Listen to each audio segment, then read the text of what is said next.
Yeah, that's more like it. Let's go.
Yo, yo, yo, yo, yo, yo, yo, yo, yo. What's up, what's up, what's up, what's up, everybody? Yo, this is your host, Demetrius with the PPP Panthers Prime Podcast. Shout out to everybody in the chat, man. Happy Memorial Day to you all, man.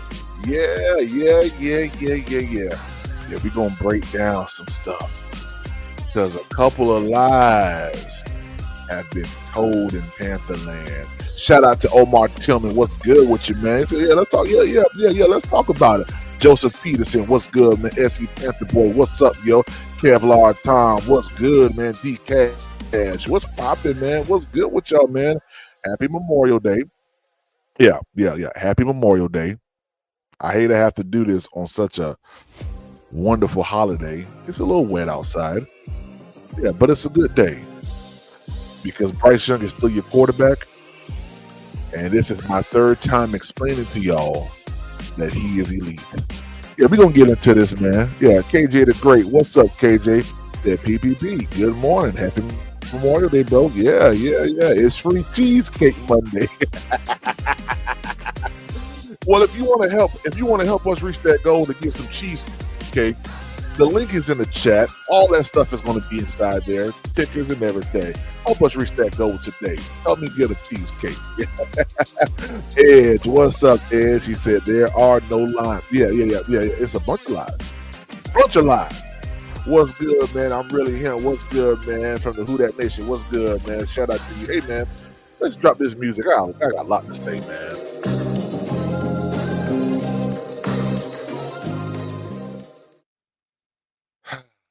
You know, sometimes I really impress myself. Sometimes I really do impress myself and how I'm able to successfully navigate the lies, the deception, the narratives that are placed out there in these YouTube streets. And at such a rapid rate too. I mean, just so quickly. It's just right off the dome. As I was on this wonderful, illustrious podcast, I actually saw this Chris Sims video a couple days ago, and I knew that there's going to be a lot of people grabbing this interview or soundbite from his show and trying to make it gospel, which it is not. Just to let y'all know what I'm talking about, Chris Sims is a NFL analyst. Okay. I would never throw dirt on a former player's name. I'll never do that. Because I've never played in the NFL. I've never gotten close to the NFL. I've never got close to professional sports of that caliber. As you guys heard last night, I went to one practice and said, "No, I got to play at church on Sunday. I can't do this." Not because it was physically demanding, but because I had to go to church on Sunday. They had practice on Sunday. That wasn't going to work out for me. So, needless to say, my NFL or my football career was very, very short-lived because I was a musician. But if I did play it, I'd probably be one of y'all's best defensive tackles or offensive linemen to date. I would have been rounding off my career right about now. What about, I don't know, maybe somewhere north of about $450 million in the bank. Couple Pro Bowl appearances. A whole lot of endorsements. Because let me tell you something. Nobody was going to get past me, and I was going to get to everybody. I may have been the first dual position offensive lineman, defensive tackle. I probably would have played both sides. Yeah. When that coach saw me walking down the hallways of R.B. Stall High School in Charleston, South Carolina, he said, "Big man," he said, "Where you from?" I said, "Miami." "You should have saw that brother. That brother lit up like a Christmas tree." He said, "Well, come to practice today." I said, "Okay."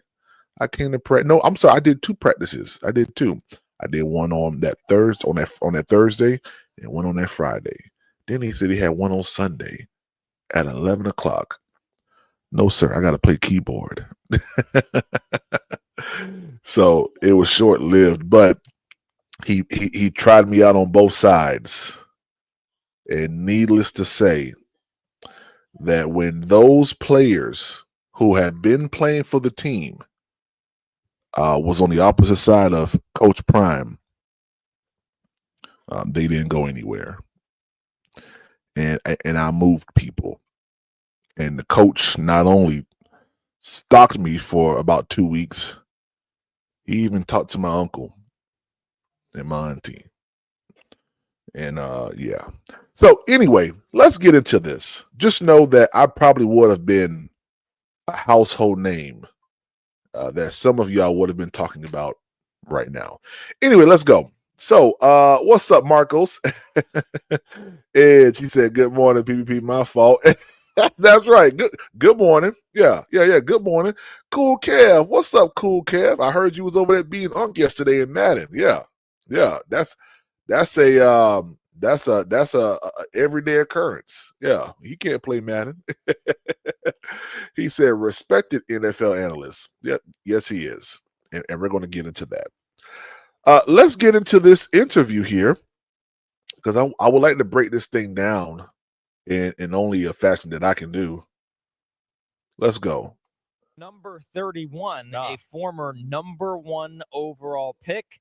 It felt like there were moments of moving forward for Bryce Young last year, Chris. But the question is, after rewatching the film, where did it ultimately land? Did we get too far over our skis that Bryce Young has arrived? I think so. Let's stop right there. Let's stop right there. Let's stop right there. Let's see. If I put it, let's see here. Hold on. Chat, tell me if y'all can still hear it if I put it right here. Hold on. I'm gonna play it. It was better. No doubt about that. Can y'all still hear that? Let me know if y'all can still hear that. I don't want to have it up on the screen. Let me know if y'all can hear that. Let me y'all can hear it if I have it off the screen. Okay. Good. Okay, awesome. So the brother said, and let's go back. I'm gonna play it right here. Moments of moving forward for Bryce Young last year, Chris. But the question is, after rewatching the film, where did it ultimately land? Did we get too far over our skis that Bryce Young has arrived? I think so. All right, let's stop there. Did we get too far over our skis? Very. Yeah, I'm not gonna say that, but yeah, I think that's absolutely ridiculous to say that Bryce Young hasn't arrived. You know,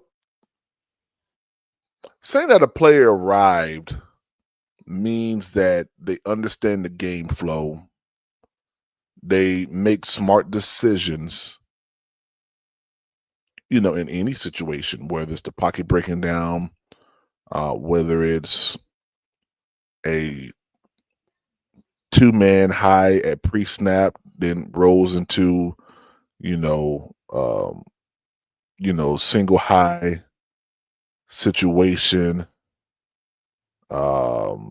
being able to decipher that in real time and make the best possible decision based on that shell coverage that they possibly was in before the snap. Someone that protects the ball as well. So I have to push back on this first part. Did we move too fast saying that he arrived? To say that he hasn't arrived is a disservice to what these people have seen inside of this past season with the Carolina Panthers. It's just a horrible narrative that you would say that Bryce Young hasn't arrived. Let's keep going. It was better, no doubt about that. Sure. There is, and is he? He's a good little athlete. A good little athlete. So listen, that right there tells you everything about his position when it comes down to Bryce Young. A good little player, good little quarterback. Why did you have to say that, Chris? Why did you have to say a good little quarterback, a good little player? Why did you have to do that? Because we've seen Bryce Young in big situations make big time plays on big time stages. You see, I'm not going to do what he did, but I'm going to tell the truth about Chris Sims at the end. Yeah, Chris, I hope you're listening.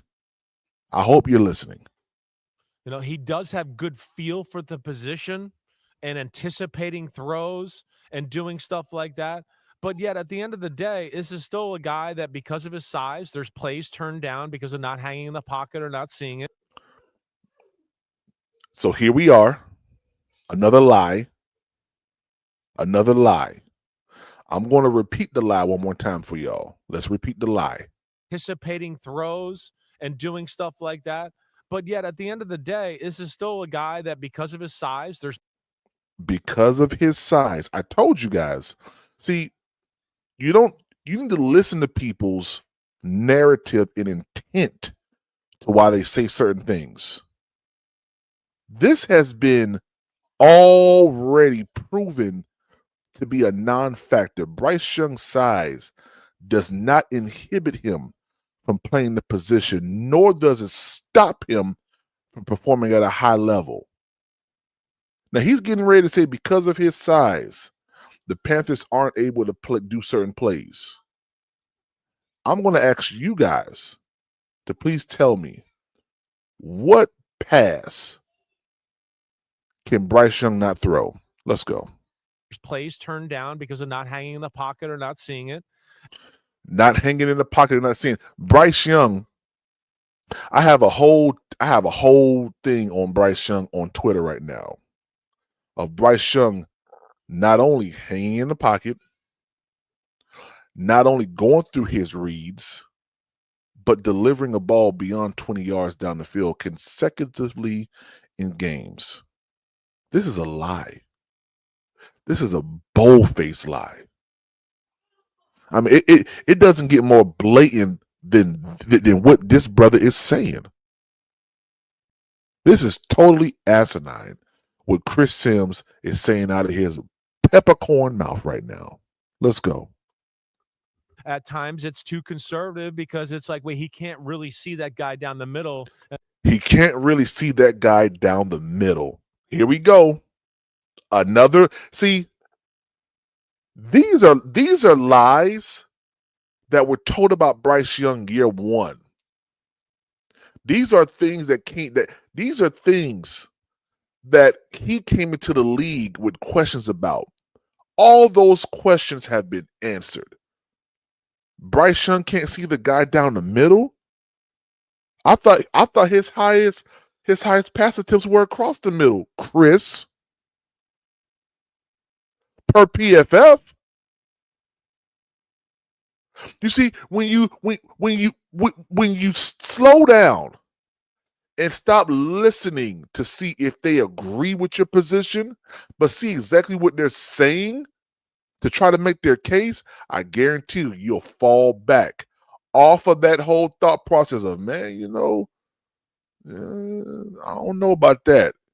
I mean, I know I don't like Bryce like that, but what he's saying, and see, I need more people to challenge what's being said.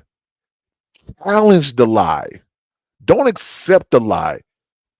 Challenge the lie. Challenge the lie. Because when you challenge the lie, I guarantee you're going to see issues inside of the lie. Let's continue on with this foolishness.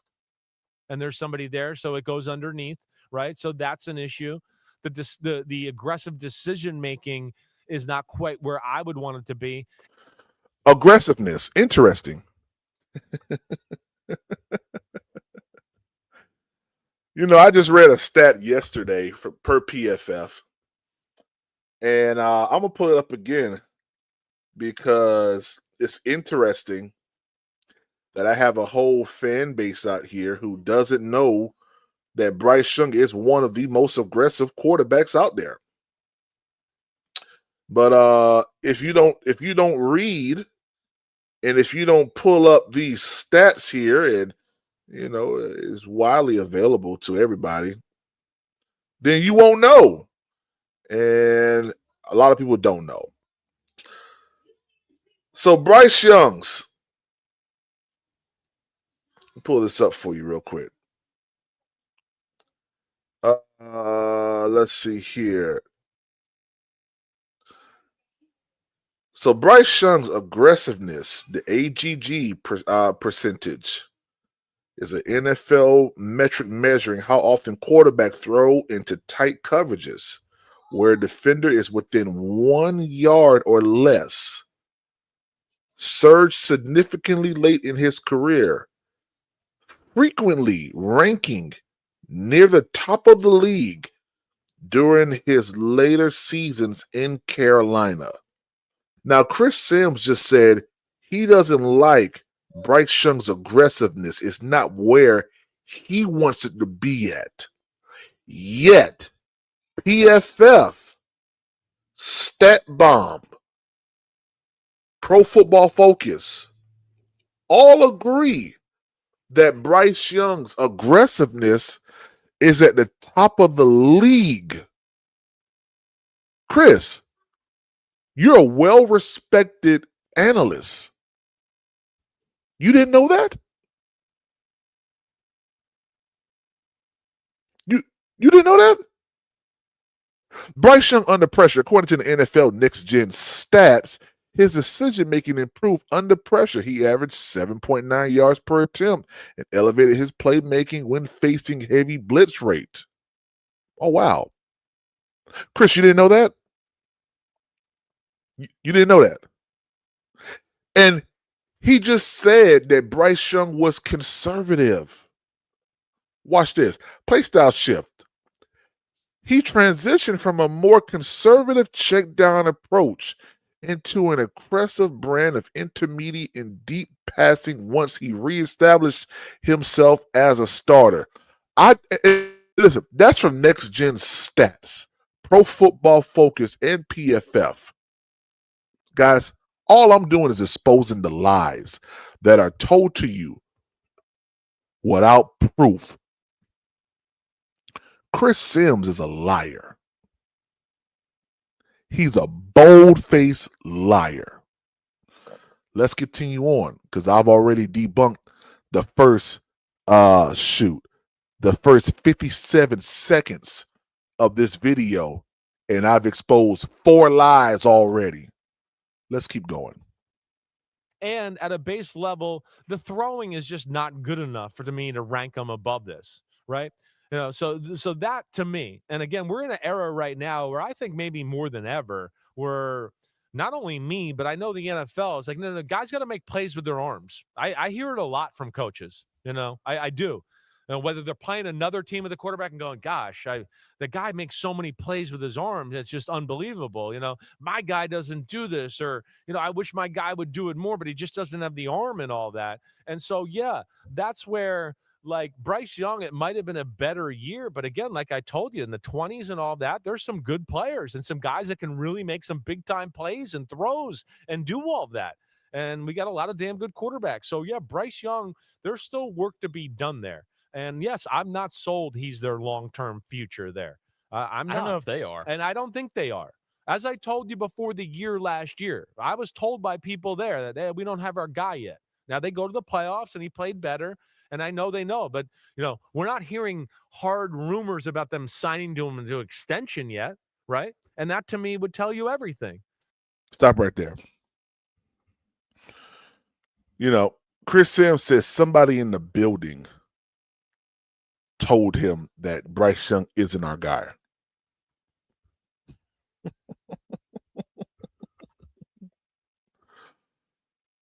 Oh, man. Do I need to pull up the Dan Morgan interview where Dan Morgan said out of his own mouth that Bryce is our guy going forward? You see, I'm not listening to someone that's outside of the building when it comes down to organizational activities with the Panthers. You'll be a fool to do that. So if Chris is saying that somebody in the organization said that he's not our guy long term, but the GM who runs the stuff says Bryce is our guy, who do I believe? Somebody got to be lying, and the liar ain't named Dan Morgan. The liar ain't Dan Morgan. I'm telling y'all right now, Chris Sims is a liar. Shout out to 336 for that super chat. He said, know that what I'm about to do, you made happen.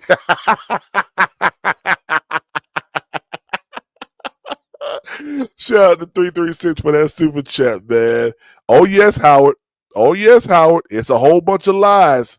And I'm busting up every single lie told in this interview. Yeah, let's keep going. Let's keep going. For a guy that was the number one pick of the draft in the year we are in right now, more times than not, if they've done really well, it's like, hey, let's get the extension going already. Yeah. It's already done. We're not even hearing the talks of it yet. And that's a lie. That is a lie. They extended him, or they gave him a 5th-year option, right?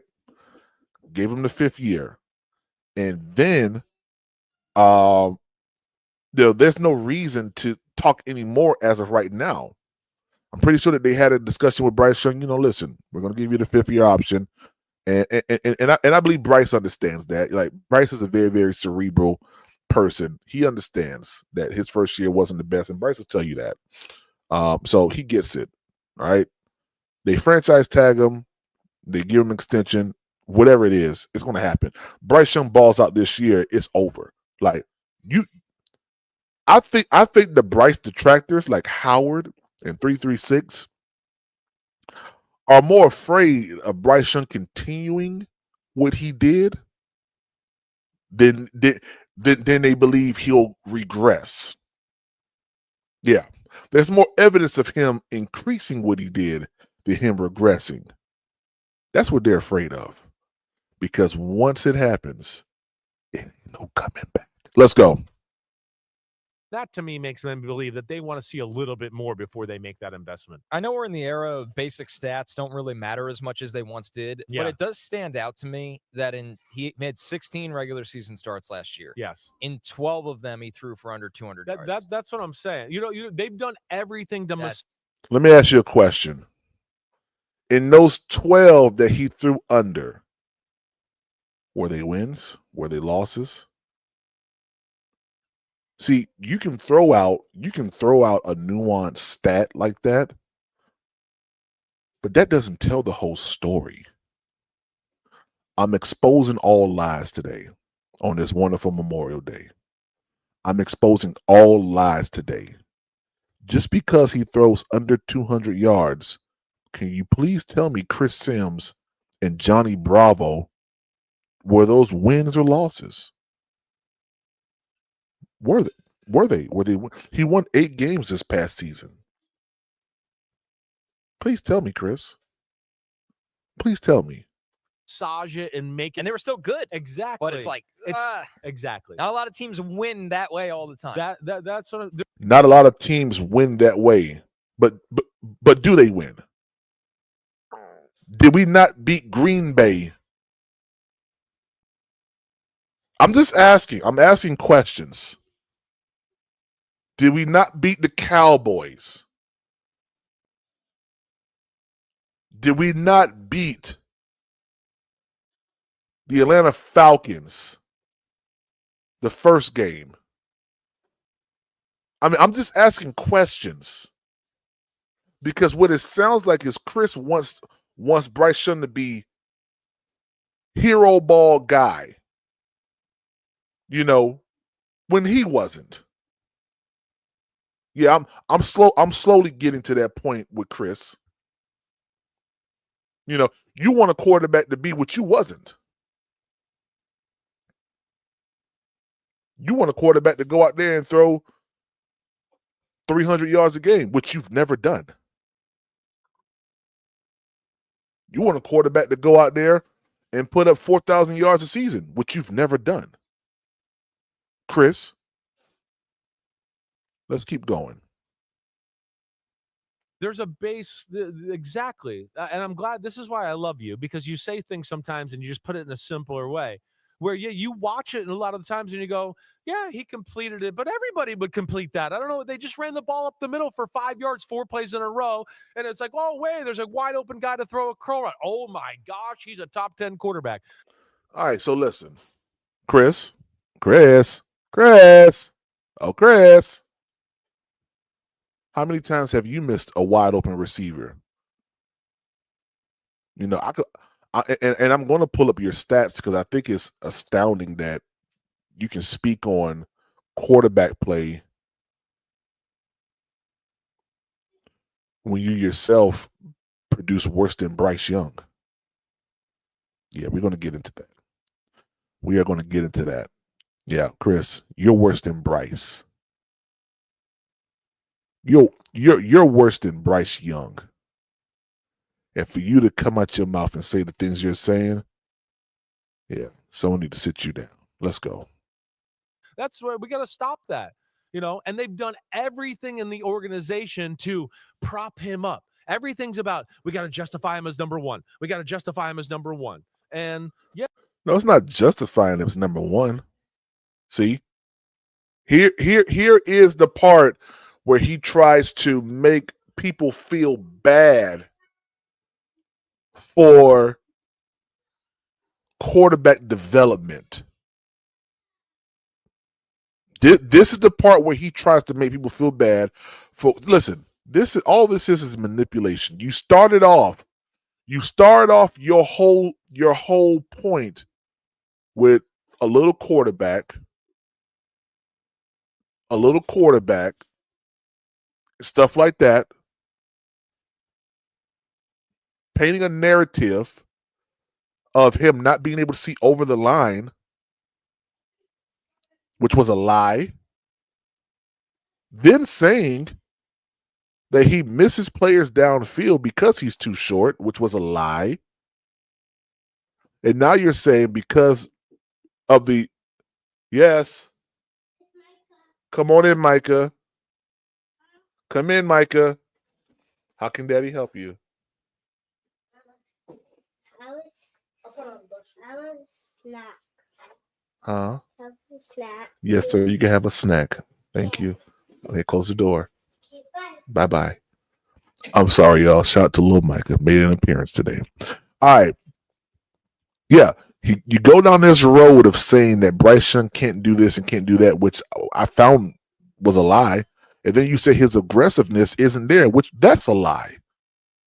He's ranked top near the top of the league in aggressiveness. Chris, just because you weren't aggressive as a quarterback, don't project that on Bryce Young. You need to sit down and be quiet. Yeah, let's keep going. Yeah, to your point there, yes, that's what I see on film. Not a lot of game-changing, different-making, change the field position type of plays from. Really? Not a lot of game-changing, field-flipping plays from Bryce Young. You know, if this interview or if this soundbite right here came out after 2023, before 2024 season, even if it came out after Bryce Young got benched, there's nothing that I could say. Nothing. And listen, all of you guys who don't believe in Bryce have to admit that. There would not be a ground for me to stand on. There wouldn't be a leaf for me to drop a piece of sweat that believed that. It wouldn't be able to hold it. It'll fall straight to the soil. But because this comes out after 2025 season and Bryce Young goes to the playoffs and plays against a Rams team in which I can't confirm, but I know Chris Sims probably thought we was going to get blown out 31-0 probably. It didn't happen. Field flipped. Big time plays happened. You know, you have to really question some of these guys' intent and why they say certain things. There's a narrative that's being pushed. And Chris Sims is public enemy number one right now for Bryce Young and company. Bryce Young, and that's rare to say about the number one pick in the draft. I think he's better than this player, but if I was wearing a blindfold right now and you told me we were in a time machine a couple years ago, I would think you just had a rant about Tua Tagovailoa before they paid him. There's some similarities there. Like, I think he's better. Yes. But the combo is not is he better? The combo is we got to figure out if we're going to pay this guy to be the guy. Exactly. And everything Miami you learned said the hard way. sounded like Miami's situation. That's what I worry and that about. terrifies me. Exactly right. He's got more potential in his arm to throw power. Let me make this very, very clear. And I'm not going to play this whole thing because I think I've done a due justice to this clip here. But let me make something very, very clear. We are nowhere close to a Dolphin situation with Tua Tagovailoa. We're not. That's just an asinine position to take. It's stupid. It's called, when you're trying to make a point, you pull relative positions together to try to form something, but they have to connect in a certain relative way for it to make sense. It doesn't even come close. Just because they both went to Alabama means nothing. But you know what does mean something? Let me show you what does mean something. Yeah, let me show y'all what does. Here. I'm going to pull it up on the screen right now. I'm going to show y'all what does mean something. Yeah. Shout out Chris. Chris. Oh, Chris. So Chris went to Texas. In the 2023 draft, he was round 3, pick 97 to Tampa Bay. Okay. Yeah. Let's dive into Chris' career. Yeah, let's dive into it. Okay. Rookie year, whatever. I guess rookie year, or maybe this is his first year. I don't know. Say he was drafted in 2023. He may have sat on the bench. Who knows? Let's just look at the numbers for what it is. 2004, he played 5 games. Out of 73 attempts, 42 completion. Completion percentage was 57.5. 467 yards. 1 touchdown, 3 interceptions. 2005, played 11 games. Out of 313 attempts, he had 191 completions, 61% completion percentage, 2,035 yards.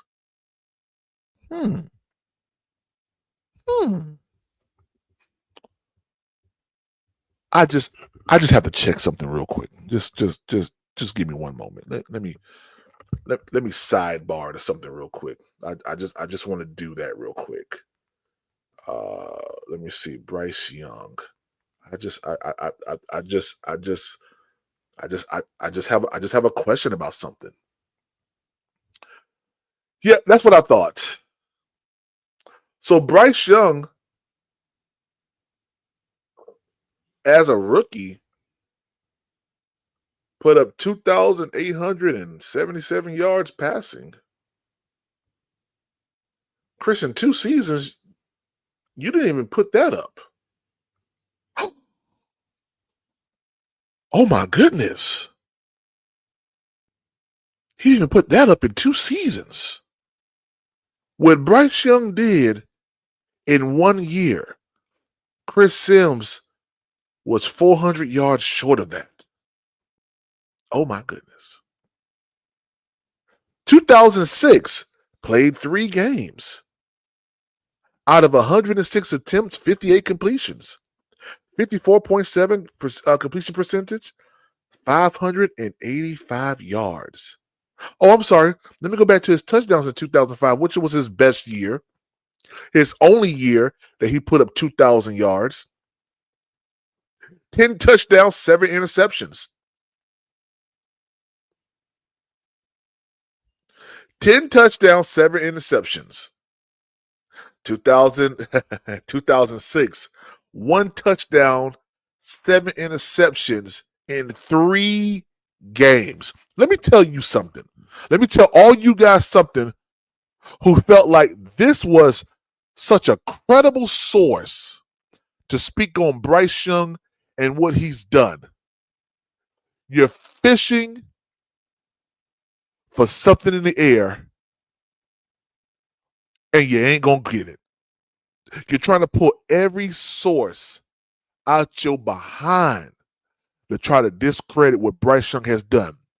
Now, if Bryce Young had 3 games and put up 585 yards, 1 touchdown, 7 interceptions, you guys will be beating the drum for Bryce Young to be up out of here. But no. Bryce Young's first year, 11 touchdowns, 10 interceptions. Second year, 15, and then 9. His last year, 23 and 11. Every year, passer rating increased from 73 to 87.8. Bryce Young, in 3 years, let me see if I can calculate this up real quick. 3, that's 5, 4, 3, 8, 77. Bryce Young looks like he has over 6,000 yards passing total right now in 3 years. Chris, your total in 5 years was 3,117 yards passing. Bryce Young was 106 yards off of that in 1 year this past year. Chris, you're not qualified to talk about QB play as a former quarterback. Now, as someone who has built a career as an analyst, that's fine. But I think you need to tailor down the piper needs to pipe down some.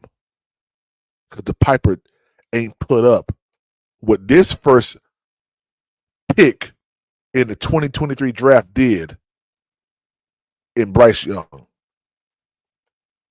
Links in the chat. Yeah, I said it.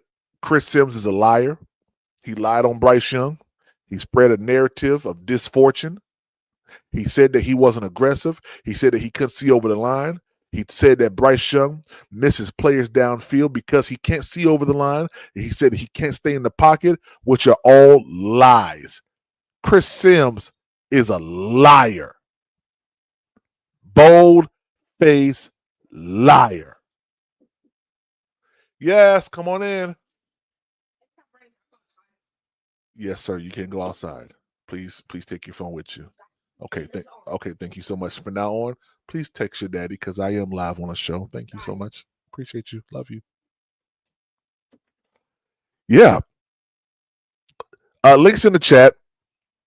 I'm going to pull that off there. Links in the chat. I'm excited about this conversation today. If you haven't done so, make sure that you double tap the screen. Subscribe to Panthers Prime Podcast. It's only $3.99 a month. Consider becoming a member. It's only $3.99 a month. Help us reach that goal of 150 and subscriber and chat love to the Cash App. Cash App is Panthers Prime PBP. Venmo is Panthers Prime 1. I want to welcome to the stage the wonderful Tony, the wonderful Edge. How y'all fellas doing? Happy Memorial Day. Hey, let me say this real quick. Happy Memorial Day to all our fallen soldiers out there, man. If you ever been outside the wire, down range, if you ever lost someone, you know what I mean, that served in the military to protect the freedoms that we have as American citizens, salute to you.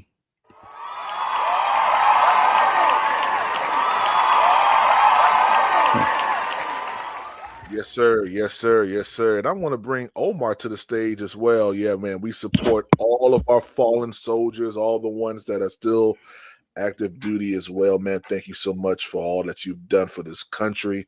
We really do appreciate it. And we, if it wasn't for you, where would we be at as a country? So thank you for your boldness and your sincerity to this country. Now, welcome, fellas. PPP, what's up, PPP? Well, I saw a lot of tomatoes in the chat, and I don't know if they were thrown at me If they were, I did have my protective shield on, but but yeah, fellas, let's go. Yeah. Chris Sims lied on Bryce, and yeah, it's evident. Go ahead. All right. Well, Tony, first of all, I do want to say you're welcome, brother. Appreciate you, and appreciate to all my guys who were out there with me and everything like that, down range and everything. You know, I did lose a few people, myself. Wow. And hey, yeah. Well, you know, it's all good. I'm retired too, Edge. I got 20 plus years in. So, but you know, I always give Memorial Days for our fallen soldiers. So, I know. You know, trust me. Trust me. I know. I know. I've been there. Veterans Day, I'll get at you. Yeah, I get at you, Tony. But let me go ahead and get this off first. Let me go ahead and light this up. All right, PvP. Yes, sir. Chris Sims didn't lie, bro. He didn't lie, and I'm gonna tell you the reason why he didn't lie. Okay. You can't look at it as the way of he. Look at God. Look at God. Look at him. Look at God on this wonderful Memorial Day. Look at God. My bad. Freaking my hand hit the button. So, anyways, Chris Sims has a lot of qualifications to talk about playing in the NFL, being a quarterback, because he was in the locker room. He did have a contract. He was a starter in the NFL. He has way more qualifications than any of us ever have. All right, that's one. Two, you can't look at it as he's bashing him or anything like that, or giving his own critique. Look at it like this. Yes, he was a third round pick. He got picked 97th in the 2004 NFL draft. Yes, he did. And yes, his career wasn't as the greatest of all time. It wasn't. But you also have to look at it like this. His play and what he has dealt with in his career, he can take that and analyze it and know what he went through, and then look at other quarterbacks to see, okay, this is how I was. Where are they at? And then he can judge it off of that. And he can make his own analysis and assessment off of that. Now, I understand if this was Tom Brady, Drew Brees, Peyton Manning, they're more qualified to talk about quarterbacks. Yeah, okay, yeah, they're qualified to do that because they're champions or Hall of Famers. Cool, got it. But they have great success. This is a guy who hasn't had much success, so he knows he looks for things differently than what the Hall of Famers, the guys who were successful as a quarterback, look for. They look for all the success part. He looks for, okay, this is here. He's here. Why is he down here? He looks at things differently because he knows that his career wasn't that great. So he's looking at Bryce. He's not looking at Bryce Young as a failure. He's not looking at him that. He's looking at Bryce Young. Okay, Bryce Young's the number one overall pick. All right, cool. Why is his play like this? Oh, this is this. This is this. This is why, and this is why. And honestly, you did Chris Sims injustice because you did not play the entire 7 minutes and 3 seconds of that video. I listened to the whole thing twice and everything. And let me go ahead and help you out as what you would say as a, I don't know, irrelevance to everything what he said. Let me go ahead and help you out with that. So, did you know, with Bryce Young's aggressiveness and everything like that, did you know with his completion percentage of 36.6, that ranks 22nd in the NFL rankings? His passing yards per game, 188.2, 27th ranked. His yards passing per attempt, 6.3, 30th in NFL rankings. His passing touchdowns, 23, tied for 14th, but his interceptions tied for 7th. So if his aggressiveness is so good and so great, he's ascending this and ascending that, how come he's still ranked at the bottom tier completion percentage, passing yards per game, and yards per game per attempt? Why is he ranked at the bottom still of right there? And why is his freaking career record is 14-30? Please explain that to me. Please explain that to me. Yes, sir. I definitely will. And what up, Howard? Good to see you. Let me read this. What's up, fellas? How y'all doing? What's up, man? What's up, man? Shout out to Cool Kev for that super chat. He says, since we're using folks' career stats to say they don't know nothing, what's your career stats, PvP? Chappelle voice. Gotcha, man. Well, yeah, my career stats right now are nothing. I've explained and I've expressed that when I was at the Honorable R.B. Stahl High School, that the Warriors. The Warriors. Yes, sir. Yes, sir. While I was at the Honorable R.B. Stahl High School, the head coach saw me walking down the hallway and said, "Big man," he said, "where you from?" I said, "Miami." That brother lit up like a Christmas tree. He said, "Why don't you come to practice today," which was a Thursday and a Friday, and come see if you like it. And I did. And then he told me, "I want to put you on defensive line." So I lined up as a D lineman. He showed me how to get into the stance and everything like that. He said, "I want you to get to this guy." And someone who was there already that's played football, I moved him out the way and got to the quarterback. Then he put me on offensive line and said, "Make sure he don't get to the quarterback." And he didn't get to the quarterback. But then he said, "We got practice on Sunday." And I have church on Sunday. So I just never went back. But let me tell you, if I would have played football and continued on that career, Kukev, yeah. Demetrius You know why his eyes lit up, PPP? Why? All them good ass football players come from Florida, boy. I know. You got size too, PvP. Yeah. Oh yeah, he got size, but boy, Florida make all the good football players. Yes, sir. No, Texas does. Texas does. I think North Carolina got to enter the mix. And then shout out to 336 for that super chat. He said, "Look at Chris Sims' stats for what they are, but we must layer Bryce stats with extra layers of glaze between each year." Got it. No, that's not true. I think the wrongest thing we're doing with this PPP, or maybe you compare Phil Sims with Bryce. That's not even what this is about. Chris Sims, not even Phil, brother. Well, Phil, daddy, son, all that, whatever. Dad, whatever, right? Yeah, all the Sims, man. But I think we do. I think we taking it. Well, I ain't gonna say we. I'm not. I think you didn't like what he said. Well, but go ahead. Well, here it is. I love the fact that Edge practice All American. Let me tell you. Oh, what happened? The dude in the chat, I'm really him, said, "So you was a practice All-American?" A practice All-American. I sure was.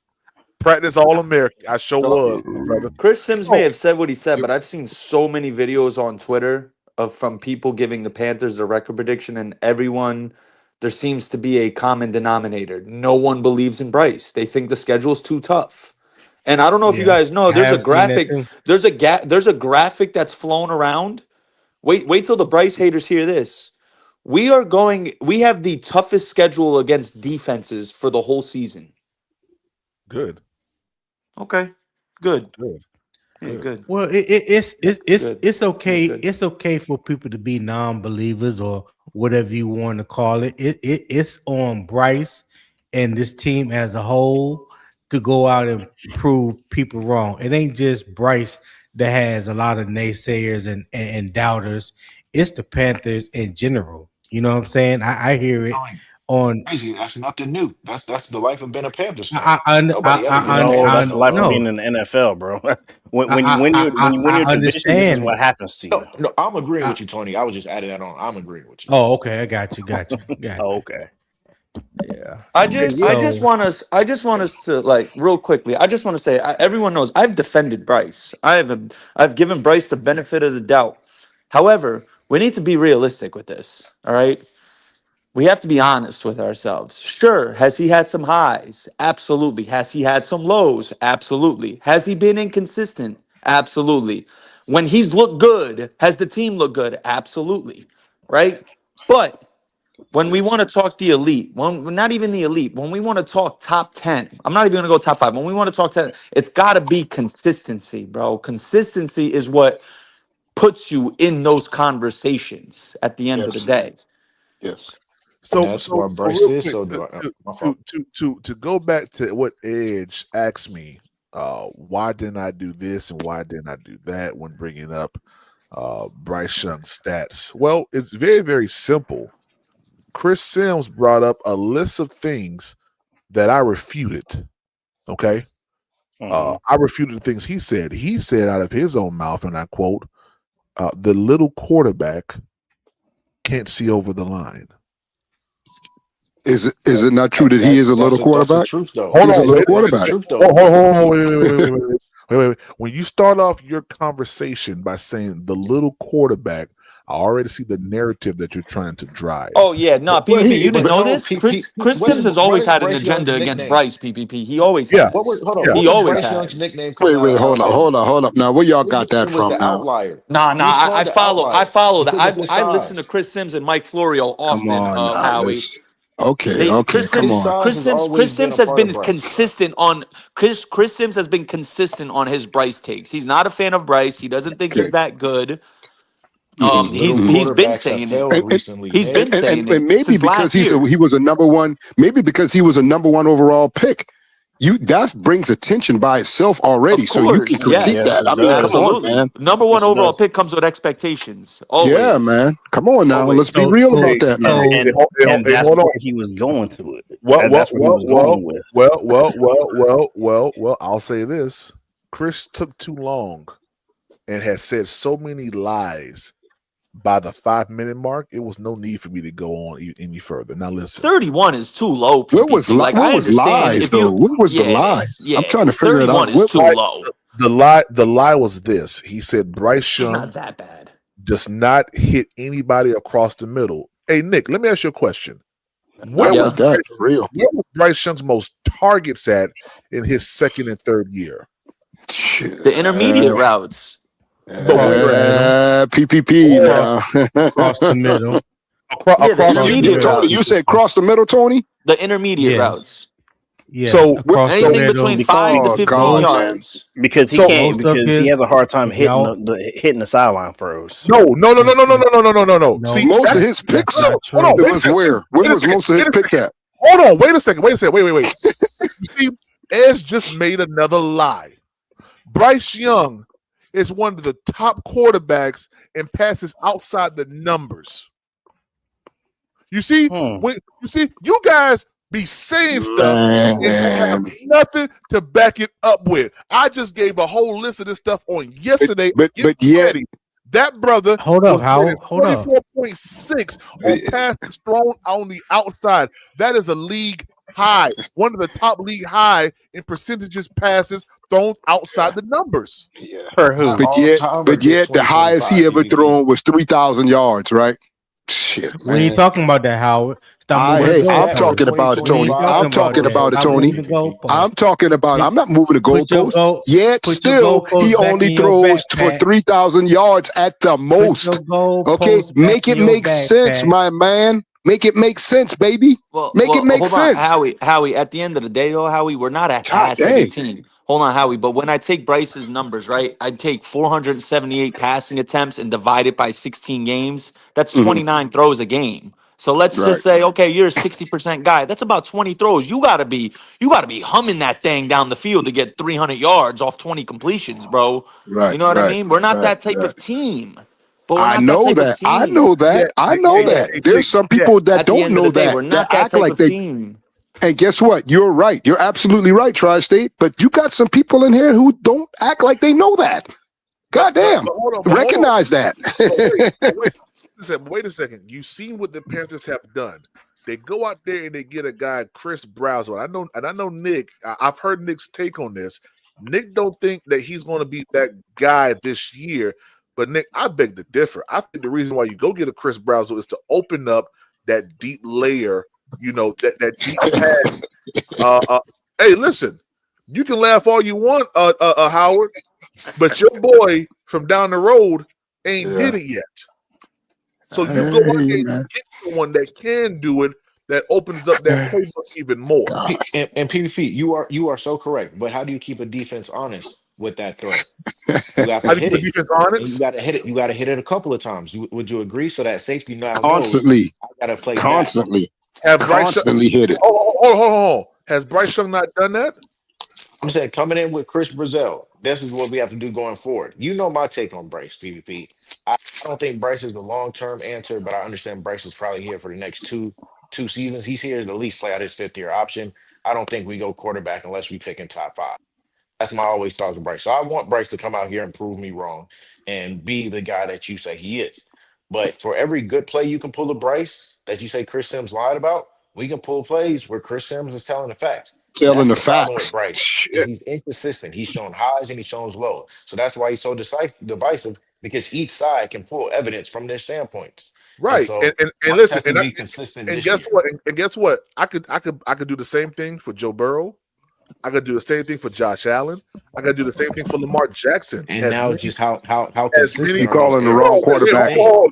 made. No, I'm not. No, I'm not. I could do the same thing for any goddamn quarterback because ain't nobody at 100% completion. Nobody is. I would compare Bryce and Caleb more, right? Just because of their height and size and stuff like that. I would do that. 29th on I the list, would do just for that. context. Who was You Caleb? saying I would Caleb do that. Williams, Howie, not Caleb Moore, right? Williams, Caleb, Yeah.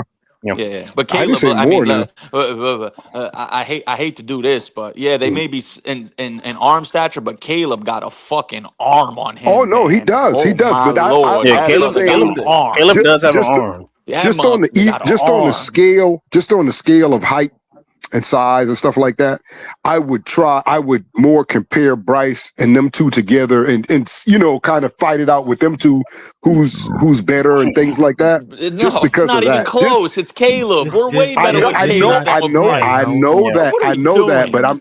you're not hearing what I'm saying. Yeah, Try to say why you're I'm saying comparing it. because of the stature. I feel you. Yeah, that's all. That's he's all. smaller. Yeah. But so That still like don't make sense. Huh? it's No, he's saying Caleb and Bryce's stature are similar, but I feel Similar, what Howard's yeah. saying, but like, Well, Caleb got that arm, man. He got a live Caleb arm. is 6'1", while Bryce is 5'10". How tall is Caleb? 6'1"? Okay, I thought he was a little. Okay, my bad. 6'1", 215. Caleb, God Caleb, damn, Caleb boy. way bigger. God damn, he Caleb look a little Caleb out is there. 6'1". Caleb is Okay, 6'1". okay, But I'll okay. tell you this: that pass that he threw against Green Bay to DJ Moore for the Whoa, game-winning that winning touchdown pass. for 60 God. yards, Yeah. that is flick of the wrist, and he was Flick going at back. the wrist, You know what they said? So That my was a boy great was throw. telling me he's a Bears fan. Edge in that throw, the wind was 11 miles per hour opposite, like it was pushing against Well, he him, got a and he strong still ass hooked arm, that then. shit. He got a strong ass arm, and boy. he knifed it, and he knifed it through. But Yeah. but to say all this, but to get all that to say this, and you all can disagree, y'all agree with me, disagree with me, but just think about it like this: don't with Chris Sims comparison. Don't look at what Chris Sims says and look at it as, oh, he's lying. Look at it on the fact of what he has done in the NFL and to what Bryce Young is doing in the NFL, because he knows what he saw and he knows what he has done. So he's taking everything that he knows, that he saw, that he's done in his career, and looking at Bryce's career so far, and it's like, okay, this is here, but why is he here? And see, He I will knows say what this. to and like I say, he knows what to look for because his career was his career was bad. His career he was riddled with injuries. He was riddled with injuries. Most of his whole career, he only had one full career. Oh, and did you know in that he had one full season? I don't even think he had one full season. No, well, he only had one full season, but in that season that he played, where he had 2,000 some yards, okay, his total, between his and Bryce Young's. Did you know that the yards per game wise, Bryce he's only 3 yards less than him, because Bryce Young was at 88.8. Chris Sims was at 82. 3 yards. 3 goddamn yards. See, I would have to go back and study, because I didn't really pay it. I don't like no damn Chris Sims. I would have to go back and study his. I still think he garbage too. Look, you know what I'm saying? So coming out of Texas, because I watched him in Texas after the Vince Young. Coming out of Texas, was he good? He wasn't all time great, but he knew how to play. He was a Sims was two-time before Vince All-Pro Young. or some shit like Was that. he? Chris Was it? Sims was before Pull it Vince up. Young. Driver don't pull Oh it up. yeah. He was. Chris Sims was So before. Yeah, he was right yeah, before Vince Young. I had him switch. I was thinking the other quarterback after Vince Young. Yeah, but no, but Chris Sims was great. Wasn't all time, but he was great. But when Vince Young came in, we all know. We all know. Good dude, PPP. Chris Sims was great. Chris Sims was great at what? He was a great college quarterback. He was a snake. Yeah. And could I speak PPP? Because I want to elaborate on some bullshit that I've been hearing.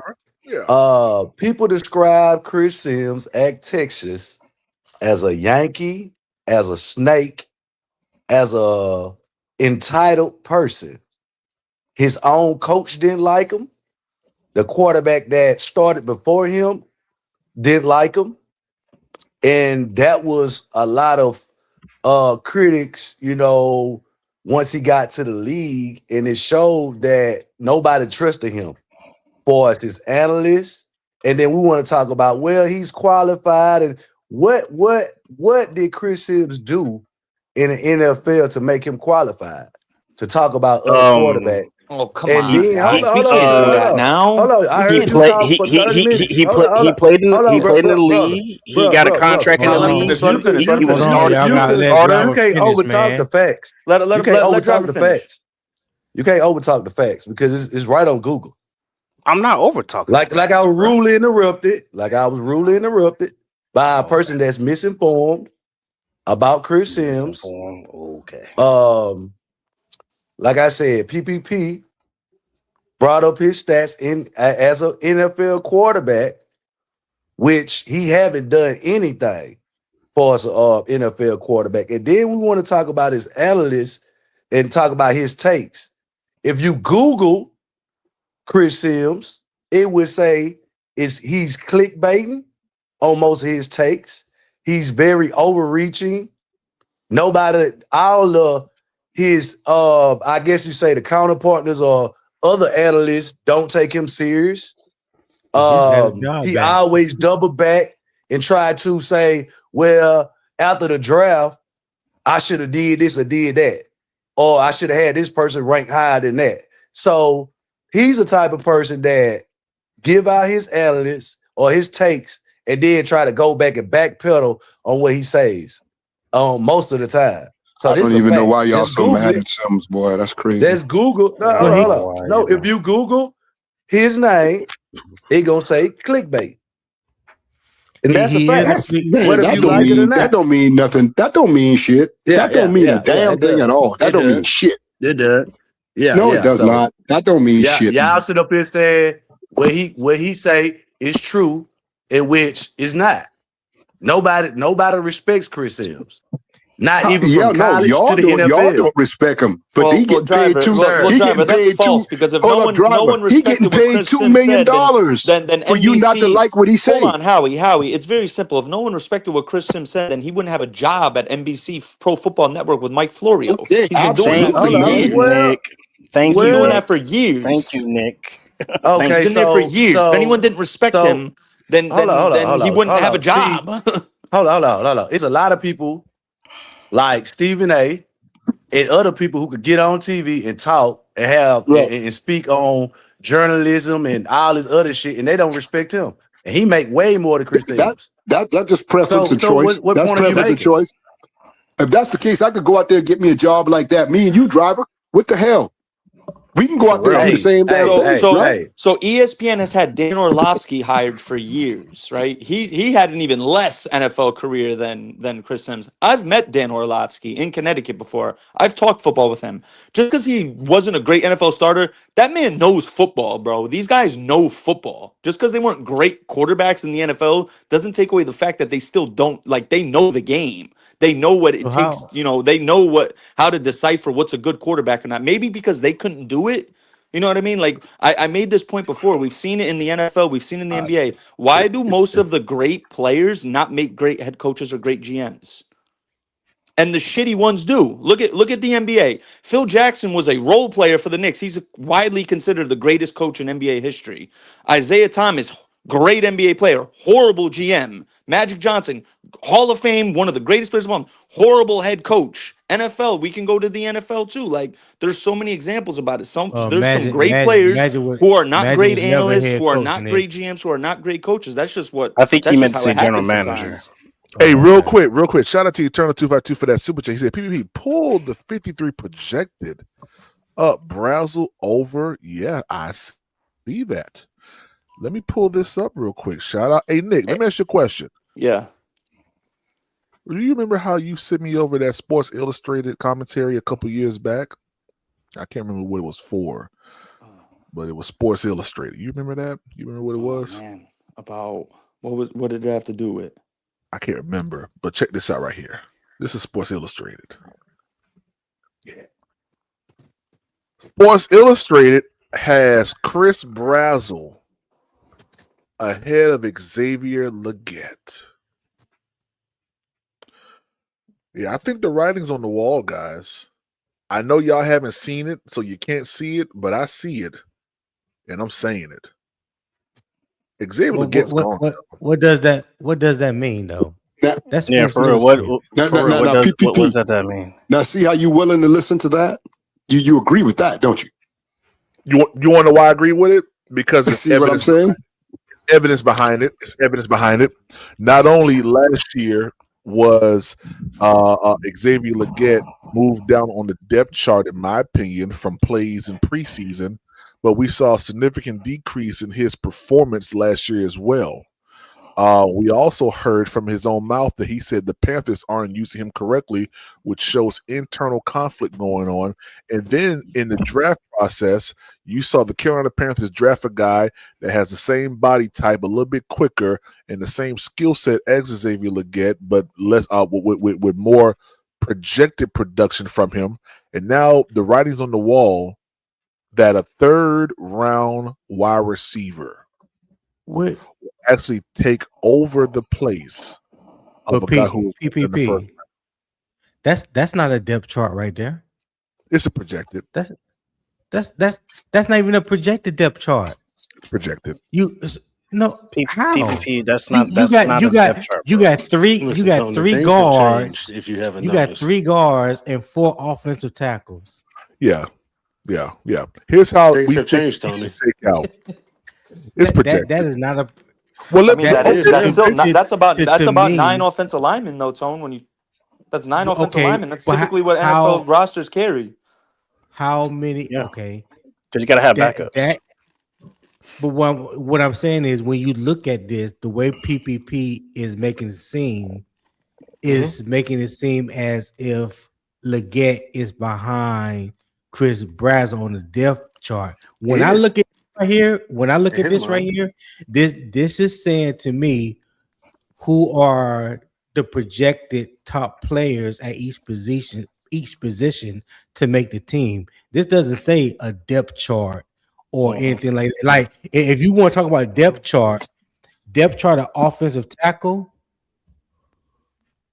like.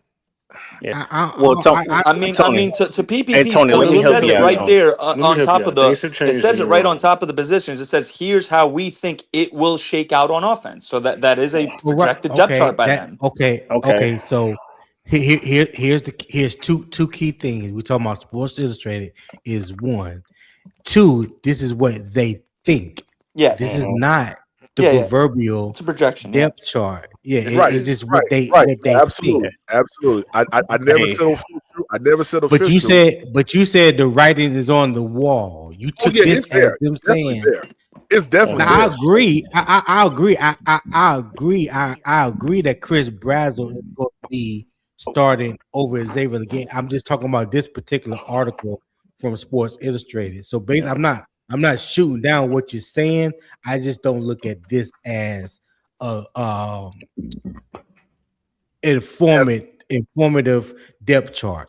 Gotcha. Well, Tony, Tony, let me help you out, bro. Because I'm looking on ESPN's Carolina Panthers depth chart right now, and the starters for the wide receivers is Tet, Jalen Coker, Xavier Legette.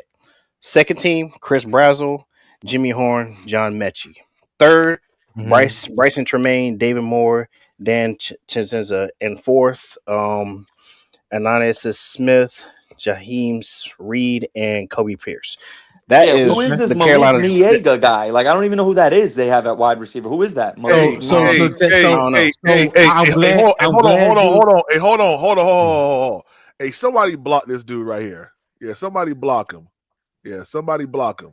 Yeah, we don't want yeah, your I don't name know who leaked. that is. He been talking real crazy in No, the Yeah, chat. you could have been left somebody though. Tell block him, him. tell him, come up here and debate someone. Don't be scary. No, he could have been Yeah, left. Now, don't even debate.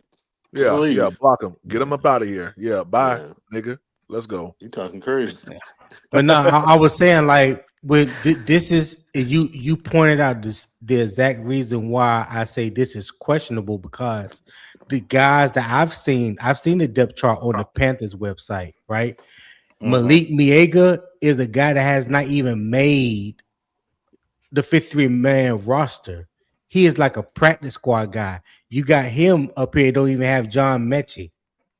You see what I'm saying? John Mechie on the Panthers website is like second string starter Yep. Well, maybe behind the the writing's three on the games. wall, PPP. So that Yep. so all I'm saying is when I see this from Sports Illustrated, this doesn't give me the information that I've seen that the Panthers have put out and that is updated when they make changes. This right here looks very objective. Oh, it is. To me. It is. Yeah. It really is subjective, but it goes right in line to what I've been thinking and what I've been saying. That Xavier Legette is on his way up out of here, y'all. Yeah, he's on his way up The out of thing here. I can say, I say, bro, I don't like that. Excel, but I'm not gonna sit up here and say that, you know, his career or his time is done in Carolina until this season is over. Like, so I mean, I'm not fond of him. You know, I think Brazil, you know, would probably take his position, but I just don't see where they willing to get off Excel this season or in the immediate time. So I feel like he got one more year to prove himself, though. I really believe that. Well, I think go ahead, Tony. My bad, Tony. My bad. Go ahead. I was just gonna say they're gonna max out his contract. They're gonna give him every opportunity to grow, to progress, you know, if you will, because they did trade up one spot into the first round so they could pick up his fifth year option, so they can give them an extra year of time. But when you just look at his production, things that we have seen from him on the field, for me, and this is just my opinion, is not consistent with what you look for in a first round draft pick. And there's other guys on that team that have bumped him down the ladder. Right, like right now, he's arguably looking at either wide receiver 3 or wide receiver 4. What definitely wide receiver 4 if Chris Brazzell beat him out. And the fourth wide receiver don't get a lot of catches. They don't get a lot of balls thrown to him, you know, thrown their way. So you know, he definitely got a hill to climb. Whether or not he can do it, that remains to be seen. But from what I've seen of him so far, and this is the reason why I didn't agree with his pick when they trade up into the first round to get him, because I knew he was a project. Okay, well, Tom, let me ask you this. Would you be saying the same thing if we would have if we would have not stayed there and then picked up Keon Coleman? If we would have still done that but picked on Keon Coleman, and as you see how Keon Coleman is producing with the Bills, and they have a better quarterback than we do. So would you rather have Keon Coleman instead? So here, I'm glad you asked that question, because one thing about me, I don't move off of whatever I've said in the past. And at that time, when we were picking 33, and I said my top 3 wide receivers that I think was going to be available to Carolina at that time was Lad McConkey 1, Keon Coleman 2, and Ricky Pearsall number 3. Those were my top 3 wide receivers that I thought was going to be available. Xavier Legette wasn't even in the picture. Now that was based off of what I knew then. You know what I'm saying? Let So me I ask you a stand on. question, I hold Tony. on. Yeah. So I stand on that. But to ask me now, given the information and how things have changed since then, I don't know. I really don't know because when you look at it production wise, I hell I think they about the same, to be honest. So I don't It's know which insane one to of them me, I would take. Tony. It's insane to me, Tony, because I look at the receiving core, man, and it's like I know we took Excel and we all know it's a mistake now. Yeah, But I know for a fact I'd feel way more confident in a Tet, Coker, and Lad McConkey trio than this yeah. current trio we have with Excel because Lad just would Oh yeah, no complement Tet doubt. and Coker so much more, and I'd have so much more confidence in the offense with a guy like Lad. Like, man, I'm gonna be Well, he looking was. back at that draft. 336 is here. PPP is here. Obviously, it was us three on the channel that Yes, night sir. when we Yes, traded I pick hit sir. a good one, first. Nick. Sure And I was. remember Yeah. 336, me and PP, we were all on the Lad McConkey. We were like, yo, this better Yeah. be Lad. Yeah. Yeah. This better And be Lad. let me tell you why I was on the Lad McConkey train. Not only because I watched what he did the previous two in the years at combine. Georgia. It wasn't had That nothing to do too. with the combine. Just go back and watch what he did his last 2 years at Georgia. Period. Just routing Just dudes up, No, bro. yeah, hey, yes. and He was not even 2 years. Just go back to his last season at Georgia, bro. yeah. His last season So at Georgia, he was cooking. he in my opinion at that time he would have been able to give Carolina something that only Adam Thielen had at the time, and that was pure route running and be able to create separation. And with a quarterback like we have, you have to be able to be a precise route runner, create separation because he throws with anticipation. So Knowing that's where how the I feel soft like spots are in zones. right. So And even with me, that that don't was like my reason for going with Lad McConkey. that's I a didn't fact, even Tony, pay and him I gotta any agree attention with you until I saw him in 100%. the combine. When I And I saw him in don't the even, combine, I was like, "Good God, and y'all know how I Nah, talk about Bryce, but even I knew that was that's the right real." pick. So, I mean, it was kind of So obvious.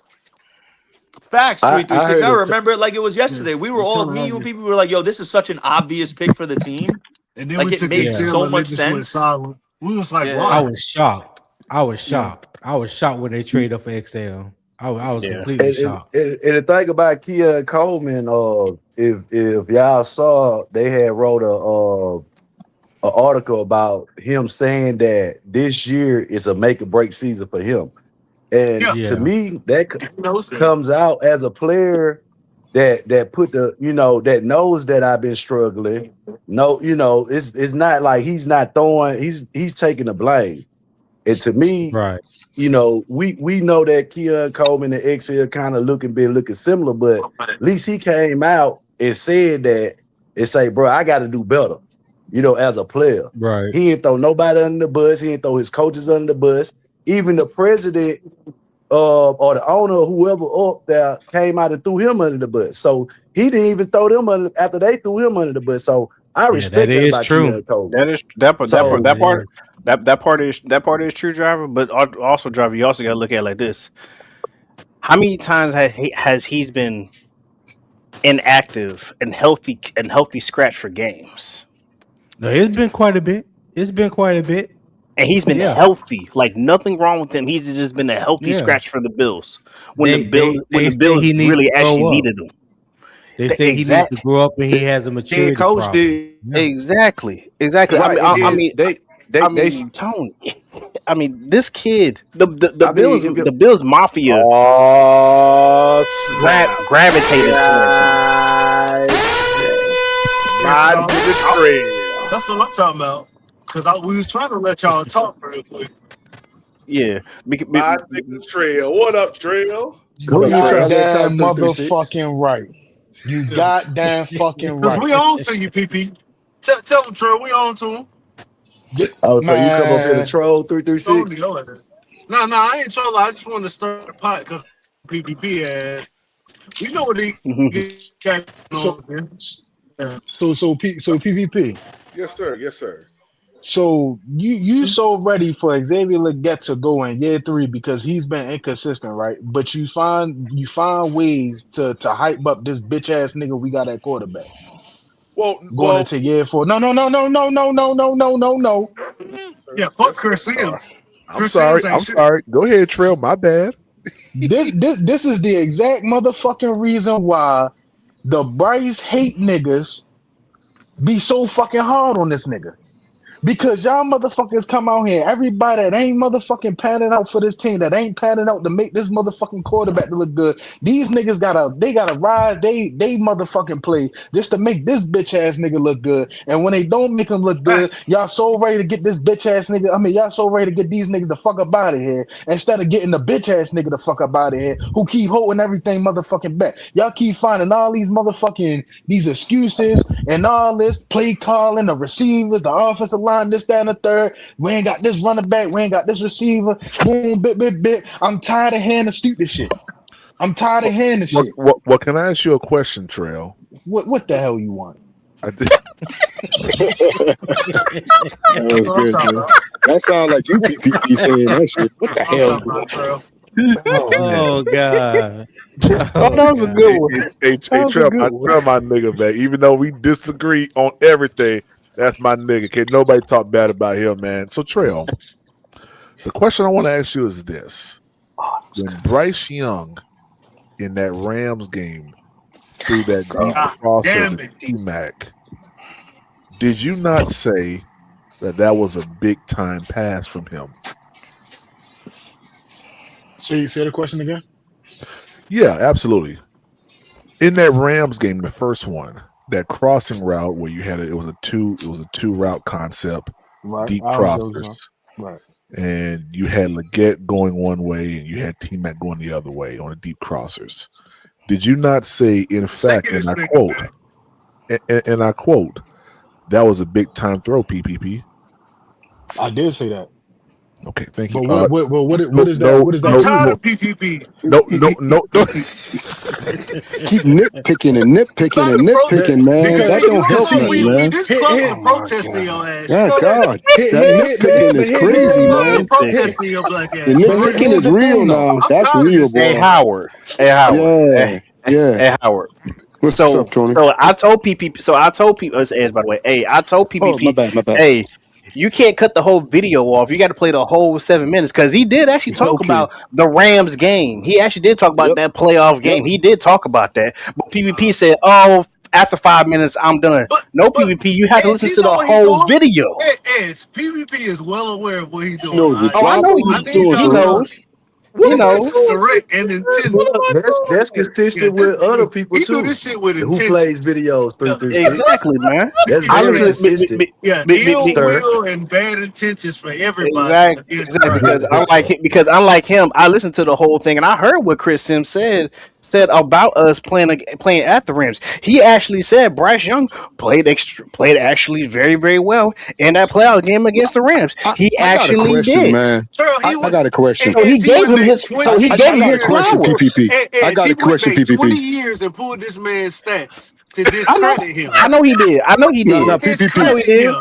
Solely He PPP. to went back far discredit enough, him. So is Chris 336. Sims? So is Chris Yeah. Sims clickbait or is PPP Chris or We PPP don't know. PPP. clickbait with Ed, Chris Sims? Ed, Let me ask you something, PPP. we got to get Chris Yes, sir. Sims on the channel, Yes, bro. sir. Go ahead, Howard. Does Yeah. Bryce Young, at this point, Mm-hmm. does he need any more help? Is this it? Is this it? I don't know. I asked him this Oh man, already, well yo. then that ain't your quarterback. Yeah. That ain't Tell your him what quarterback, PPP dog. Tell him what No you told man, me. no, Yeah. no, Tell no, him what you man. told me. See, He don't know yet. Well, come Howard, on, man, PPP, man. Howard, Chris Sims No. did say that that the Carolina Panthers they're propping him up to show that he's justifiable to be that first round. We have to show him that we have to show him that he's a first round pick. We have to show him that he's a first round pick, and they're propping him up. Come Well, on now. Here Ed, to support Ed, Clickbait. Clickbait. Edge. Let me ask you this question: Go ahead. if someone came up to you to Mm-hmm. evaluate you and they said, "Yeah, when I look at you, you're snobbish, you're Mm-hmm. short, you don't Mm-hmm. seem like you know anything. Mm-hmm. You really reflect someone that has you know, complex about themselves. Then, at the end of saying all that, they said, "But you know what? You do seem pleasant." Are you going to negate everything that was said before and only harp on the one compliment that we all know? Am I gonna harp on that? No, because I'm gonna be like, okay, hold my beer, watch this. Yeah, there you go. There you go. Edge can take that's all I'm saying. Chris Sims talked about Bryce Young like he was a dog. And he told the truth. Made a lot, and he told the truth. He didn't. He chose the truth, man. No. I just asked you a question just now, PPP, and you couldn't answer. No. Okay. I'm gonna answer your question. I'm gonna go back to saying what I was saying. The reason why I can't answer your question is because I haven't seen this new 2026 team yet, so I don't know what all we have. What may be the. But so now when when Chris Sims go and say what he say about Bryce Young, look how you jumped to that. So how you don't know if he need more help or? Hey, hold on, Howard. The Bible says that a double-minded man is unstable in all his ways. Now, how can I got Chris something Sims? for that too. You just wait, PPP. I got your ass. I'm telling you. You just wait. What you screen recording? 336? See, this is why I should have been asking Tony this question. I should have been asking Mr. Tony. You Howard, you should have. Well, bring it on, Howard. You know, I don't duck no smoke. What's happening? No, exactly. Okay, same question. I mean, does Bryce Young need any more help? Which from your eyesight, what you see, does he have everything he need right now to be successful? I think we're one competent tight end away from saying that he has everything. That he need a superstar tight end now. Okay, hold on. I didn't say superstar. I said competent. Tommy Tremble is competent, bro. So what's wrong with Tommy? They're not competent. So Howard, you asked me a question. I'm giving you my opinion. Okay. So let me elaborate. Tommy don't do. Go ahead, Tony. Elaborate on that point. I love Tommy Tremble. I love Mitchell Evans. What's to like about them? Because I love that they're below average tight ends. What the hell are we doing right now? It's a below. It's a lot of man. Go ahead, Tony. So I'm not calling either one of them a below average tight end. That's not what I'm saying. But so what I'm saying is Tommy Tremble has never exceeded 300 yards in a season in his career. But all right, go ahead. I don't think that's all his brother. fault, I don't care who the quarterback is, brother. 300 yards in 5. You haven't eclipsed 300 yards in 5 seasons, brother. You're not good. I'm sorry. I don't care who the fucking quarterback is. You've been the starter for 4 or 5 years. But if you look at any of what are we doing right now? We gassing up average mid-trash motherfuckers, bro. This is irritating. Absolutely irritating. Hold on, Nick. Let Tony finish. Go ahead, Tony. I'm done. I said what I said. No, I feel you, Tony. I feel you. But listen, Nick. For tight ends. What are we doing? Hey, Tri-State. Any of them damn tight ends ain't getting none of that. And it's just because we can't I understand the tight ends. The tight ends don't do shit on our offense, and people like to say, "Oh, we don't utilize the tight end." The reason we don't utilize the tight end is because we don't have a good tight end. Point blank period. So, y'all trying to sit here and tell me if we had a Trey McBride or a Tucker Kraft or a Brock Bowers, we wouldn't utilize him? Come on, y'all. What are we doing? Okay, right now? So with that being said, that goes Nick, right back. If we had Trey McBride, Ted McMillan wouldn't even be the number one receiving option. Hold on, calm down. It would be Trey McBride. So that goes right back to what I said when Howard asked me the question. I said we are one tight end away from I feel like Bryce have everything that he need. So you just saying everything that I said. That's fair. Okay, Tony. That's fair to say. Okay, Nick. Is it possible though? I'm not saying that it's impossible. Right. No, but you're saying you like Mitchell Evans and Tommy Tremble as if like you're implying like they're good enough. That's all I was getting at, Tony. They're not good enough. I think that they're good. I think that they're good enough. Hold on. Don't take my word. Don't take my word and misconstrue it for what you think. Just because I say I like a player, I think they all world. I think they decent players. They are. They can get the job done. So Nick, Nick Traxler, let me ask. So Nick Traxler, let me ask you. So let me tell you this. So let me ask you this. So basically, what you're saying is that if we had a Trey McBride, he would take away production and catches, yards, and touchdowns away from Ted McMillan. For Ted, I believe if we had a player like Trey McBride, because we brought Ted here to be the number one receiver. We brought him here to be number one receiver. So why would you do that? No, all I'm saying is if we had a guy like Trey McBride, the offense would be around him. It would be catered he around would be an all-pro tight end and shit like that. In every position, we need to have all pros and superstars, dog. That's crazy, dog. Is there such thing as it's too much insane. talent, Tony? Say it again. 336. Is there such thing as too much talent when you talk about a team gelling together? No. That's like asking if there's such thing as too much money. Yeah, and I give you an example of that. You look at the Baltimore Ravens defense the past 2 years. They got all the talent that they need, especially in that secondary, and they was ranked one of the bottom teams when it came to pass defense. See, what you guys got to understand, when you talk about a team gelling, and when you have players with that level of talent, a lot of the times you get issues with mentality issues and cohesion because everybody's an alpha. Yep. My only thing from the tight end position and with Carolina as a whole, I just want to see them use the tight ends more than what they do. And you know what that shows, Tony? That's been my biggest issue for the past 3 or 4 years. They don't use the tight end position enough. And you know what that shows, Tony? When y'all start, well, I ain't gonna say y'all because you said you did like Trimble, but it shows something on Bryce. He don't elevate some players. He just don't elevate them. He can't elevate Howard. He can't. That's what I'm saying. I'm just saying. I'm saying that to say that. I'll be right back.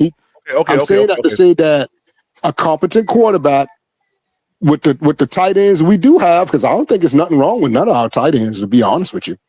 Okay. You need somebody who's going to elevate you too at the same time. You got all these wide receivers. You got all these, huh? Wait a second. Hold. Okay. You just sat up here and said, Edge. Mm-hmm. Yeah. Why would we bring in a player like a Trey McBride and all this other stuff to take away targets from Ted? Because Ted was brought here to be the number one. Right, and that was proven. So if he's here to bring the number one, why would you bring in a tight end that's a Pro Bowler to take away that production from him? Thank you, man. Thank you. Do we watch football? Guys, that was I watch football. Hey, yo, that was not my question. All I did was reference something that you said. You didn't even hear my full question. Mm-hmm. Why would you think that having a tight end that's like what Tony said, someone that's a little bit more competent, why would you think that would take away targets from Ted? Because Bryce Young has the ability and the inability to target one specific player, i.e., look what he has done last season. Ted had over 60% of the goddamn targets and catches over the goddamn receivers. The next highest, the next person behind him was Xavier Legette with far more. Was Coker with far more less. After that was Xavier Legette was far more less than what he has. Mm-hmm. Everybody, Ted was at 1,000 yards, and everybody else, and everybody else was 400 and below that. But Ted had 1,000.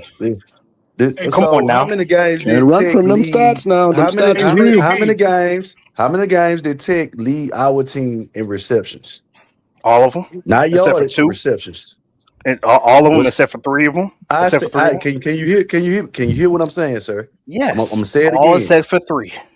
I said, how many games did Tech lead our team in receptions, not yards, catches. All of them except for 3. That's a lie. It's not.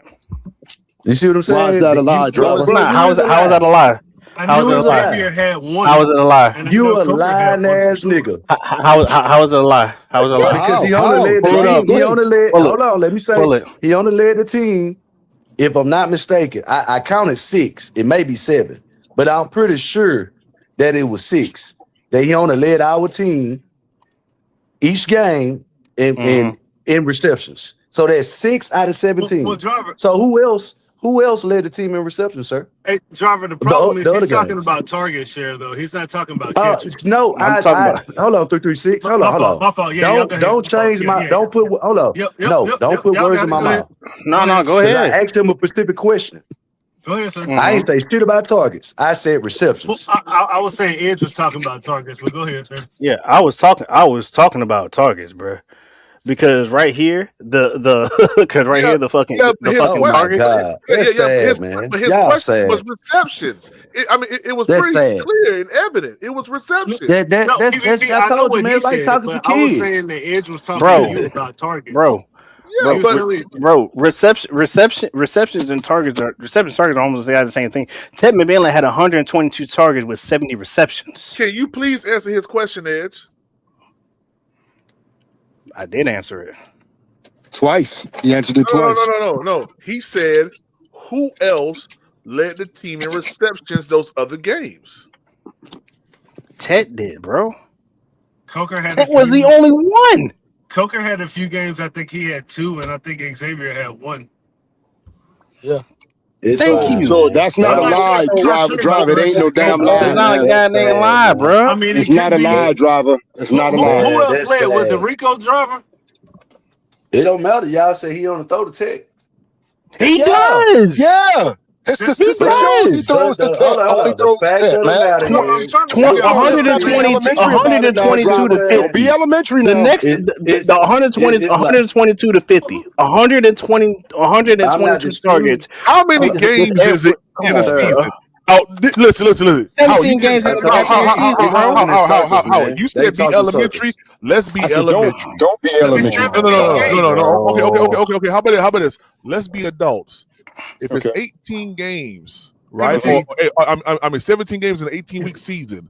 Howard, what's half of 17? Shit, what is half of 17? I can't count. 8.5, Howard. Let me help you out. 8.5. Go ahead, yeah. So if it's Now what? 8.5 games, and Ted McMillan, according to Driver, had 6.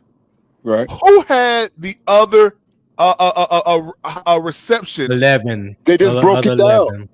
Who had the other ones? Who was the They just high? They don't know. Who was it? That's his They just broke question. Who was it? We said that, and he keeps saying we They lying. just broke it. They just broke it down. PPP. They just So said it. They just said it. else. Hold on. So All the right. question is this: if y'all say that he only goes to Ted Let's not be McMillan, elementary, PPP. Come on, man. Let Come him on, no, man. let him be no. Let him be elementary. You gotta, we gotta Come Let him on, be actually PPP. verify. Let's not be elementary PPP, with we this gotta now. actually Stop. verify who led the team in receptions throughout those games first. Because we just going based on what Driver's saying, but he won't say who led the team in the remaining games. So we don't even fucking know. Hey, that's what's on the floor right now. And what's up, That's Will what I'm Robinson? saying. So What's I'm good, asking Will? him who else led the team, and he said it don't matter. But So we 336, don't but know. 336. I said it. Hold on, 336. Did I say it don't matter, right? But they Right. emphatically said that Tech led the team. He said out his own mouth In the the other majority of the 13 games. He games. did. So Yeah, he in the don't know. majority of the games. So He if he led don't the rest know, of them. hold on.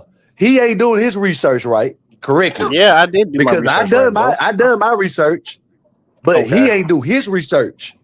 So don't sit and say we need to come up with the others. We need to do his This is research. your point that you're making. We're trying to figure out what okay. you're talking about, bro. Oh Like, man. Yeah. Driver, stop, man. Driver, we was come on. talking about Ted leading the team in target share. So, and he had But driver, 60%. but why He would you told hold on? PPP Why that would Ted you? had 60% of the targets for the team. Okay, that's what he told him.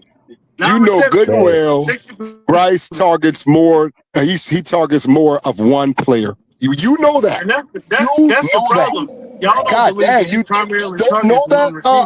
driver? You don't know that? Hey, driver, I That's- see that this is another win for us. Two. Thank you, How is sir. this That's a not win? another Why win, How don't is you it a man. win? clarify his sir. point, BPP? That's He ain't say elementary shit. right there, man. That's elementary. Yeah, how do you get a win off a half-credited ass point? He ain't even finished to tell us shit. He ain't Hey, They told hey, us gave who fellas. his themselves team they in gave receptions in them themselves their other own games. It's awards, sad. man. That's crazy, boy. Hey, No, let them hey, have it. fellas. Hey, man, you Hey, giving a fellas. nigga a win for it. Hey, Y'all Will, full how of are you, shit, bro. Will? You niggas I'm full of good, shit. man. So can I ask Nigga a didn't even question? finish the argument and you giving a nigga a win. A win. All right. That's All right. crazy, All right. bro. That's I give crazy. y'all All right. time. Ain't nobody pull up nothing. Ain't nobody said who PPP, led it's the other his 11 point. games. It's his point. Why do we have to pull up information on his point? Well, he But was y'all He the made the asking all these statement. he Y'all mysterious was made the the questions but money won't statement, provider. finish. sir. We So Sir, we here, Like y'all you so we gonna made made the the here, sit there so and, statement statement. here, that he and go through targets one 17 But so man. when weeks it here, when I here's and the find prove out you who answer. led? wrong, Here's the Y'all want us answer. to go Here's through the Bro, answer. 17 weeks to Okay, find out who led Here's in the answer. Here's receptions the answer. just to Go ahead, prove Tony. Go driver ahead, Here, Tony. point? Like, here's come the on, man. answer. Here's the answer.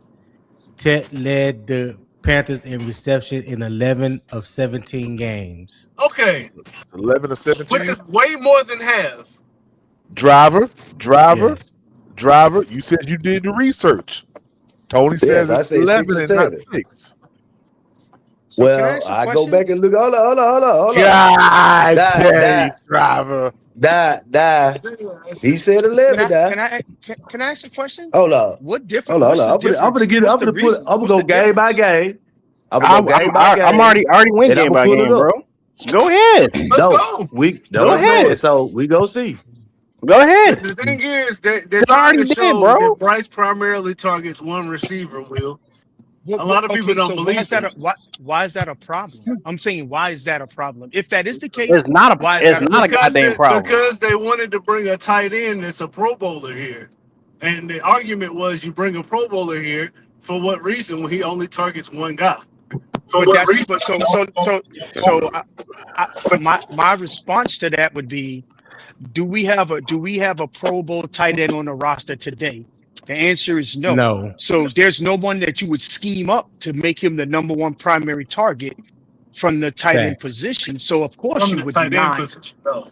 But what I'm saying is you would not. You would have to be able to make room in the offensive scheme if you have a Pro Bowl tight end. We don't have a Pro Bowl tight end, so of course. And then on top of that, I thought that the number would have been higher than 11 for Ted McMillan this season, being that we didn't have a effective number two receiver for damn half of the season. I thought But it I would think, have been at least yeah. 13 or 14 But games. I know he Is what I said thought that the early, at I number that would one think, be. game, and I know I that think it was Nick Booker early. had one. I think it was Yep. early in the season. That there were some games where like they were double teaming Tet a lot, and he Mhm. wasn't getting no action in the first half. Right. And so Right. they were trying to force Bryce to beat them using other weapons besides Tet because they knew once they took Tet out the equation, they didn't really have anything else. And this was before Coker came Right. back from his injury.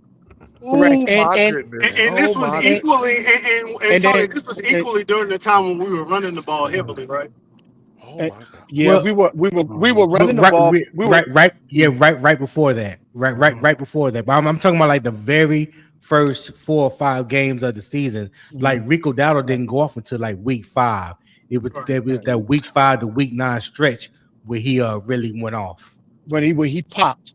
So my Yeah, question is, and then on top of that, I mean, if I was a defensive coordinator, I already know that his primary slot receiver, y'all traded him, who was going to refill that slot position, is injured, and we now have on good authority that and I know y'all gonna get mad at me when I say this, so please forgive me. So don't not yell at me. me I know about what you're this. gonna say. But we all know that XL was battling an injury the first half of the season. So we had very limited pass catcher. So I thought it would have been more than 11 games that Tet would have been a primary receiver. I'm shocked that it's not more. What injury was he battling with? I They just don't. they they was talking about. I think it was a hamstring injury or something like that he was playing through. Who, during the XL? first half, this season. I don't remember that. Yeah, I He don't Yeah, was. he was, was. but that's what I'm saying. Uh, They was not. They brought it out at the end of the season, but he was back. They would not put him on an injury report, and he played through that. So that came from the coaching staff at the end of the season. So mm, so okay. now you had your number two receiver that had a quad injury that he had a quad injury that didn't play for 8 games, and then you had your Right. number two battling a hamstring injury. And then you had a rookie pass catcher, and we effectively don't have a tight end. So Right. for when No, people, so you're when right. people have the, It so when says that so when Jimmy people, Piquet had a hamstring injury ahead of their yeah, week he was 3 battling. game. He was going week to week. He was back. He Yeah. had a hamstring injury going week to week. Now, and so what I'm saying is, Ted McMillan was a rookie, and then Ted McMillan also talked about he was playing 10 to 12 pounds under his playing weight. Yeah. Yeah. So there was He, Yeah, there's a lot of factors in here. yeah. He'll be There's a about lot yeah, of it's a lot of factors. factors. But no, Howard had asked me a question. Mhm. Did I feel like Bryce had enough to get? Do I think he would have enough Oh, to get him over the hump this year? And that's how we got on the tight ends.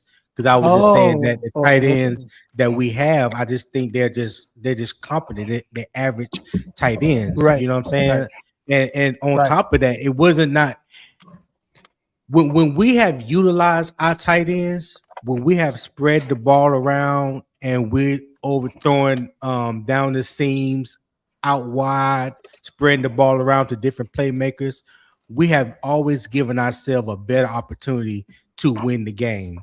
And if you look at the games last year where Carolina effectively took the tight ends out of the game and just used them as primarily as blockers, then a lot of the times it made the defenses, in my opinion, scheme a little bit more easier because they never felt threatened down the seam or in the middle of the field because you don't utilize the tight ends like that. But whenever we have used them, it opens up everything. It opened up all parts of the Mhm. field, the middle of the field, intermediate to the flats. Whether you want to go deep, it makes you more Right. effective in the play action because you allowing Mhm. when you're in 12 personnel or 13 personnel, now you got 2 or 3 additional wide receivers that's available.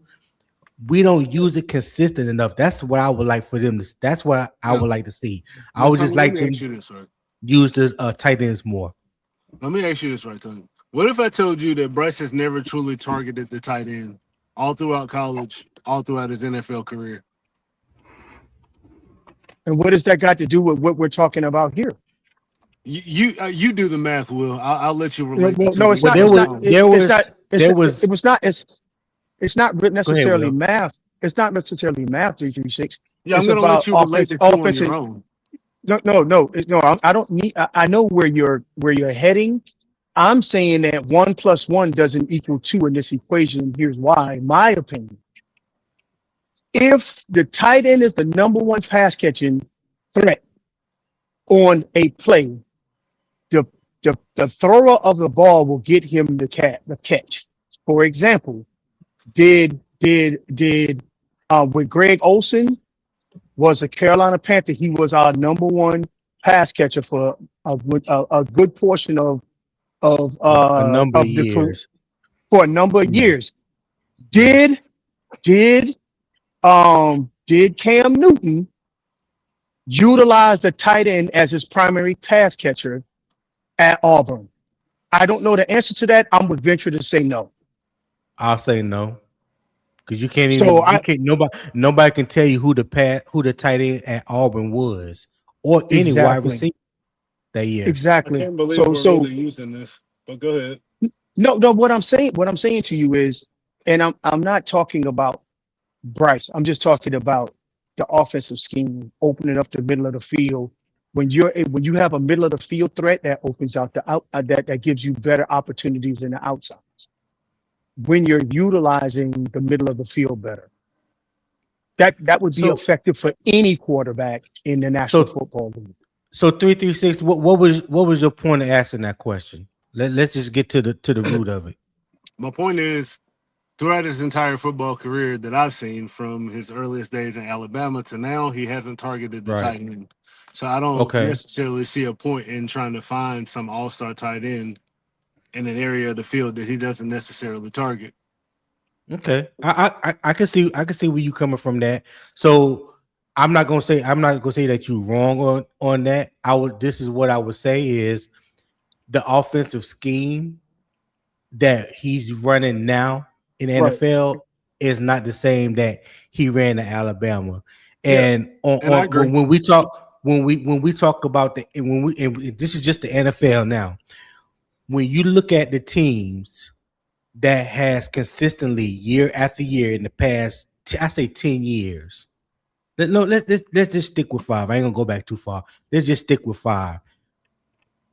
The teams that you have seen going the furthest in the playoffs, potential Super Bowl or whatever, they always utilize the tight ends. Okay. Always heavy.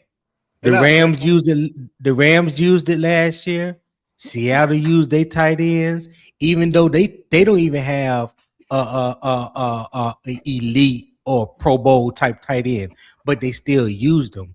In today's NFL, in these passing schemes, these teams are utilizing the tight ends a lot more because they see what advantages those tight ends can create.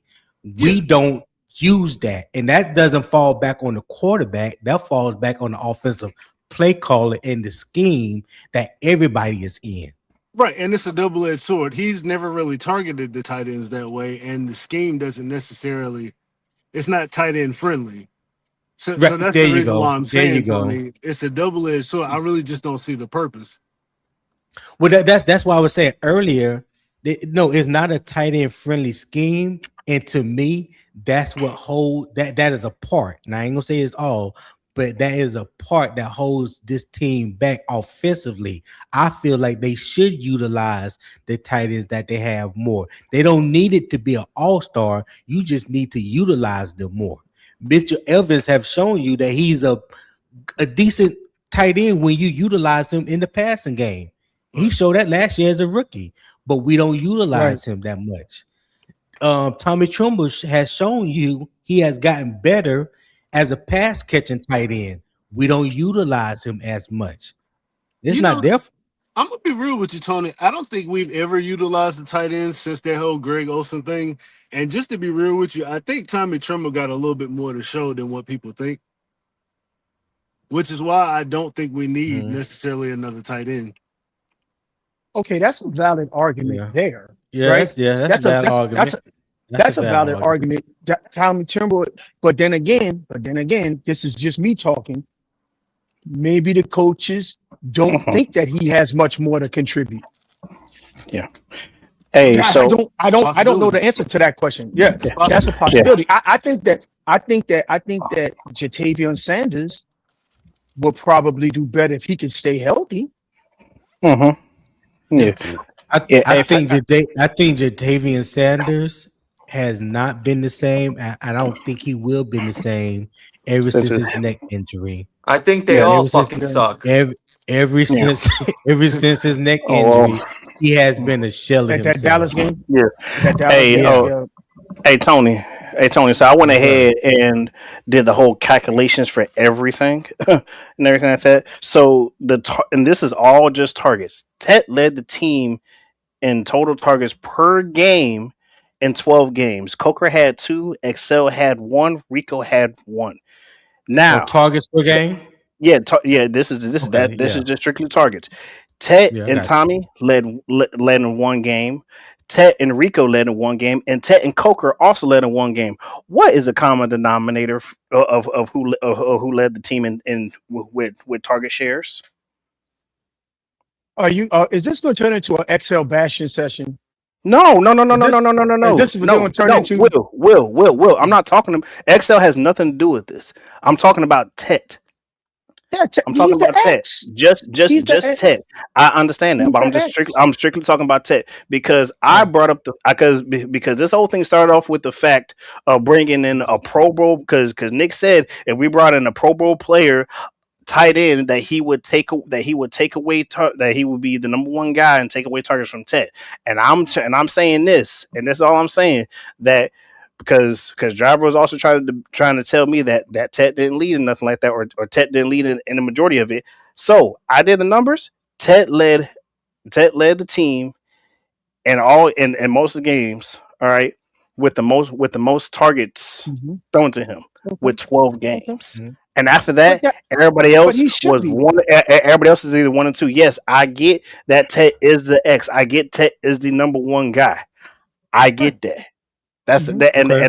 and that's all I'm saying. So for Nick Tri-State, if we would have brought in a Pro Bowl tight end like a Kraft or Mm-hmm. freaking or freaking Trey McBride, I Mm-hmm. mean, would you want to take I, away the I need That production? would do Would you take away numbers the for this production? offense. That would That do would do Okay, wonders. that Real would do quick, I just want to make a that would quick do point. wonders for this go offense. ahead. Go You're ahead. right, I Nick. heard Tom Brady. We all know, we could all agree, Tom Brady's arguably, if not the greatest quarterback of all time, right? I heard him Yeah. say in an interview that an elite tight end is the most it causes the most stress on a defense because you cannot it's literally impossible. You can't double a tight end. So an elite tight end will naturally open up everything for everyone else around him. It would make the game easier for Tet. Easier. If yeah.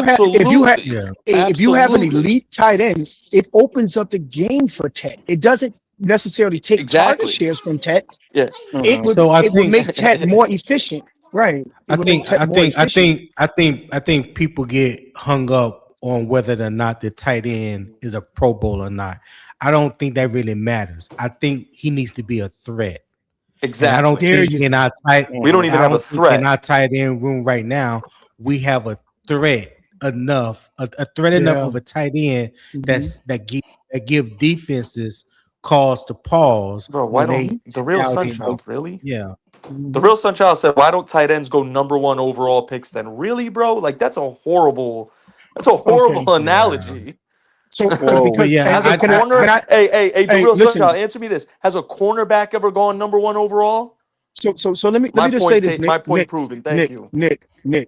Inside linebackers are the quarterback of the defense, That's but another one, Will. Has an he is inside not linebacker ever gone number one overall? No.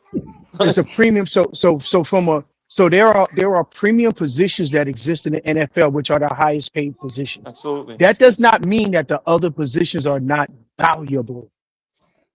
right. A guard is probably never gone number one overall, but having an elite guard next to an elite left tackle is Facts. insurmountable, right? yeah. Facts. So just to say that, I Yeah. mean, football is the ultimate team sport.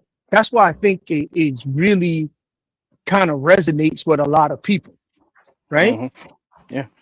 I mean, I Howard. mean, Yeah. My bad. My bad. I mean, Will, look at yes, sir. Indianapolis before they got before they got freaking before they got AR-15 when they had Andrew Luck. That line, especially on that left side with Kelly and I I know forgot you're the other talking line. about I the forgot the other dude lineman's name. he But just retired. You know you're talking about. I know you're yeah. talking about. So yeah, Yeah. with that, Will. So with those two guys, nobody was ever gonna dominate on that side because of where those two guys sat and where those two guys were. Right, And right. both And of those so, guys, and one, I think one was a number one. One was a first rounder. I think one was a second or third rounder. right. And If I'm not mistaken. yeah, and Yeah. that's what I'm getting at is when you talk about, and I think when you said a tight end needs to be a threat, that's the key ingredient. Do we consider any of these guys right now a threat? Now, No. Mitch showed He potential. showed some promise. Yeah, he showed He some shows promise. Yeah. potential, but Yeah. Yeah. he's not. If they're not going to respect him. And I'll go back to that Mike linebacker position. I mean, we got an All-Pro Mike linebacker for $45 million for 3 years. Just think about that. There are positions. You cutting out, Will, or you gone? Yeah, I'm right. Can you hear me now, guys? It comes Yeah, we hear in you and now. out. It comes in and out a little bit. Yeah. Yeah. Hey, I'm sorry. But people call you on Memorial Day to wish me happy Memorial Day, and I keep telling them I didn't die. Yeah, Yeah, exactly. yeah. Memorial Day and Veterans Day is My two Yeah, parents. different, two totally different things. Like, yeah. I do not shout out the alive, the living on no, Memorial Day. no, totally two totally different things. Yeah.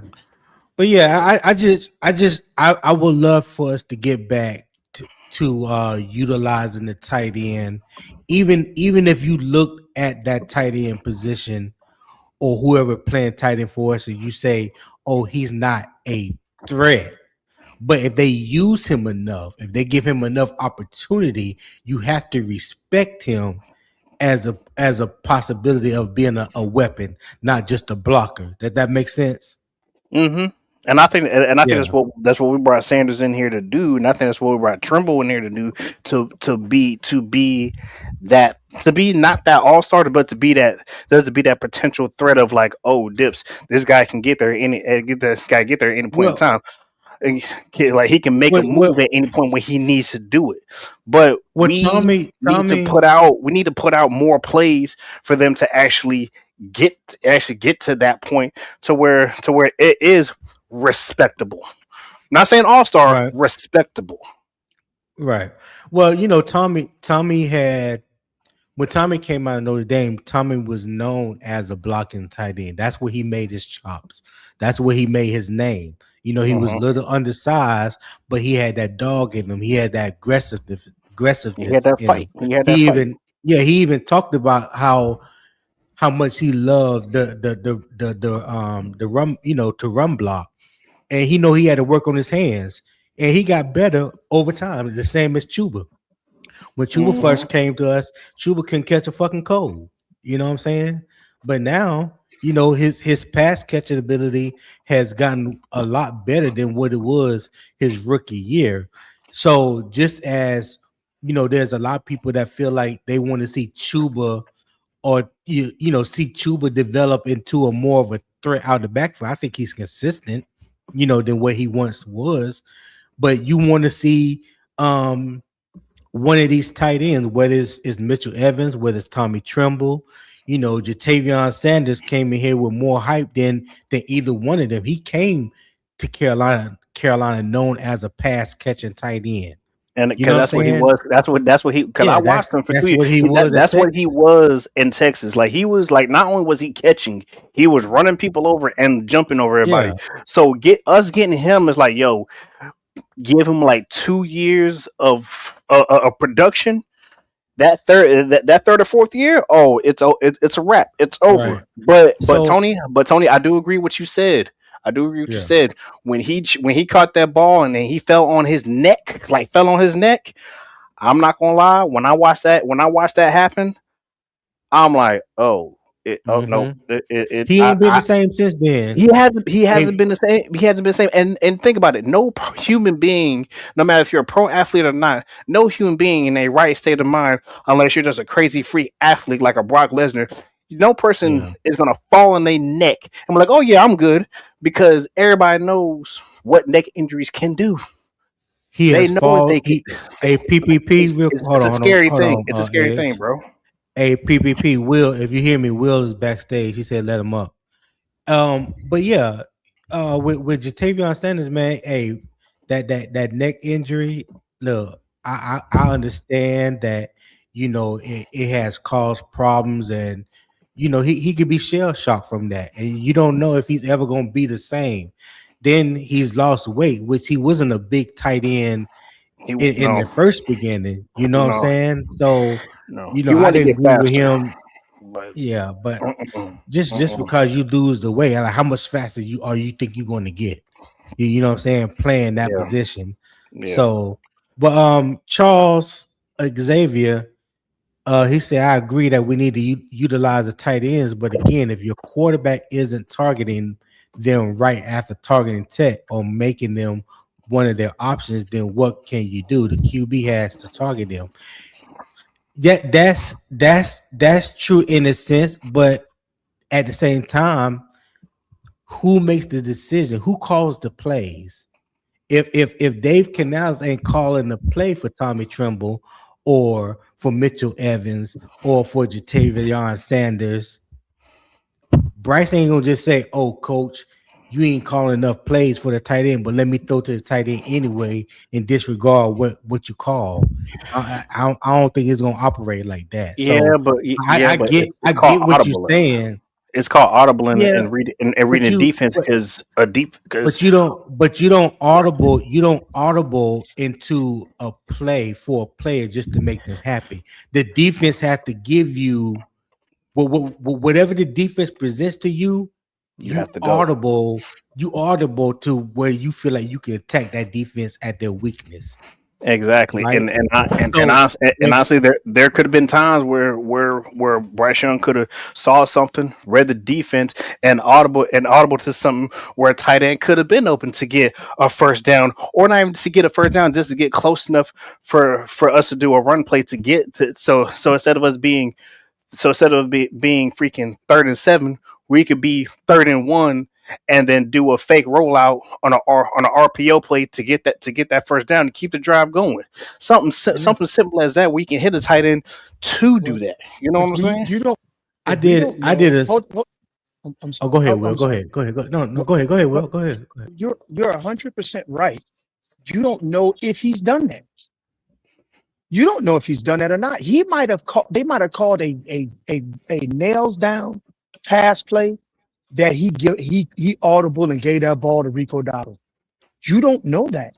And you another thing that I will tell you that most people did not catch on to at the end of this season, Rico Dottle and Bryce Young was both on Interview Row together on for the Super Bowl.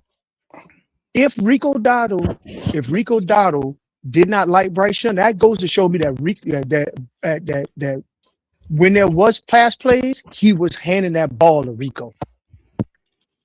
He was calling plays for Rico. He was audible into a check to a run play for Rico and different things like that. So you don't. So like for us, we don't know like what's on the call sheet. So like when people was talking about what's the guy that they said that they hired the advisor that's like 79 years old that he's not going to be working remotely. Don Capers. Not Don Capers. I'm talking about the guy that they hired recently from Oh, recent. Seattle. They hired him recently, and Fuck. I know what you're so talking about. The name's not they clicking in call my head right now. yeah. So think about this. If like so like say somebody like Tony that knows offensive schemes real well, right? Not only when he's looking at the film, he's listening to the audio from the play caller to the quarterback. He's looking on what was the down and distance, what was on the call sheet, and he is giving them a post-mortem of what it is that you could have done better, differently, or whatever. No one will never have all of those factors unless you're a part of the coaching staff. So somebody like us who say, well, Bryce Young could have did this, could have got the tight ends involved. We don't even know what was on the install sheet for the beginning of for that game. He can't audible to something that was never even installed. That's true. So let me ask you guys this. Will and Ed, either one of y'all can answer this question.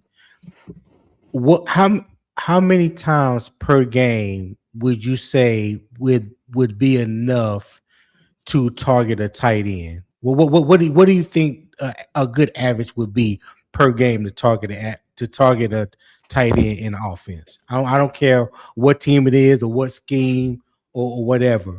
But if what would you consider good usage Go ahead, for a Will. tight end per game?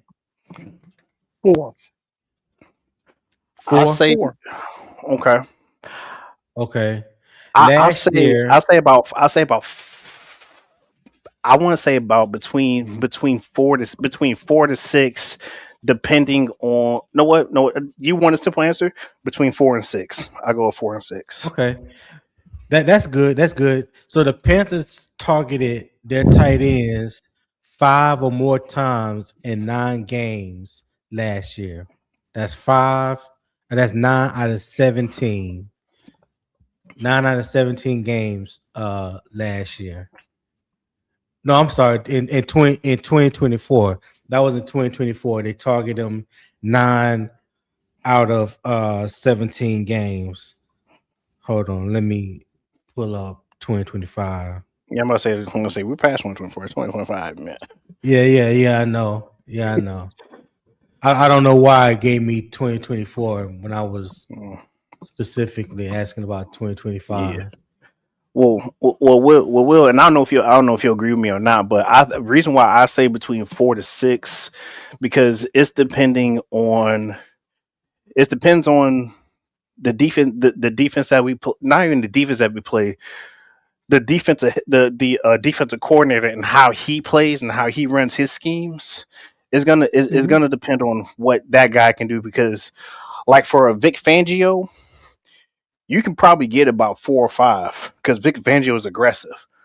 But when it comes to playing Chicago, and they like to get interceptions, I'm saying less because they like to be aggressive. But when they take away the ball, they're trying to take it to the house when they get an interception. So in 2025, it was 12. 12 per out game? of 17. No, 12 out of 17 games where they targeted tight ends 5 times or more. Oh, okay. So here's the valuable point that I learned as you went through that exercise, Tony. If the tight ends were a threat, it would show up on the stat sheet. If you were a threat tight end, and you got 5 targets per game, roughly, on over half of the games in the season, you would be 600 to 750 yards a pass catcher. Hey, PP, give about 5 minutes, but I got it broke down, though. I wrote everything down. I'm going to spit it out in a second. Hey, Driver doing his research on y'all boys.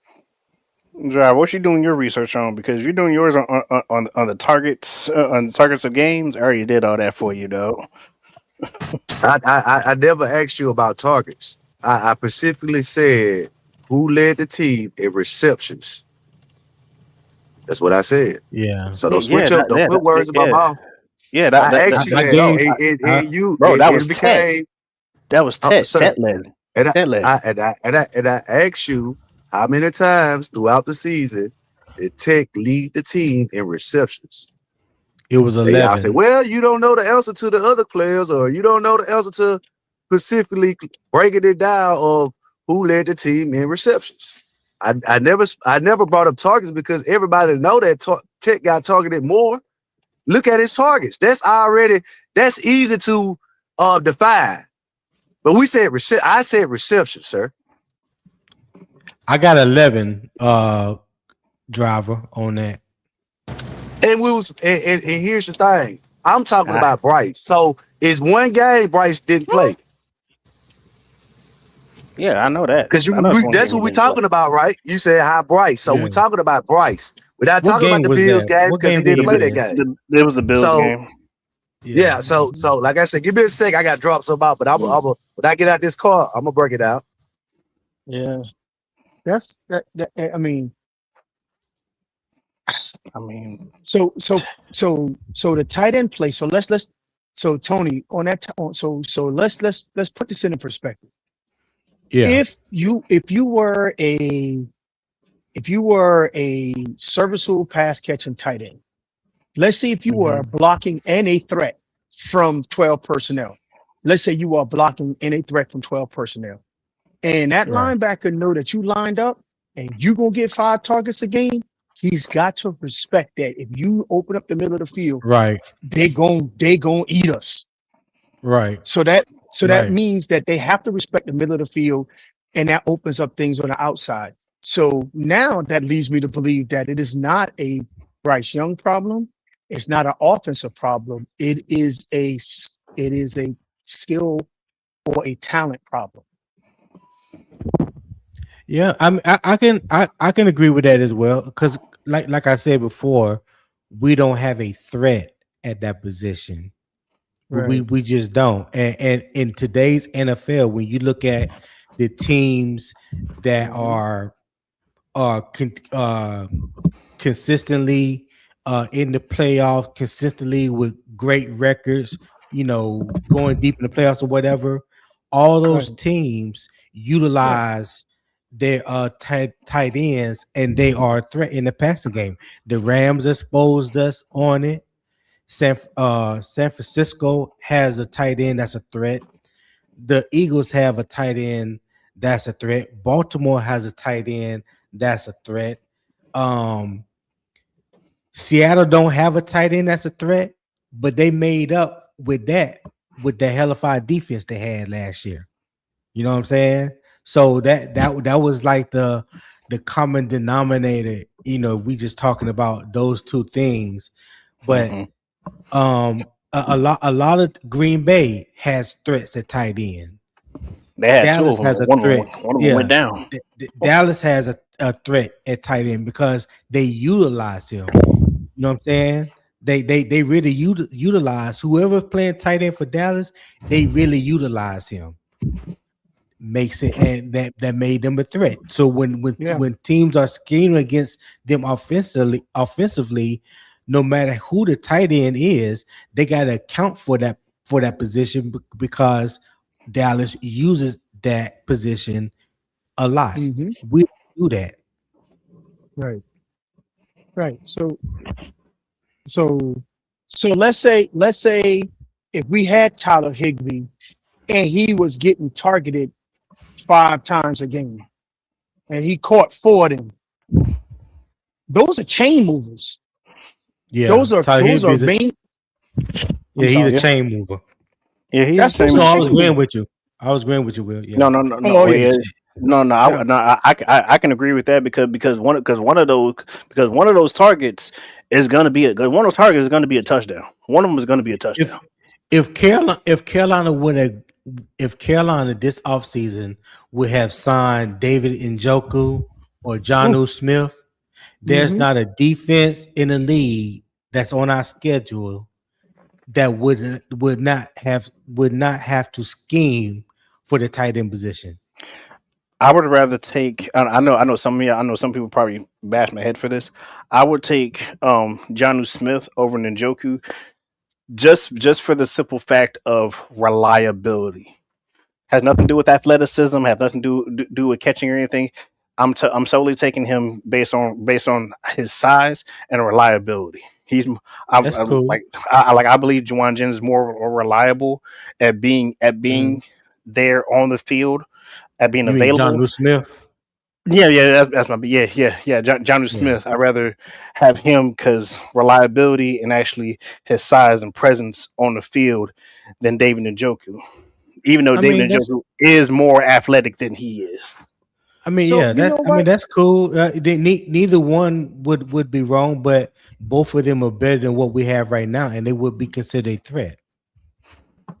So I got a question. I got a. So I have been drinking the Kool-Aid. Me personally, I have been drinking the Kool-Aid. We don't need a tight end. Well, we could use a tight end, but we don't.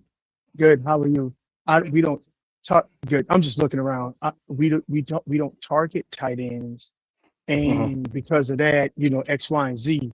But when you actually look at this now, this is literally a void of talent at that location, in that position of need. Hmm. That's what it seems like from just us talking about this. Because people say, "Oh, we don't utilize the tight end," and you're like, "Dang, we don't utilize tight end." Well, they don't show up on the stat sheet and they don't make an impact on the game, but they're getting 5 to 6 targets on most games. Yeah. They are because I actually did look at it like the most of it was about five from last season and So But you so, know, and, and I think but not one go ahead, now. game Will. Ted and Tommy Trimble led had the same amount of targets in Hmm. one game in one game by themselves. It was just them two. Well, so then my second question is, if let's say that we did have Njoku, Mm-hmm. he would get more than 5 targets in the game, especially if he cooking. If he got a mismatch, he's getting more than 5 targets a game. So what are we Hey, talking about here? yeah. Well, hey, Will, let me ask you a question. Do you think it's a possibility that we're not using our tight ends to create mismatches? You gotta, and you know what? You can put me at tight end. That don't mean I'm not a mismatch. It's talent void. Right, I'm, right. I'm being, I'm I see being, what I'm you're being. saying. No, no, That's no, no. talent void. I wasn't trying to say that jokingly. I was just trying to say that to be. I was trying to say that to be Yeah, honest. You know what yeah. I'm I'm, saying? I'm being, I'm being honest too. So in other words, you line up Tommy Trimble. Then it's like Mm-hmm. Tommy Trimble is not a mismatch for Mike linebacker, you know, whomever, Right, right. I or get what or you're saying. or or or outside linebacker X. They're Mm-hmm. going to take Tommy Trimble out to play. That's what I'm getting Right. at. It seems like to me now, after I've talked through this and listened to you guys, we might have a talent void. Yeah, I mean, so Talent when void, scheme void. when I hear Dan Morgan say that they like their tight end room the way it is right now. They don't have a problem with their tight end room right now. And we have seen um the production or lack thereof from the tight end room leads me to believe that they're not looking for a tight end that is a threat right now. Right. Okay. That's not Priority. high up on high up on their priority list right now. Mm-hmm. So Mm-hmm. I remember the times in Tampa, but before Tom Brady got there, before Dave Canales was there that 1 year, those tight ends that they had, but before Gronk came to Tampa and stuff like that, that tight end room was just like ours, but they utilized them though.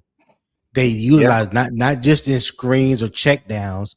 Like those dudes was doing crossing routes, Seam routes, yeah, post routes, seams, yeah, stuff, hitches across Mm-hmm. the middle, stuff or like that. Like they was blocking goes. right. Yeah. So we don't utilize our tight ends consistently like that. Now there have been games where we utilized the tight ends. I think there was like 1 or 2 games I remember last year. I can't remember exactly which game it was or who it was against. But when they threw to all 3 tight ends in that game, like all Mm-hmm. 3 tight ends got like 2 or 3 targets each in Mm-hmm. that game. And I was like, That okay, was at the that's beginning. cool. That was at the beginning. I think it was I want to say it was the Jags game that they were targeting. That they target most of their tight ends. I believe it Mhm. was. I believe it Yeah, was the I don't Jags remember the game, but I just know from what I've seen with my own 2 eyes, the conclusion Mm-hmm. that I come to when looking at the tight end position, I always say to myself, when we utilize those guys and we are spreading the ball around through the wide receivers and tight ends, running backs out the backfield, we become less predictable and we are putting ourselves in a situation where we're dictating offensively what is happening on the field. And it's hard for teams to scheme up against you when they don't know where the ball is going. If they have an idea that, okay, we're going to double take Ted Mm-hmm. out the equation. We know XL ain't a threat. So you probably gonna run the ball. So now we're gonna put 7 man or 8 man in the box, and we're gonna go man on the outside, or we're gonna go man on one side with XL and cover 2 on the other side with T Mac. And now Bryce, what you gonna do? We didn't have Yeah. enough Hey, threats. game. let me Go ahead. read off and then now I got it written down right here, man. Okay, Jacksonville Tech led the team. Arizona Tech led the team. Atlanta Tech led the team. There's 3 games. New England game, Tommy Tremble led the team. Miami Tech led the team. That's 4 games. Cowboys, Rico Dowdle led the team.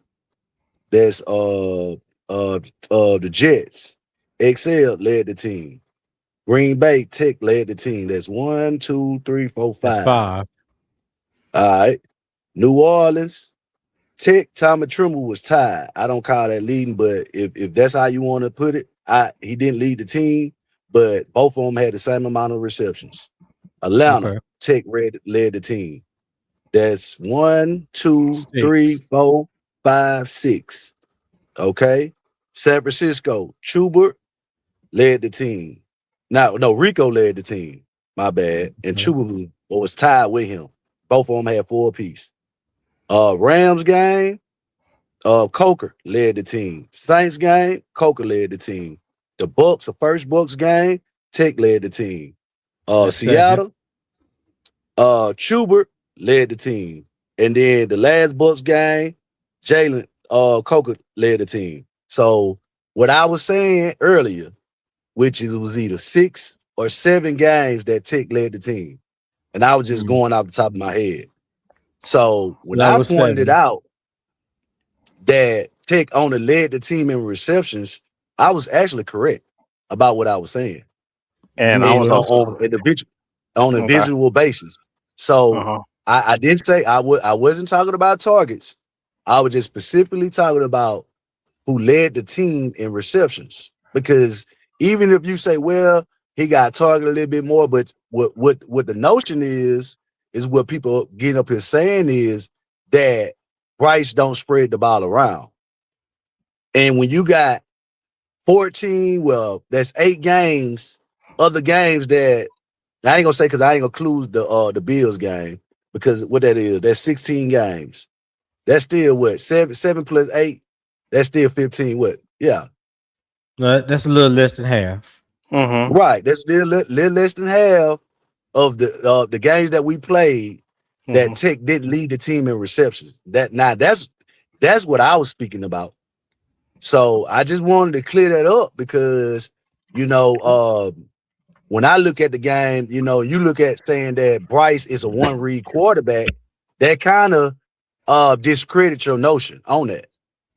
Not really, because Ted led because for target wise, Ted led the team with 12 games with the most targets.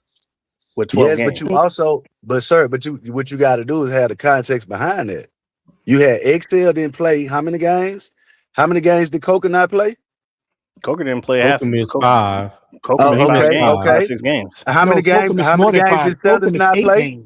8. Right. He only missed 5. Where he played 11 games last year. Oh, he played 11? Okay. Yeah, he played. Seemed 11. like he missed. I was missing him so much. It seemed like 50. Yeah, that's true. That happens. So you got Sanders who missed games. You had, if I'm not mistaken, Trump Timber who missed games.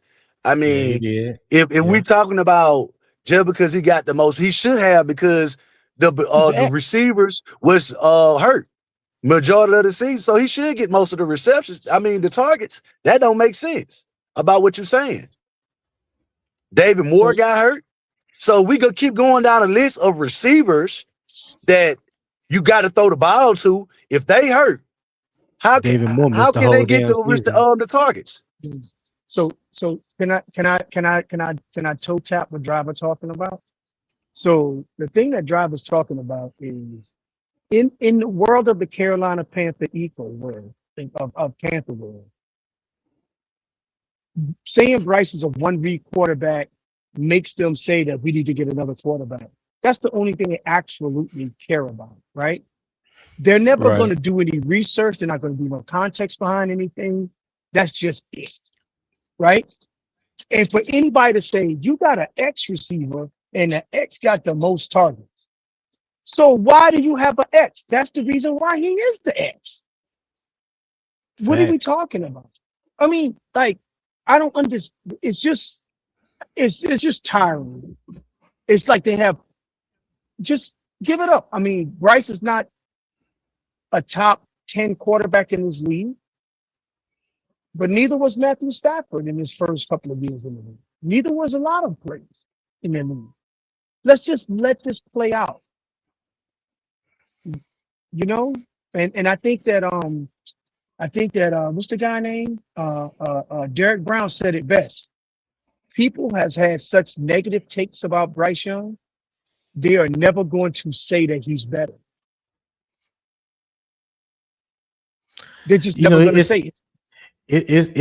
I've been waiting for someone to bring up that video or the comments that Derek Brown made just a few days ago in support of Bryce, and I have not heard not one person yet on this platform on Unk Channel, because I've been on Unk Channel a lot this past week, but I have not yet heard nobody in the chat, on the panel, anybody bring up Derek Brown and how he feels and his support for Bryce. Now, this is a player that's in the room, that shares a locker room with this man, and he's telling you how not only how he feels, but how the team feels about Bryce. But nobody has brought that up. No, whatever side of the fence you sitting on, Bryce lover or hater, but nobody brought that up. And I just been waiting to see if somebody was gonna bring that up. But guess what, Tony? I brought it up. Hold up, Tony. I brought it up not on those two channels, but on another podcast that you know about. I brought that up, and they still discredited it. So that I agree with you saying. I brought it up, and I asked about when I said that Derek Brown says that he stand behind Bryce, and I was still got blew off about what he's supposed to say about his quarterback. I mean, that just shows that even if that's true, that we know ain't nobody might go out there and throw their quarterback under the bus, but that to go out and at least acknowledge the fact that Bryce is our quarterback, and that he also said that the people will have to backtrack. The people that's haters who don't believe in Bryce will have to backtrack and change the way they view Bryce Young. So I totally agree with you, Tony.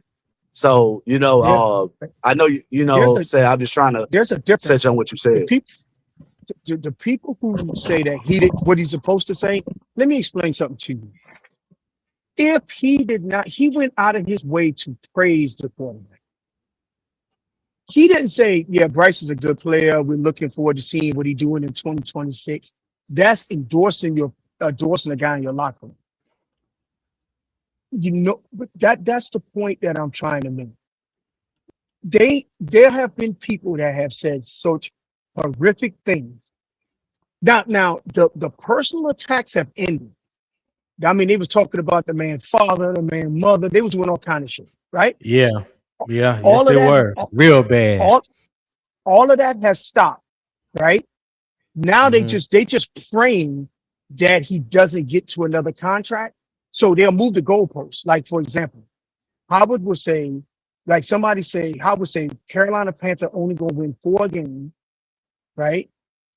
If because Bryce Young's the quarterback. And somebody say, "I bet you $1,000 on it." I ain't betting that kind of money. And he said, "I ain't betting on that, but I'll bet that we don't sweep the division." So he makes he creates an impossible thing. Like, of course, you're not going to bet $1,000 that we win all 6 division games. Or you say, "I bet you he'd never take us to a Super Bowl. I bet you we never win a Super Bowl with him." It's incredible, right? There's a lot of top 5 quarterbacks that will never get to a Super Bowl and win one. You want me to tell you one that I think will never win a Super Bowl? That quarterback in Buffalo is never winning a Super Bowl. The one in Baltimore ain't gonna win one either. The one in Buffalo ain't gonna win one either. But that's the point I'm trying to make here. It's like they have said such, horrific things. Cowboys too. Right. Yeah, Cowboys too.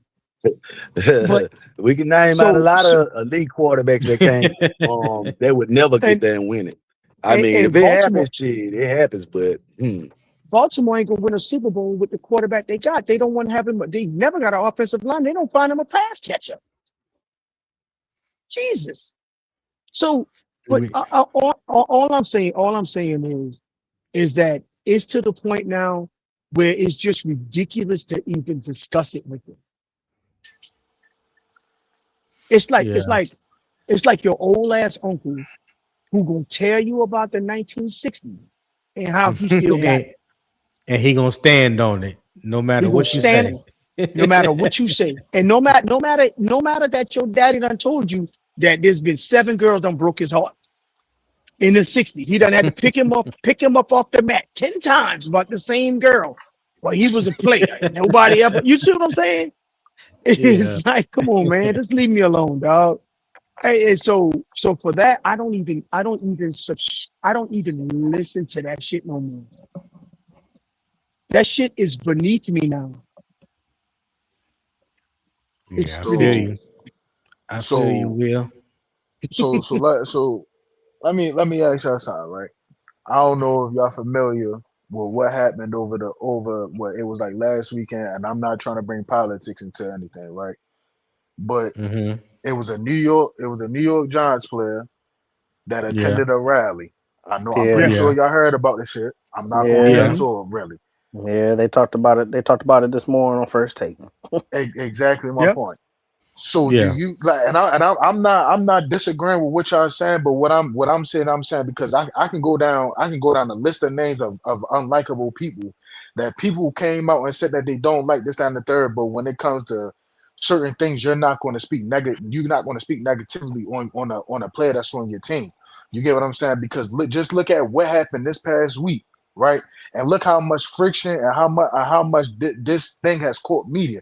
The last thing that you want is for, regardless if I like Bryce or not. At the end of the day, I've always said and I've always said I don't like Jalen Hurts, but I can't say and I can't shit on Jalen Hurts because he's won the Super Bowl, he's been to the playoffs every year that he's been here, and this, that, and the third, right? So the people Right. that y'all saying the people that y'all saying y'all talking about and stuff, they have their opinion just like everybody else has their opinion. Now I don't know who y'all talking about when y'all say like they was attacking people. Fan, I hope it wasn't none of the people that you know who podcasts I be on, because you feel what I'm saying. I don't know. I never heard What you nobody say talking no. about? What you talking I about specifically? whoever just said that. I think it was Will. He was saying that they was attacking his family and shit like that. Oh yeah. I'm Oh yeah. I'm I just don't know which podcast you've been. I don't know which podcast you've been on, brother. I don't think I've ever been on a panel with you. If I have, I apologize for not Yeah. remembering. But that's easy to figure out, bro. That is easy. As a matter of fact, I'll even throw you one better.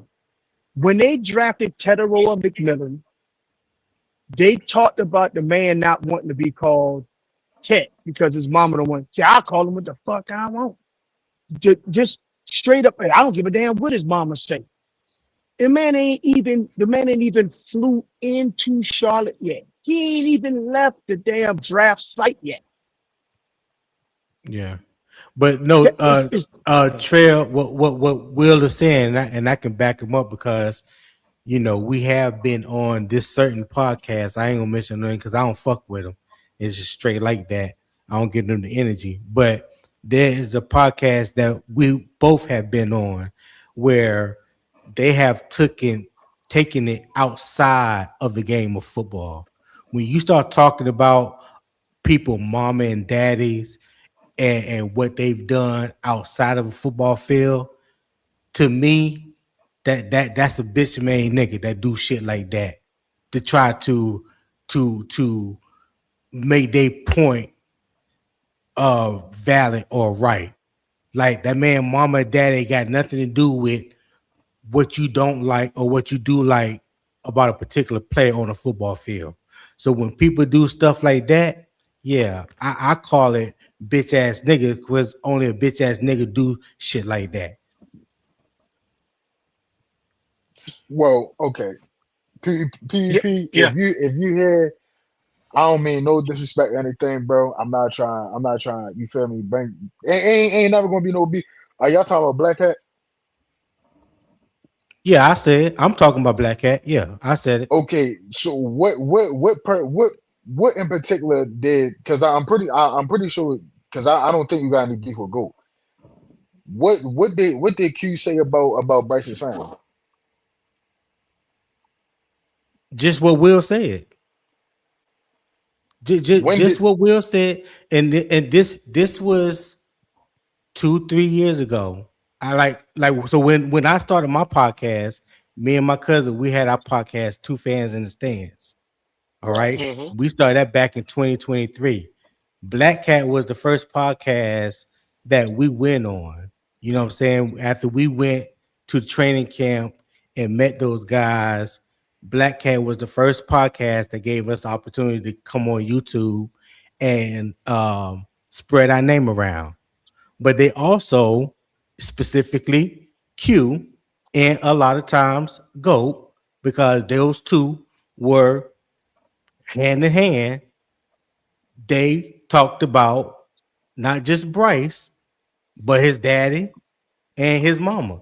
Now, what word for word specific or the whole sentence that was used, I don't remember all that, but I know what I've heard and the arguments that I've heard talking about that. And I've always said, and I say it again now, and whoever, because it don't make me no difference.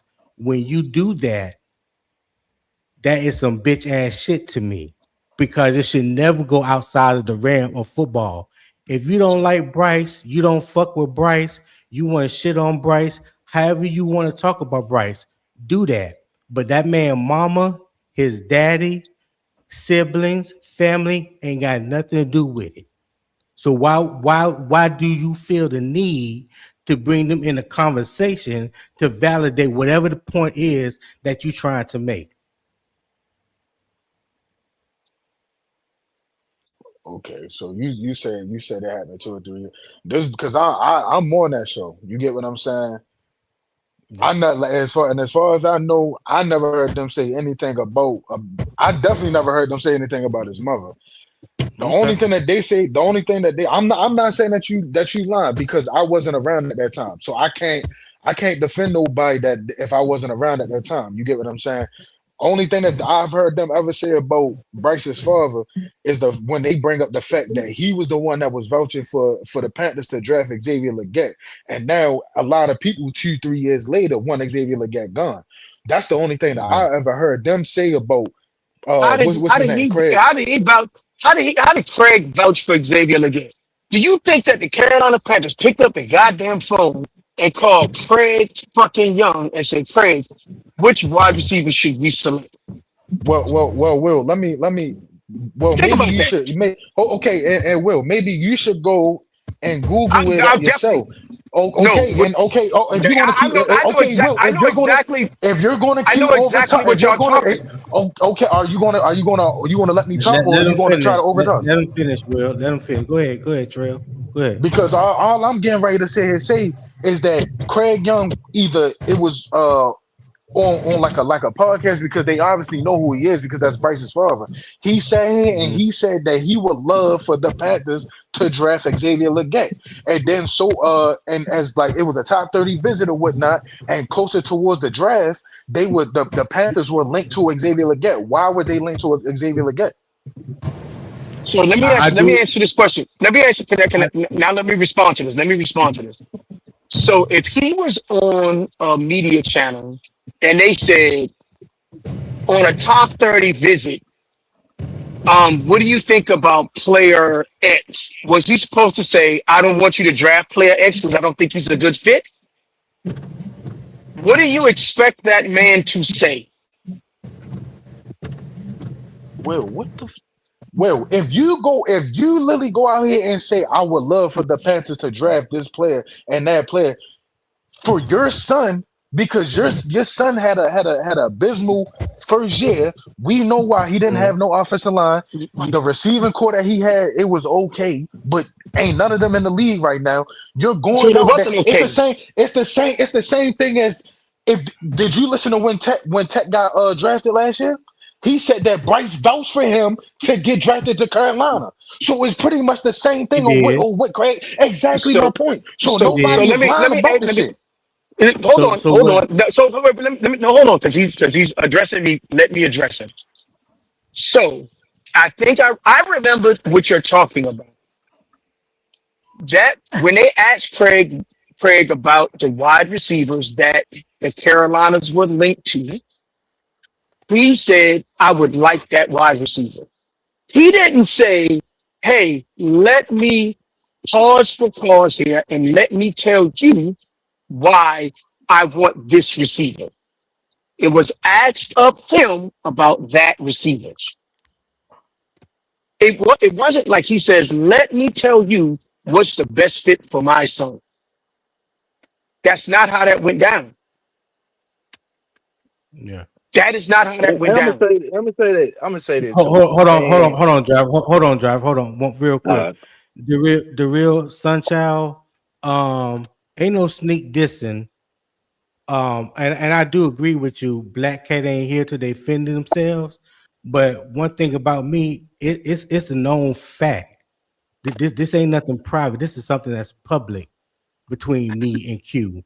I don't hide that fact. I stand on anything I said. So if anybody want to go back and tell him, go, or anybody on Black Cat about anything that I've said, do it, but make sure you quote me accurately. I don't duck no smoke. He already know how I feel about him, and I stand on that. Ain't no changing that. Come on, bro. Come on, bro. Let's What, just what you mean? What you fuck mean? fuck I'm fuck all talking. that, bro. Fuck all that. But fuck that. I'm talking to this man in the chat.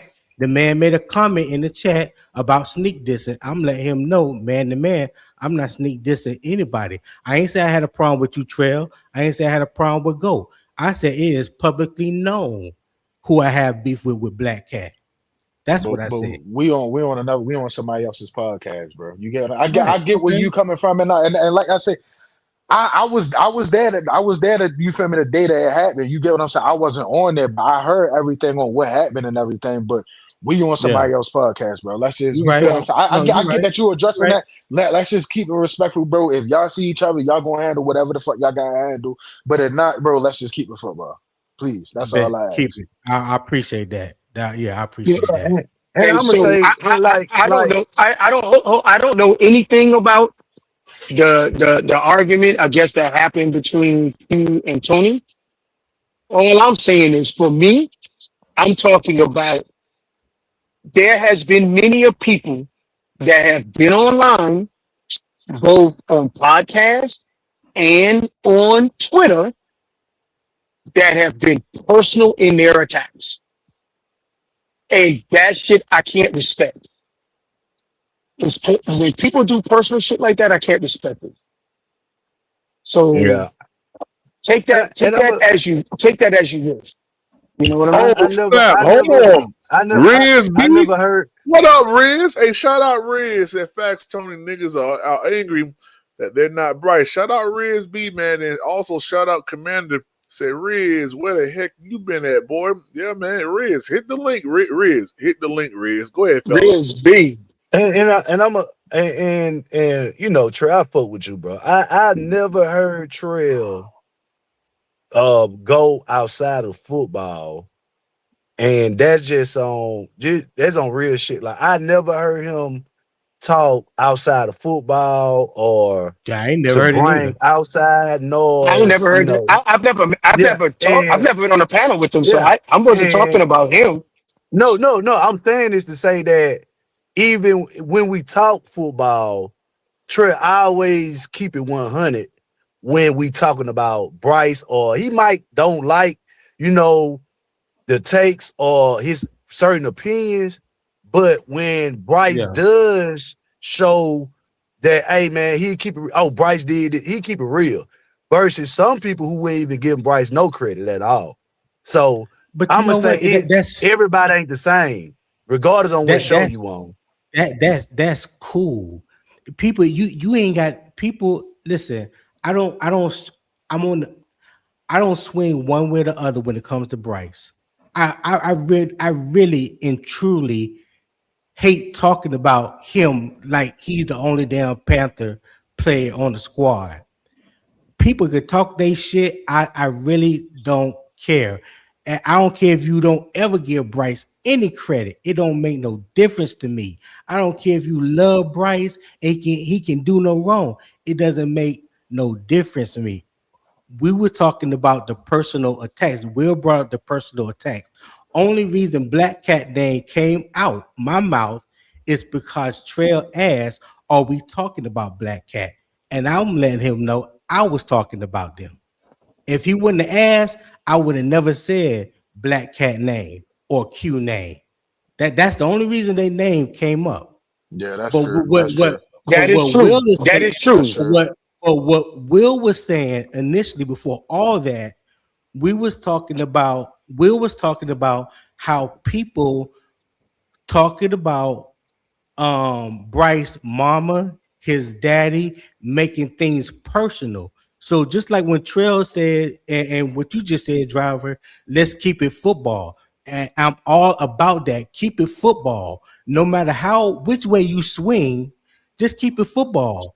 That man, mama, daddy, girlfriend, boyfriend, whatever the fuck he got, it got nothing to do with football. So why do we feel like we got to attack somebody personally just to prove our point? That was my point in all of that.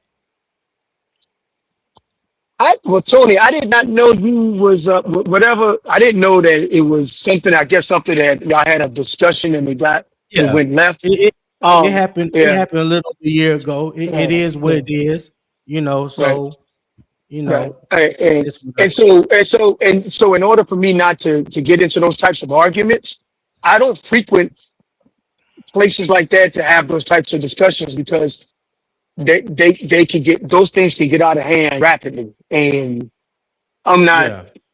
Yeah, That's not you are that type of stuff is not worth my energy at time. So yeah. I like to talk Panther football. I like to talk stuff. I like to debate the Bryce Young thing. But let's keep it to football. That's all I'm saying. Hey, hold on, right quick. Hey, the real Sunchild. He said that y'all made it personal with Chris Sims. He also said y'all made it personal with Excel. Let me tell you something, the real Who's Sunchild. wrong? He must be talking to We're PPP talking now. about PPP. Oh, okay. All right. Yeah. Let me explain this real quick because I know that my takes sometimes they hit a certain spot, but you can't find no tape on me anywhere where I've talked about Xavier Leggett's personal life, where I've talked about his mama or his daddy, brothers, sisters. I actually met. Well, yeah. I actually met his cousin 2 years ago. She owns a podcast studio in Charlotte. Who cousin? Xavier Leggett. Excel. Oh, yeah. And everything that I talk about is, hey, listen, does he not eat coon? yes, he does. South Carolina, stand up. Hey, and then here's the thing I'll tell you about Chris Sims. Man, you rupture a man's spleen one time. Oh yeah. No. Exactly. But I'm saying the real Sunchild said I made it personal. Did not Xavier Leggett say and display that he eats raccoon? Yeah. I mean, I'm not saying nothing that's out of place. What are you talking about? That's called nitpicking, man. Hey, PPP, that's called nitpicking. So because him eating raccoon is not germane to football, and you mentioned that means you took it out of football. That is not even close to the same thing that we're talking about here. That's football and tennis. That's two different things entirely. And I'm pretty sure that man's smart enough to know better than that.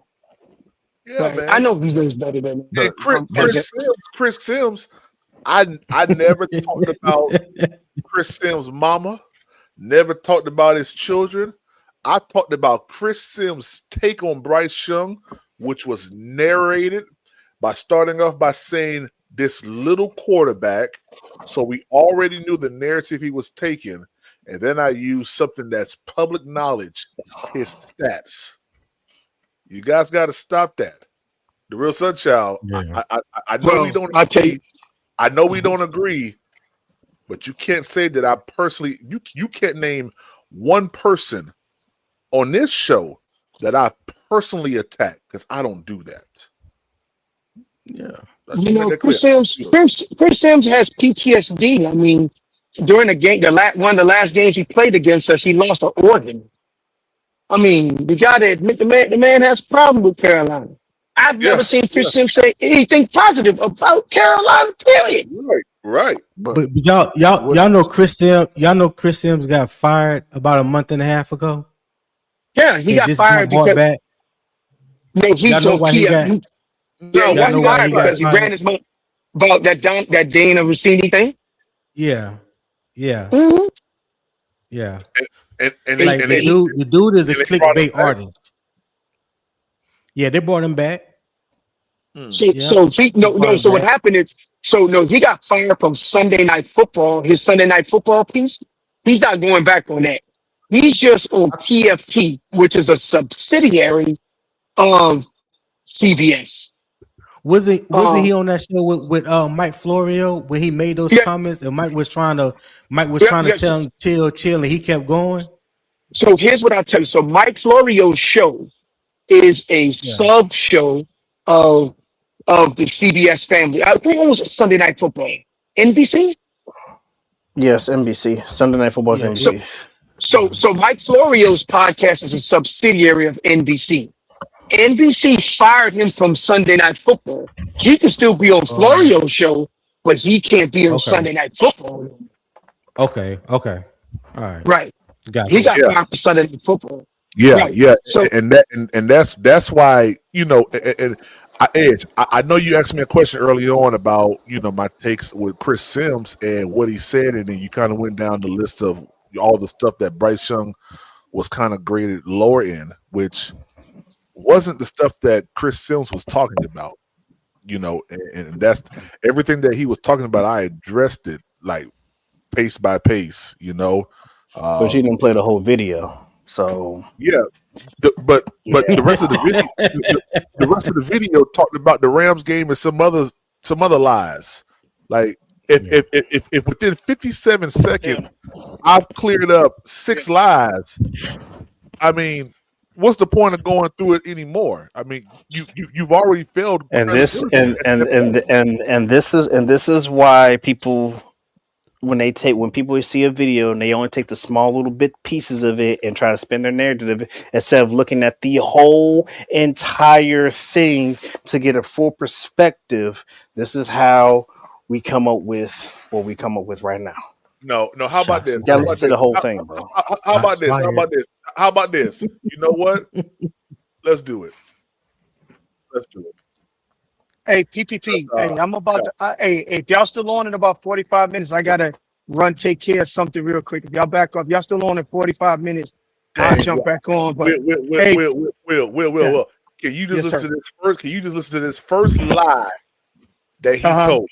Just listen to the first lie that he told. Okay, Right. Yeah, I'm real listening. quick. I'm gonna pull it off the panel real quick because I don't want to play or be seen. I just want to play this first lie. Number 31, a former Can y'all hear it? Yeah. Yeah. Yes. one overall pick. It felt like there were moments of moving forward for Bryce Young last year, Chris. But the question is, after rewatching the film, where did it ultimately land? Did we Yeah. get too far over our skis that Bryce Young has arrived? I think so. I did. It was better, no doubt about that. Sure. There is, and is he's a good little athlete. You heard that, right? You heard the first part, right? Yeah, A, I heard it. a good little athlete. He does have good feel for the position and anticipating throws and doing stuff like that. But yet, at the end of the day, this is still a guy that, because of his size, there's plays turned down because of not hanging in the pocket or not. Will, is that a lie or is that truth? That's a bold-faced lie.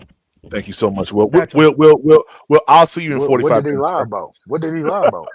Well, About I'll him see you not in hanging in 45 the minutes. Thank you pocket, so much, sir. about him not being able to hang in the pocket, and Well, we that have part. seen Bryce hang in the That pocket. part. That part is that. No, I'm not saying it's true, but the part it's of a him not lie. hanging in the pocket. But hold on.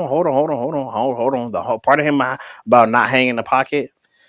It was, but now it's not because he was graded as having one of the highest uh, clean pockets in the league. But After we but got him aligned, he was but able to hang in the pocket. So Ed, that's not a lie. So in the Edge, Edge. beginning part it was after we fixed the line. After we fixed the line, he had You one see of what the I'm talking about, Tony? highest See what I'm talking about, highest Tony? list. You see what I'm talking Okay, There's listen. somebody on Twitter named Panther Highlight.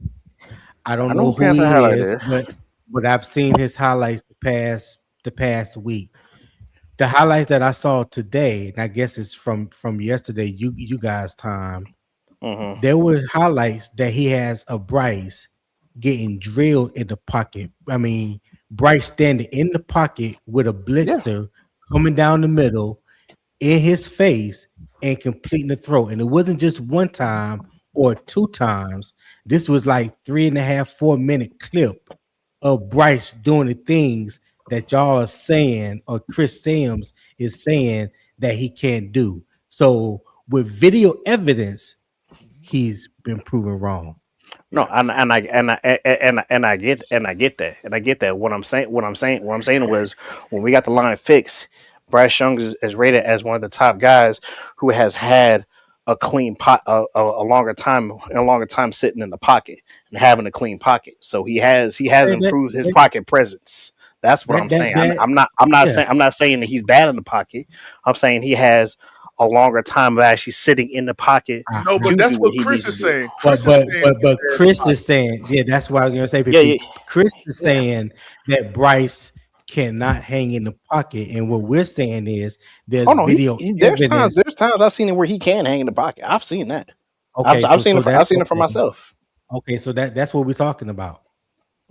Okay, let's keep going. Seeing it. At times it's too conservative because it's like, wait, he can't really see that guy down the middle and there's somebody there. So it goes on. He's too conservative and can't see that guy down the middle. I asked you guys, what was Bryce Young's highest percentage throws thrown at in the 2024 season, 2025 season? It's across the middle. That's another lie that Chris told. And he's using this to try to say that Bryce Young can't see over the line. That's another lie. So that's 3 lies in 48 seconds that we've already debunked, that we've already shown Chris is a liar when it comes down to that. 3 already. 3. But you want me to continue on past a minute and 47 seconds, and I done came up with 3 lies that this man done told about Bryce Young. Come on, Edge. PvPs, So take your so fandom, take your fandom out of it, and actually no, listen to the whole Edge. thing what he was I saying, got him, bro. Edge. I got him, Edge. It's I not got him. fandom. It's not fandom. Edge. If this had nothing to do with football, period, and I had evidence of someone saying something that was totally opposite, and I had the evidence in front of me show me something totally different, I would say the same thing. You're lying. You're not telling the truth. So if Tom Brady were to say this, what would you say then? Tom Brady's lying because I have evidence of it of that not being the truth. The But truth is still PvP, the truth, regardless of what it is, bro. PvP. Yes, The sir. same thing. The same. Now, I'm gonna address out because I've been trying to talk and shit like that, and motherfuckers just keep talking. I'm not ready to yell over niggas. So I think y'all taking this shit a little too personal. Y'all trying to make it personal. Oh, snap. Hey, Trey, I'm so sorry. I don't mean to cut you off. I apologize, sir. I do apologize. my nigga Riz B. What's up, Riz? T was good, my dog. Hey, Trail, as soon as Riz is done, the floor is yours. Riz, floor is yours. I appreciate you, kind sir. Yes, sir. Yes, sir. Take your time. Fuck the Saints. Fuck the Bucks. Yes, sir. And fuck those dirty ass, contagious ass, STD having ass dirty birds. Let's go, baby. Oh man, Trail, floor is yours. What's up, Riz? Good to see you, man. God, what's going on? Go ahead, Trail. Go ahead, Trail.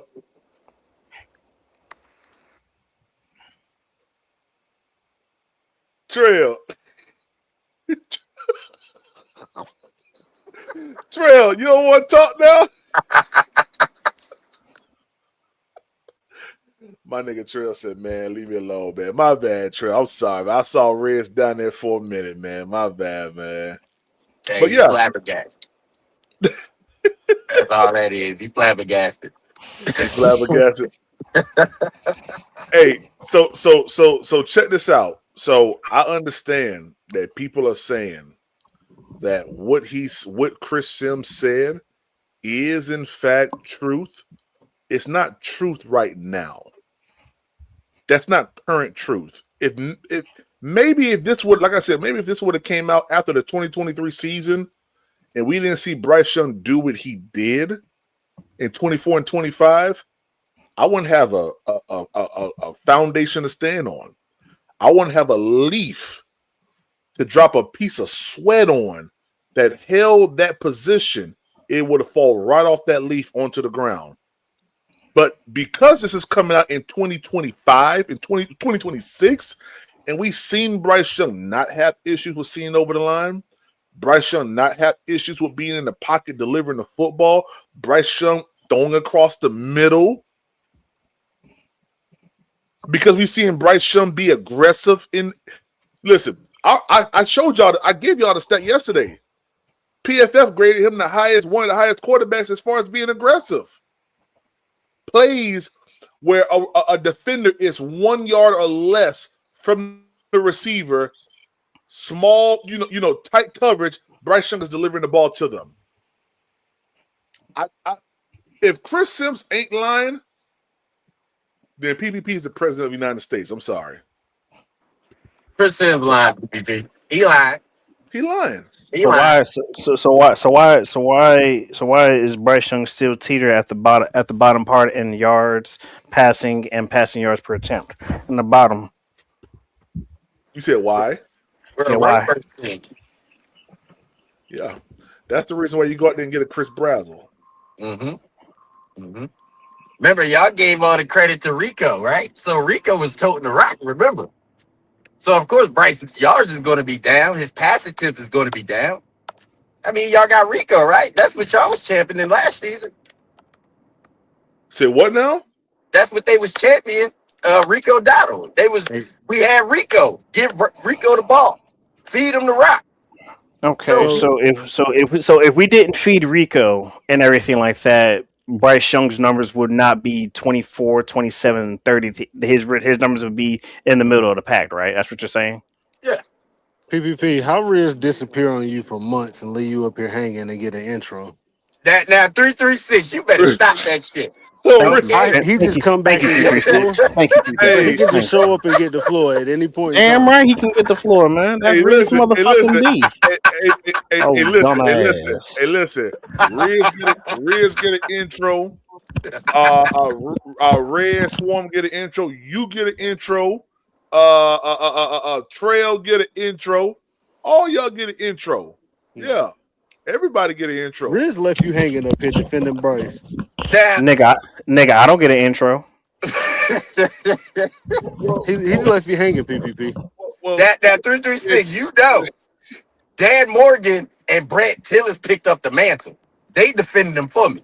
Then Big Grizzly came out and started defending Bryce.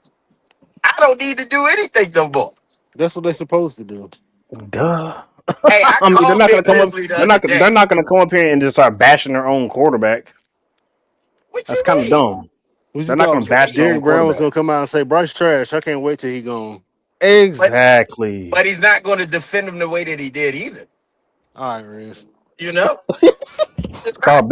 It's called business 101. You're not going to trash business anybody. 101 when we You're not know going to. we got the guy. When the team that he plays on knows for a fact that Bryce is the guy, we who are we, right? Like who are we to say anything? And Okay. all that goes back. All that takes me is Riz was right since day one. No, the hell you wouldn't. No, you was Yeah, not. nigga. No, No, the you hell you was Yeah. wouldn't. not. Hey, You was PPP, not. tell him Riz was right since day one. Bryce That been the Yeah. nigga guy. been here struggling. You ain't right about shit. Just You was See, right that look, he needs some more help. Yeah, he now you was right sound about like that. Unc. You Yeah, you sound was like right. Unc. He needed some more help. He You was sure did damn need right. some You help. damn sure right about he that. shot the 336 for that Super J. He said we seen Bryce do both, so he's not lying. Well, he is lying. 336 Yeah, if we seen him do both, how can he be lying, PCP? Exactly. because you Mm-hmm. cannot. Hey, 336. Yeah. That's just like saying, okay, say our children are in class. They were failing math to start the first 2 semesters. And then the second 2 semesters, they have a passing grade. Are Right. they still failing? No, but we can't say that they necessarily passing either because they had failing grades in the beginning. So now Yeah. we got to average them grades out, PPP. We can't just wash it away. We got Okay, to get an average to get the final grade. okay. Exactly. And the final grade says what, sir? That I seen my child both struggle in math and do well in math. Okay, so hold on. So as your child, would you come up to him and say, you was failing earlier, you still a failure, but you're Mm-hmm. passing? Well, luckily Bryce Young ain't my child, and this the NFL, right? 336. So Don't as an straddle that NFL fence, analyst, 336. PPP, I can tell the truth about who he is, unbiasedly. Yeah, I got you. But here's the thing: when you have current and new data that's available to you, Mm-hmm. you cannot continue to keep using something that happened in year 1. But We he know was that still doing it in year 3, though. Bryce Young had issues seeing over the line in year 3. He was still holding the ball in the pocket a few times. It wasn't like it all just went away and he was just completely 100% redeemed. Bryce Young No. had problems seeing over the pocket in year 3. Yeah, Bryce was still holding the ball in year 3. We don't got like every pass, but PPP, you got this Y'all conception that saying two Bryce Young different has just things. been I perfect You, this you, whole mean, you see time. that CJ. right? You see that right? You Hold got on, this hold on, whole hold on, hold thing, on, hold PPP, on. where he's just been Tony, perfect this whole that's what they time. I It's do. just mean, not but you That's true. know, what they CJ do. They Stroud talk in was It's holding the just circles. ball not. a It's lot just not last that. year It's too. just not true, PPP. They talk in circles. Hey, hey, hey, So hey. I'm talking in circles by saying that Bryce Young has done both. But No, Is 336. that I not a said true statement?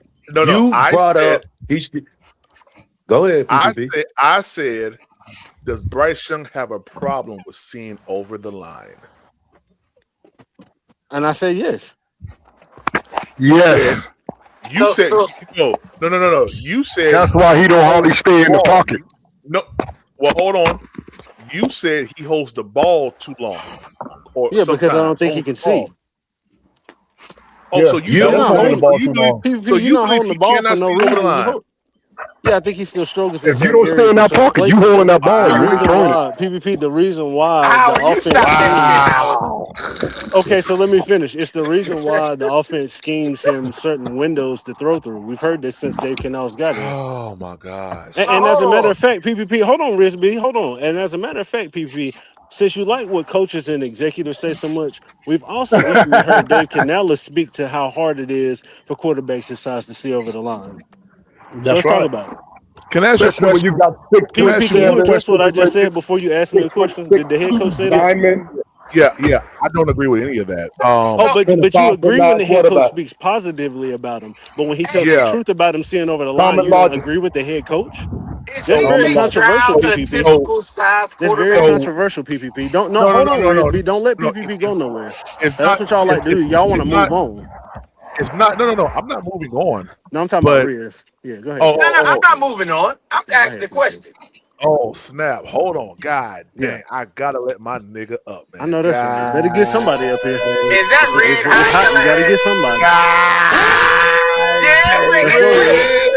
Let's go, Red. Let's go, Red. First of all, I want to pay honor and tribute to all those Americans who have fought for and gave their lives in service of this country. You know, I proudly wear those colors, man. So, Facts. my thoughts are with all of the former service members who have died and giving their lives in honor of keeping us safe, keeping us out of harm's ways, ensuring that no foreign agents or country has ever invaded our shores. And Or yeah, domestic, man. for So that matter. yeah. Well, domestically, I don't necessarily agree with you, All right, but moving on, foreign, Red. Moving on. yeah. But yeah, man. You're So right. Now, Red, yeah. what you bringing your high yellow ass over here He for? heard the truth What's being happening, spoken. Riz B? Congratulations on What's the He heard the going, truth dog? being engagement, my spoken. brother. Hey, Congratulations on the appreciate that. engagement. I She'll appreciate make that. you a better man. Damn, Riz, you engaged? Somebody got to. It damn sure Yeah, ain't Brian. yeah. It damn sure ain't Damn Brian. 336. Damn Somebody got 336. engaged. Damn 336. I wasn't gonna say nothing, but No, damn, I'm bro. gonna say it. Yeah. Fuck We've been Riz. trying to do it, she have to take over the mantle, Riz B. She say, "Damn, let Hey me make Riz. this man a better man." So, Hey Hey, can Riz. I hear what Trail got to say, man? Because he been waiting patiently, man. Yeah, go ahead, Because I Trail. really want to hear what Trail got to say. Hey Trey. Go ahead, Go Trail. ahead. Go ahead, Trail. Hey, let me tell y'all motherfuckers something, right? I be quiet on this motherfucker. I let motherfuckers talk. You motherfuckers keep interrupting motherfucking me, cutting me off. They gonna find your ass in the ocean, nigga. oh damn, Oh man. cement Is that a boots threat? on. Damn. Well, take me Red, in, what take it me do, right Red? there, What it Red. do, Red? What's up, Trail? What up, That sound Go like baby? a ahead, Trail. threat. Go ahead, Trail. What I was really ready to say for real was I think y'all just taking it a little too personal because it's y'all quarterback and y'all you feel me y'all trying to because y'all like him and all that y'all trying to protect y'all quarterback because the same thing I'm not gonna say to the extent of We'll see y'all now. well the ones who are talking know who I'm talking about so the ones who I'm talking about they pretty much say the same thing about Kyler Murray. Kyler Murray is smart. Kyler Murray couldn't see over the line. But you want to know what Kyler Murray did before he 4,000 eventually got yards and benched? shit like No, that. not even just that though, Howard. The same tight end that they was just talking about earlier, Trey McBride. Trey McBride became an All Pro behind the arm of Kyler Murray. Facts. So Facts. you saying that he couldn't see over the line, but yet the tight end Trey McBride was making his money through the middle of the field. They Yeah. saying that Right Kyler up the Murray couldn't seam. see over the See, line. Kyler Murray Kyler Murray got is a the same strong height as arm. him. A Kyler strong Murray ass arm. exactly. Kyler Murray got the same is the same size as Bryce. You feel what I'm saying? So everything that they were saying about Kyler Murray, they saying about Bryce. So y'all just taking it a little too personal. The only thing that Bryce can do is literally sit here and just prove everybody wrong. When he prove everybody wrong, regardless if niggas hate him or not, you have no other option but to If he shut the proved fuck them up wrong. because he's proving us wrong. Yep. If he prove us wrong. If. Okay. Hey, Betrayal. Howard, Betrayal. Howard, you stop that shit, Howard. Well, Ain't no I if. might Betrayal. Let go ahead. me ask you. Go ahead, Tony. Let me ask you something. So when Bryce came into the league, two things that people said about Bryce. Well, so let me just say this: I didn't want Bryce when we drafted. I wanted C.J. Stroud. That's on record, video, Yeah, it YouTube, is. whatever. I believe we Yeah, believe it, I wanted C.J. Stroud. But the two things that people said about Bryce that one he ain't gonna make it. He can't take the punishment. He gonna be injury prone because he too little, he too small. But he has overcome those narratives. So I can so admit there's saying those so things. I said that. so there are things that people have said about Bryce, whether Panther fans and the media, whoever it is. Keyshawn Johnson or Lil Wayne. There are things that people said about Bryce in the beginning, and since that time, he has proven them wrong. And it's like people still don't want to give him credit for the In things those that he categories. has done or the things that he has overcome, or even the things that they said that he couldn't do, he has shown that he could. Yeah. But so Like all right, what? so let's Go go go ahead, go go go ahead. ahead, Trail. Go ahead, Trail. Go ahead, Trail. Nah, Go so ahead, so Trey. you know, so all I'm gonna say is this. Me personally, everybody knows it. I hate that nigga. And I ain't afraid to say it. You I are hate and my not brother. not not You are lit my not lit brother.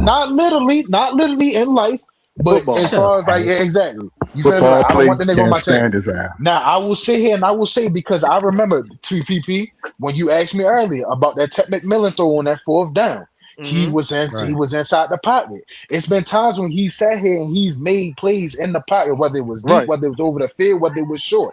And there's Right. been Right. times when he didn't stand in the pocket. You feel what I'm saying? As soon Right. as he got the ball, 2 seconds, he running out of the pocket, stuff like Like that. I So said. everything could be true. And the same thing, and it's like I'm gonna say this.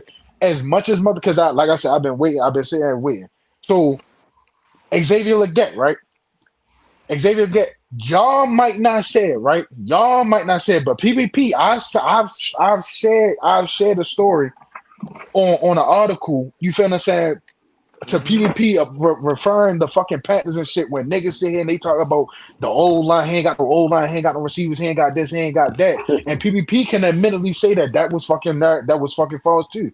And so what I'm saying is that it's people out here that will literally sit here and will say that, oh, XL, he can't do this, he can't do that because it's not football. So it's like, yo, you're sitting here, you're saying like he can't do nothing on his personal time away from the game of football because he's not really panning out on the football field as the Panther fans would like him to. But if we was to say and to say the same thing about that little motherfucker, you feel what I'm saying? We hate and he can't do this, he can't do that. It's a double. At the end of the day, bro, I just hold It's a motherfuckers double accountable. standard. I've been screaming that the whole I time. hold motherfuckers Well, accountable to the same As level, you to the same as extent. you That's well, it. That's as you all. should. I hate to As you interrupt you, should. Trail, but No, you don't. motherfuckers was No, you doing that don't. It's for a double Bryce. standard, man.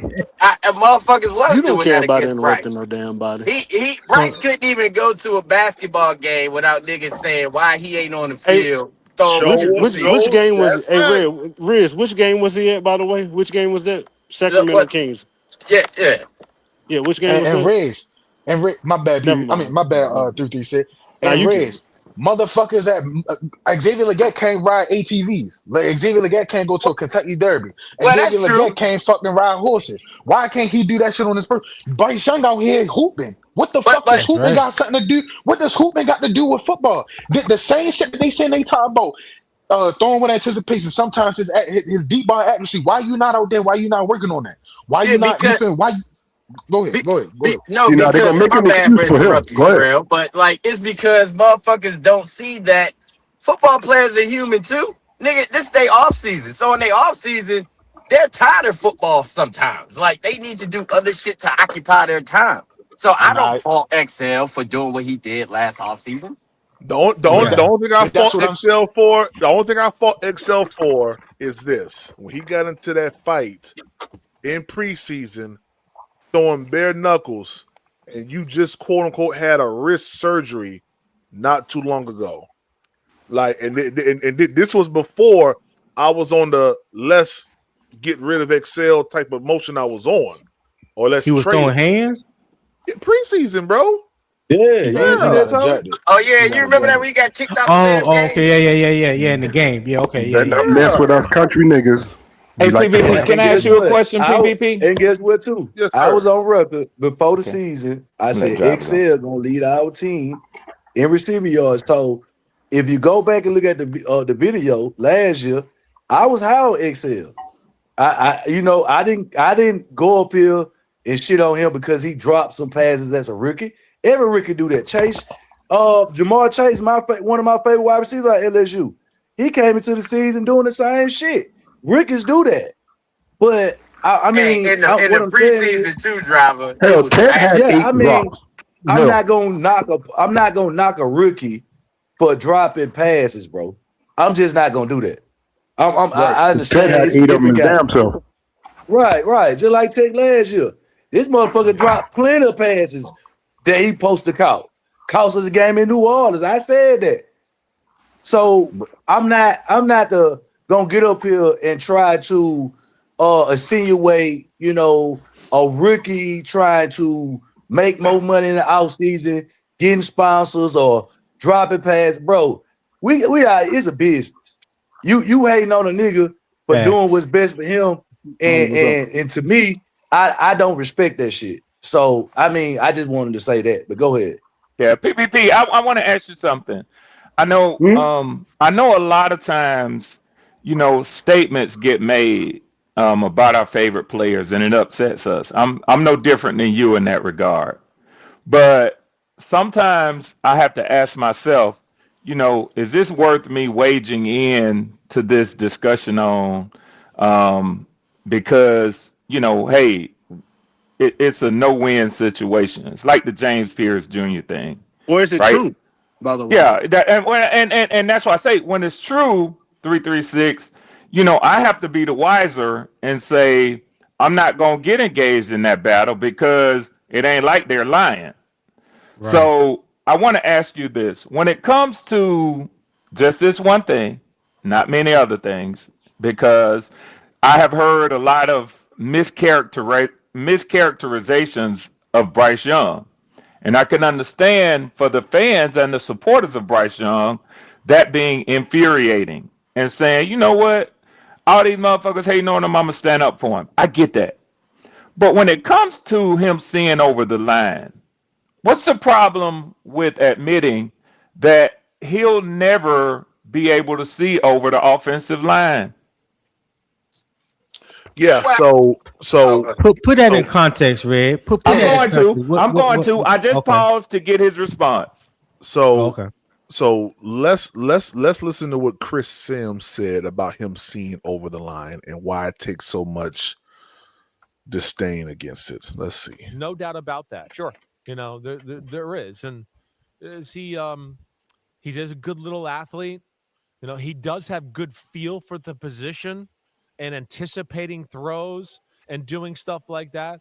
But yet, at the end of the day, this is still a guy that, because of his size, there's plays turned down because of not hanging in the pocket or not seeing it. At times, it's too conservative because it's like, wait, he can't really see that guy down the middle, and there's somebody there, so it goes under. Okay. So my offense doesn't come in from quote unquote him not being able to see over the line, which I don't think is actually truthful. But my offense comes in when he says that he's missing guys over the middle because of it. Can I clarify that? Well, I want to give. I'm gonna be quick. I'm gonna be quick. 336. It'll I'm be gonna be quick too, quick. Red. I I'm gonna be promise. quick because Tony asked me to add some context. So and here I go. PPP, how tall are you? Yeah, but I wasn't done. But it's okay. Okay, Go ahead. yeah. And that's why I didn't know if you was. My bad. I'm 6'3". Okay. How tall is Gabe? Gabe is probably like about four something maybe. Okay. Can he see over the top of you? He cannot. Okay. Do you doubt that a guy who is 6 feet tall can see over the top of you at 6'3"? Maybe if he was to, move over to the side a little bit, he may be able to. So what I'm saying is those are laws of physics. A shorter quarterback betters his ability to throw to different parts of the field by finding lanes that are open where there's nobody standing. Hold on. It is not a false statement to say that he can't see over taller players. Hold on. You may not like that. No. But I'm talking physics. Okay. And while you talk physics, let's talk reality. Red, is there ever a time where there's a quarterback less than 6 inches away from an offensive lineman when throwing the ball? It is more difficult to see. I said, is there ever a time? If he backs up more, then I said, is there ever a time that a quarterback is less than 6 inches away from his offensive lineman when throwing the ball? Yes. Okay. When? So, Red, let me ask you a question. You talked about physics, and I would agree with you if the ball was hiked and there wasn't a such thing as a 3 or 5 step drop back, or maybe play action, or something to that effect. But what you just tried to explain was merely hiking the ball and everybody stands there. Bryce Young doesn't do a drop back. Then yeah, I can No, understand. I didn't say that. Wait, I didn't say whether he. I didn't Wait a minute. define. I didn't define what I said based upon whether he took the snap from under center or whether he was Yeah, in the shotgun. yeah. I didn't give you any of that. You didn't, but you assumed it because you asked the question: if Gabe was to stand behind me, could he Yes. see over me? Yes. Now, if Gabe stood behind me 5 feet, he probably could see a little bit past me. A little bit. Okay. And how often is the offensive lineman standing straight up during the play? Yeah. Most of the time. So just let me say this. Yes, sir. Yes, I sir. don't have to wade into an hour's debate over this. No, we don't. I think that I Hey, made my Red. point, and that's all I care to do. I Hey, mean, I gave but it you did make and sense. I gave you well, to intelligent minds, I think it does. Red, I No, gave it you don't. an example. I gave you an There you go. example. There you go. I gave you a real life Don't example get on too hard, Red. Don't of get on too hard, Red. where these physics come into play at, hey, and that's all I care to do.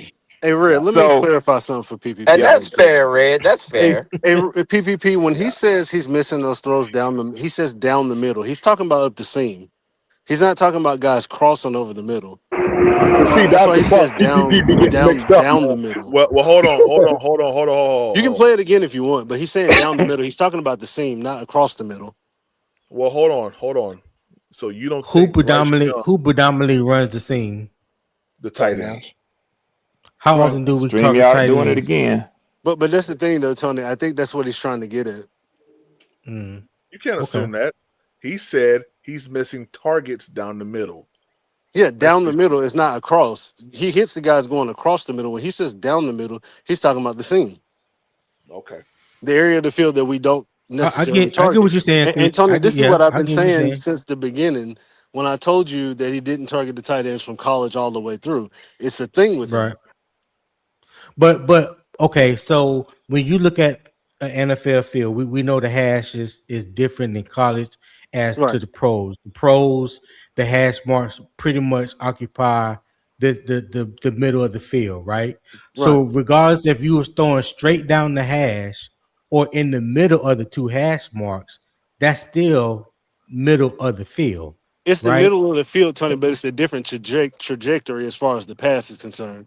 Like seeing Well, somebody streaking across the not field. necessarily. Uh-huh. Well, seeing Yeah, but somebody streaking across the field that's is a what Chris different Simmons throw than trying to layer the a two different pass over the throws. lineman through the window and over a linebacker in between the safeties. You know what I mean? Y'all know what I'm going to do, and it probably won't happen until next week because it's going to take me some time. You gonna pull that I'm film? going.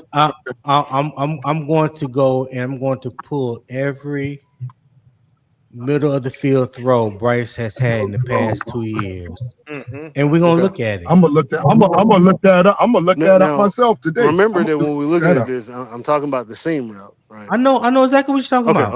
Okay. Yeah, I know exactly what you're talking about. Because he kind of hit And Terry. Hey, He just kind of like hit Terry with one in one of those games where the safety was trailing behind him. Ted was up there by himself, but it was kind of like he was going across more so than up the field. well, let me But it ask still you this. landed in the same area. Yeah. Let Go me ahead. ask you this 336, and Howard, you can answer this too.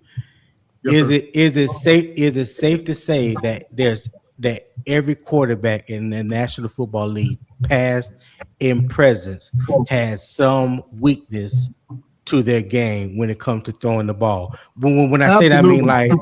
like, when I say that, I mean like they didn't like to throw to the flat because they wasn't as accurate in the flat as they Yeah. were down the seam or on a crossing pattern or throwing a bang eight. Like everybody had some type of weakness, correct? Yeah. Yes, yes, So absolutely. when it comes to Bryce having a weakness, why Hmm. do that like a lot of times like it's a curse and like he gotta overcome that. Like he For can't me, have for me, no Tony, weakness. it's the difficulty of the throws, right? And I think Hmm. that a sideline pass outside the numbers, I think those are Hmm. typically more difficult than hitting guys up the seam. Okay. So Tony, if you Tony, you struggle more so in the hard okay? area, I can Let three understand three it more six Tony, finish. so. Tony, Yeah, let me ask you I can something. understand it. Tony, let me ask you something. What the hell is jumping off the ground throwing a ball? What is that? Oh damn. I don't like it. I'm with you on that, Howard. Yeah, they Okay, can't. I No, can't say nobody so likes I that. can't I so can't I can't say nothing about that. I don't Yeah, like no that. one likes okay, that. so that's not good, man. That's not No, good. that's not good. It's not good. And it's a reason. I just said that every quarterback has a weakness, has weaknesses. Everybody Hey Yeah, but does. Tony, and to that point, Tony, y'all have Yeah, undoubtedly heard Nick Tri-State come on a number of times.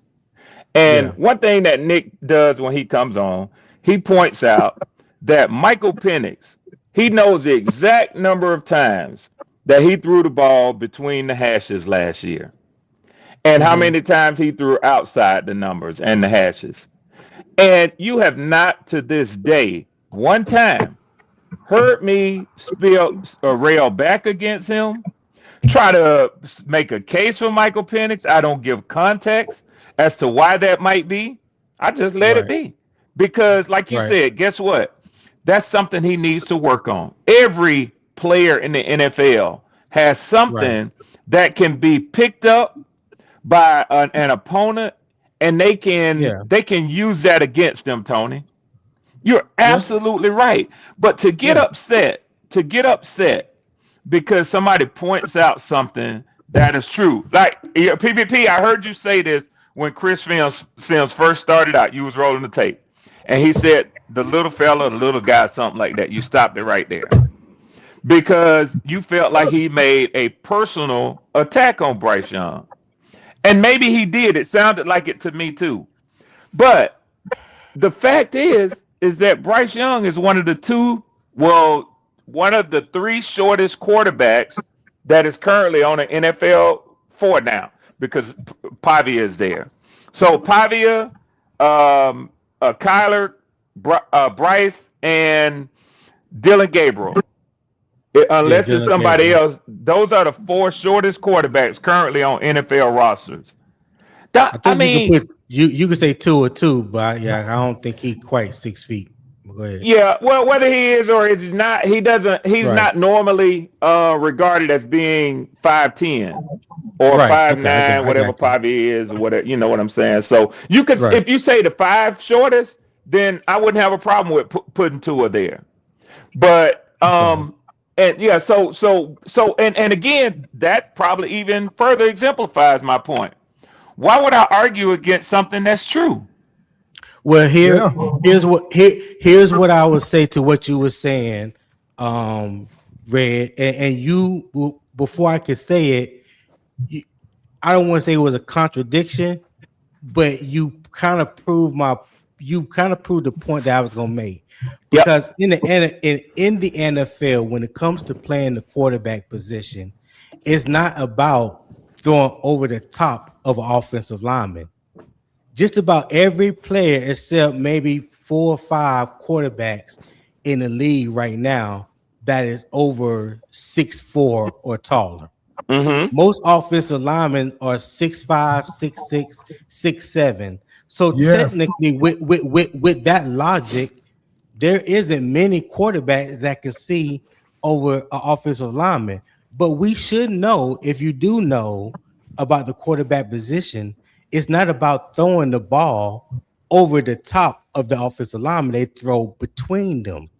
Yes. They throw through. Oh, don't say that, Hold Tony. on, hold on. Yes. They throw. No, I'm gonna say it because that's just what it is. They Yes. have I throwing know it. lanes. The lanes ain't over the top of their head. The throwing lanes is in between the offensive linemen. So when I hear that, and because the narrative has been so strong for these 3 years that Bryce has been in the league before he got drafted, everybody harped on his height, talked about his height, and talked about his size. So it's like now when you say, he can't see over the line. So if you don't dig deep into that, what you're saying is true. He can't see over the line because he is short.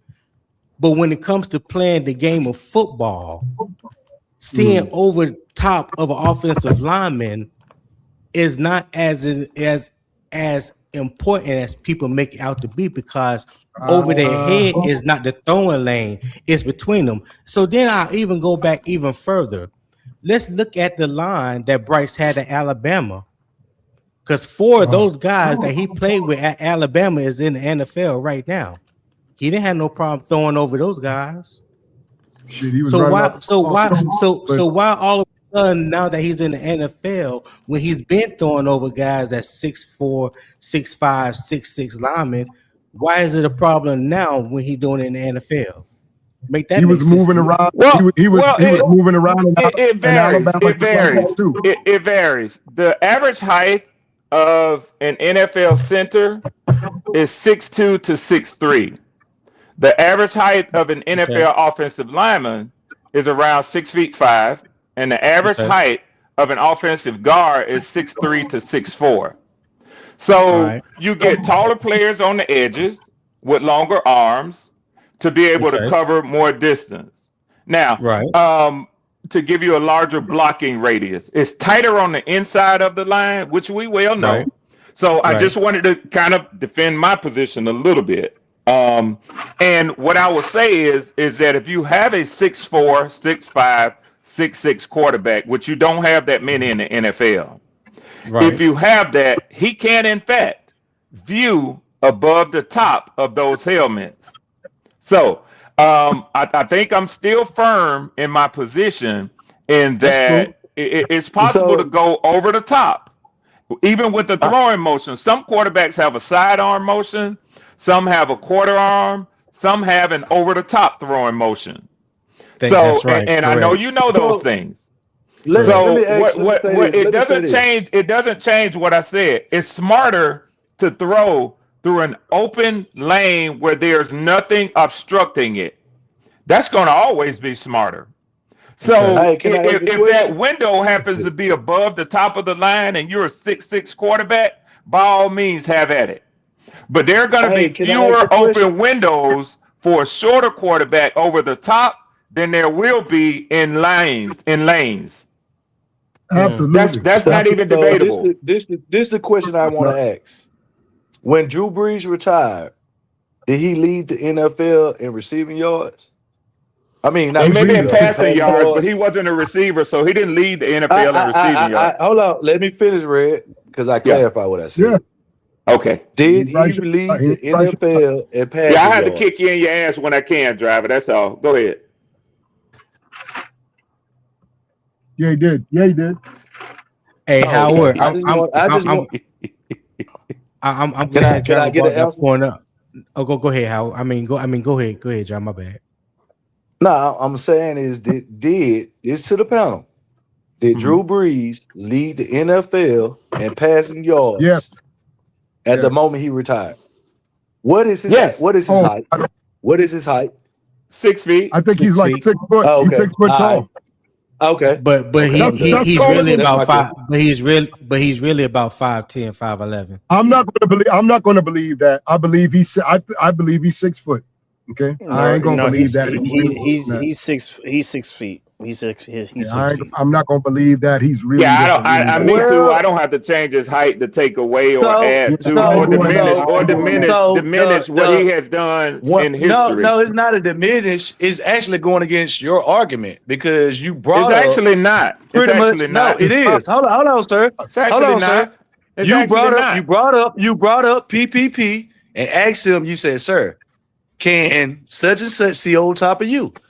So the average height, which you brought up and Tony brought up, is around 6'5". Watch this. Right. Right. Drew Brees on a good day is 6 foot. Watch this. Right. But he led the NFL at the moment he retired. Watch this. In passing yards. Did I ever one time say that Drew Brees' inability to see over the line stopped him from throwing for high yardage? Never. Well, sir. It's at times in moments in Drew Brees' career Did I where he had ever to once jump. say? Did I ever once say? No. You hold sir. on. You hold on. You brought up the question. You hold on. brought up the question. You hold on. See again. You mad because you're emotionally. You're no. What I did offended. was You're I emotionally disproved offended your by the argument. And with one quarterback, I don't want to disproved everything you were saying. I don't want to talk over you. No, actually, you're talking over in me. Your mind, you think you have disproved everything I said, and in fact, in your mind, you haven't even addressed what I said. I did not say. I did. Hold on, Howard. Let me finish this with him real quick, Howard. I did not one time say that Bryce Young could not throw for high passing yards. What I said was he can't see over the line of scrimmage because of his height. Sir. So I don't know where the false argument about Drew Brees comes from. That has nothing to do with whether or not Drew Brees. And you're implying that Drew Brees was able to see over those linemen to be able to throw for a record number of yardage. I never said he did or could not see over the line. Well, I'm gonna get back to the point I was making. Hold on. Drew Brees, it fell flat, driver. It fell flat. It fell flat. No. Yes, it did. At times, Drew Brees. Hold on, Howard. This for you, Howard, because you're like this. You say you don't like a player jumping and throwing the ball. I don't. Video. Hold on, sir. It's plethora of videos that shows that Drew Brees had to jump and throw the pass. See, what I'm doing is I'm disproving everything you niggas say. Say that. But whether you like it or not, whether you like it or not, yeah, it's a fact. He may have jumped to throw a flat or something like that. No, hold up now. He may have jumped to throw a flat when a defensive end coming at him or something like that. He jumped to throw the ball over the top, right? But if I was a scout, I mean, if I had a scout and they went out there in one sentence. Hold up. No, you didn't, because I'm about to get you. Well, let him think he did, Howard. Let him think he did.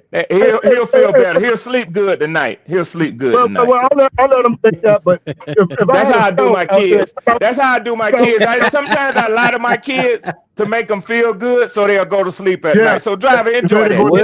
Driver. Will help. Hey, Tony, I got to do it. I got to do it. You play silly games. You get see what I did was. I read you a bit, so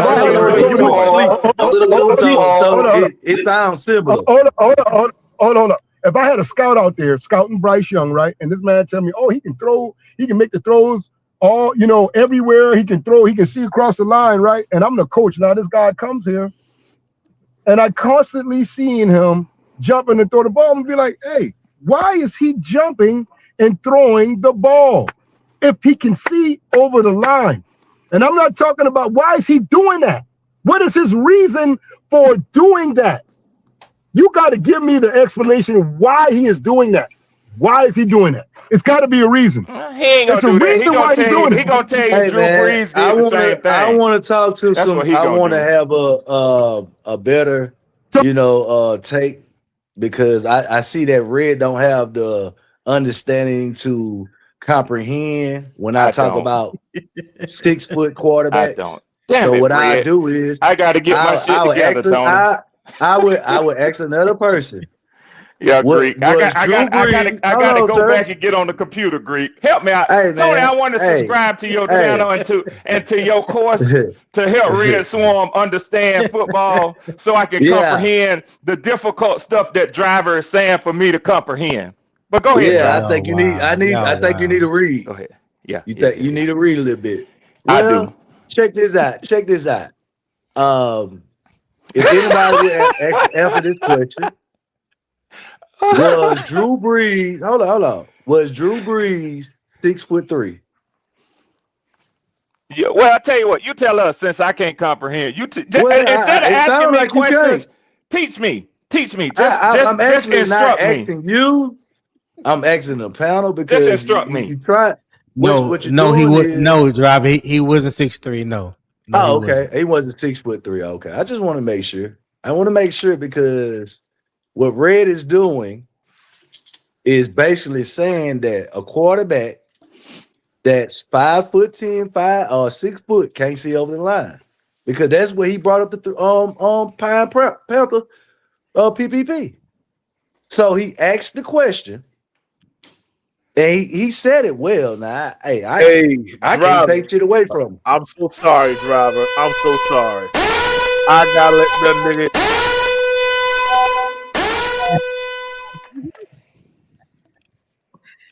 Twan Don, what's going on, Greek? You can't. Wow, There you go. what's going on, fellas? How y'all doing, man? What's up, Fred? What's up, man? What's up, man? Everything going, bro. Hey, look, I want to do something right quick, man. Right away, man. I want to shout out Panthers Prime. He did something really, really, really dope. He did something that men do. Some stuff that I've done on my own show, man, and it touched me. For those that didn't know, I had to have surgery, and he stopped his show, and that man prayed for me. Yeah, man, that's Shout some out real PPP. shit. That's some real shit. And I wanted him to know I felt it, I heard it, it touched me. That's incredible, man. We dogs for life after that, bro. man. Absolutely, man. That was real. I needed all I could get, and you know what I'm saying, and I'm here now, so God ain't done with me yet. Yeah, absolutely, man. Yeah, praise God for that, man. Yeah, if I get too caught up in just the podcast stuff and not anything else, man, especially when there's real life after this thing goes off, I'm missing the mark, man. So I'm glad everything's good, my brother. For real. And absolutely. Shout out to Swarm too, man. Swarm put the word out. Man, everybody, man. A lot of people hit me up. But I thought that was special. And I appreciate it. No problem, man. No problem at all. All right, now let's get back to this nigga shit. Hey, Juan, let me ask you a question, brother. Because what we have is some male maturest people up here that would, they don't have the understanding. They're a little slow to process. Is Drew Brees 6 foot or 6'3", sir? Mm-hmm. Drew Brees was 6 feet tall. He wasn't 6'3". Yeah. He was definitely not 6'3", right, Twan? No way. Yeah, not at all. Yeah. No way was he 6'3". So if Drew Brees 6'3", I'm 6'8". Hold on, Nick. What's the average height of an NFL offensive lineman? Of offensive lineman, 6'4", 6'5". 6'5", 6'6". Okay. 6'5", 6'6", I would say. So would you say if Drew Brees stood behind a 6'5", 6'3", 6'4" lineman, can he see over top of him, sir? Well, he did. Oh, okay. He did. The reason why I say Bryce, I just want to make sure. The reason why I say Drew Brees was 5'11", because most of the time these players are measured in cleats, which give them additional 2 inches. When Bryce is measured in cleats, he's 6 feet. Without cleats, he's 5'10". That's what they do at the combine. And I remember at his pro day, Drew Brees was 5'11" at his pro day with no cleats. Well, Tony, I just looked up his combine. His actual thing was actually he was 7. It was 72 inches, so he Drew was Brees? actually 6 feet. Yes, Drew Brees. He was Okay. Yes, Drew Brees. So he's 72 inches, so he's 6 feet. Okay, I stand corrected. That's combine. Just let everybody know. Bet that. Appreciate that. What's the debate on the height? They're trying to say Bryce can't see over the arm. Well, we know. Well, we That- know that's a common theme in sports, right? They lie It's about not people's height about all the the time. no. No, but they Hold said on, Nate. Allen Hold on, Nate. Iverson was 6'1". They listed Allen Iverson as 6'1". Allen Iverson was not 6 feet tall. You know, they did that. They've done that. They used to list Chris It Paul at 6'2". They do that in all types of sports. what Like I agree with where we had Tony. a If I'm not guy. mistaken, they measured. I'm seeing right here. Drew Brees measured in at 5'11" and 7/8 at the combine, which is a hair under 6 feet. right. Iverson Where we had Iverson was 6'1". where we Like had it.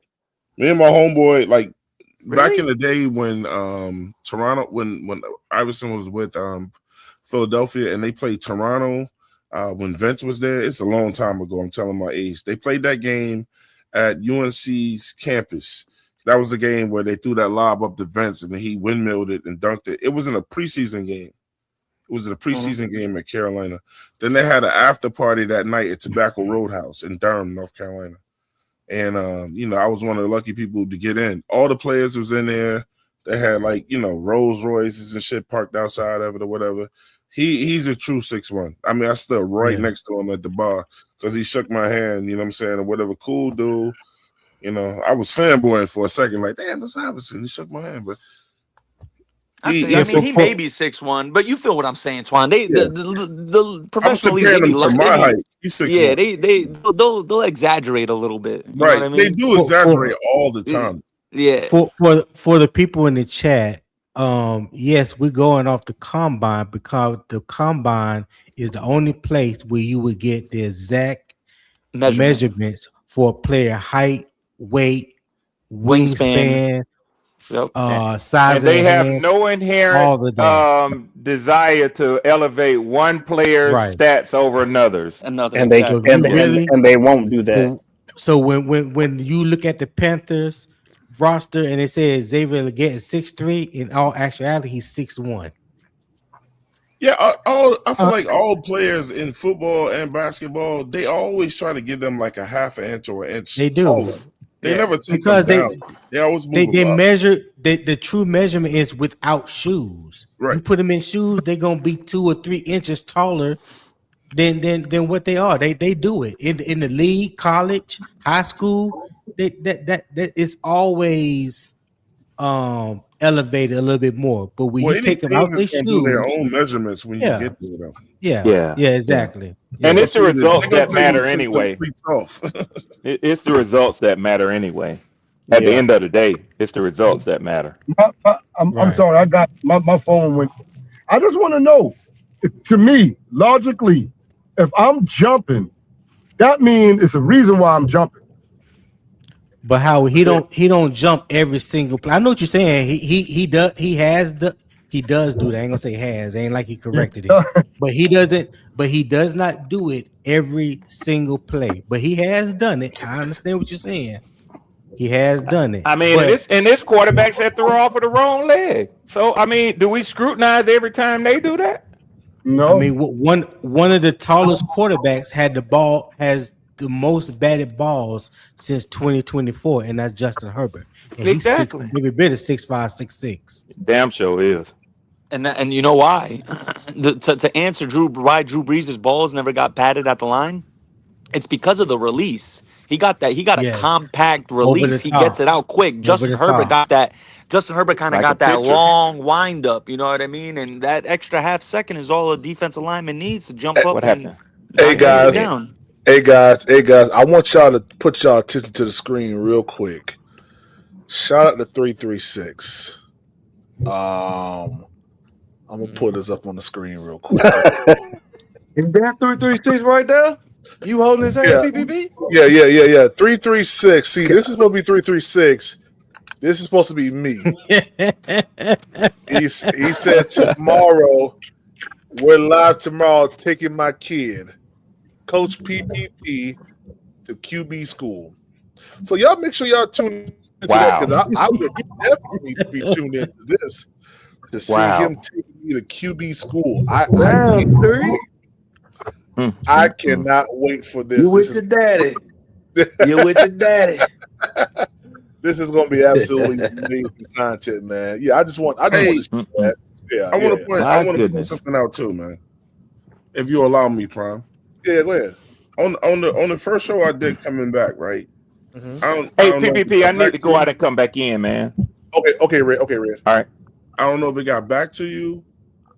You know, I was hoping that it did, but I was going back and forth with some people, and obviously the topic was Bryce Young. Yeah. And I said, Edge was on there. I think Swamp was on that show too. I said, I finally get it. I said, I finally get why Prime does what he does. I said, I need to apologize to that man because I finally see why he does what he does. When Prime comes out here every year and he tells y'all, we'll go 15-2 or 13-4, and he pumps Bryce up the way that he does. And he goes through the things, you know, and people was like, "Oh yeah, that's Prime. Prime does that." You know, he's the dreamer. You know what I'm saying?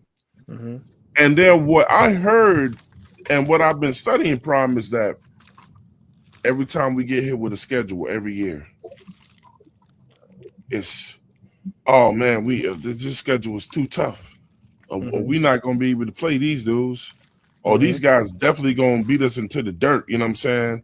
We'd be good if we get 4 and whatever the end of the season. Mhm. Like Yeah. we just didn't see when the world said we couldn't beat the Packers and we did it. When they said you can't beat Dallas and we did it. When they said you can't beat The the Rams. MVP and we did it, and then we almost did it again if it wasn't for our defensive coordinator in the playoffs, and then they really wouldn't have had nothing to say, right? So what's going on, and what I think Prime is thinking, that the other people who's thinking, it's not just about Bryce. It's that we see that our team is getting better as well. And it's just like, if we're going to always treat our team like the doormat and everybody else is so much more superior, you know what I'm saying? I think what Prime is doing, and I got it, what it's saying is this. It's essentially saying, why not us? And he's not blindly saying it. It's like, we're getting better. Everybody's going, well, yeah, we're not going to beat Denver because they got a great defense. We got a great defense. Well, this team got this and whatever and blah, blah, blah. We got this. Well, the Packers going to want a revenge game or whatever. Who says that we don't come out and let them know that we beat them the first time it was real? But yet we can't get a winning record. Got you. Let me finish. And then, you know, the whole thing with the Tampa Bay thing or whatever. No, I didn't want to go into the playoffs the way that we did last year, but I'm going to take it. NFC South champs. Yeah.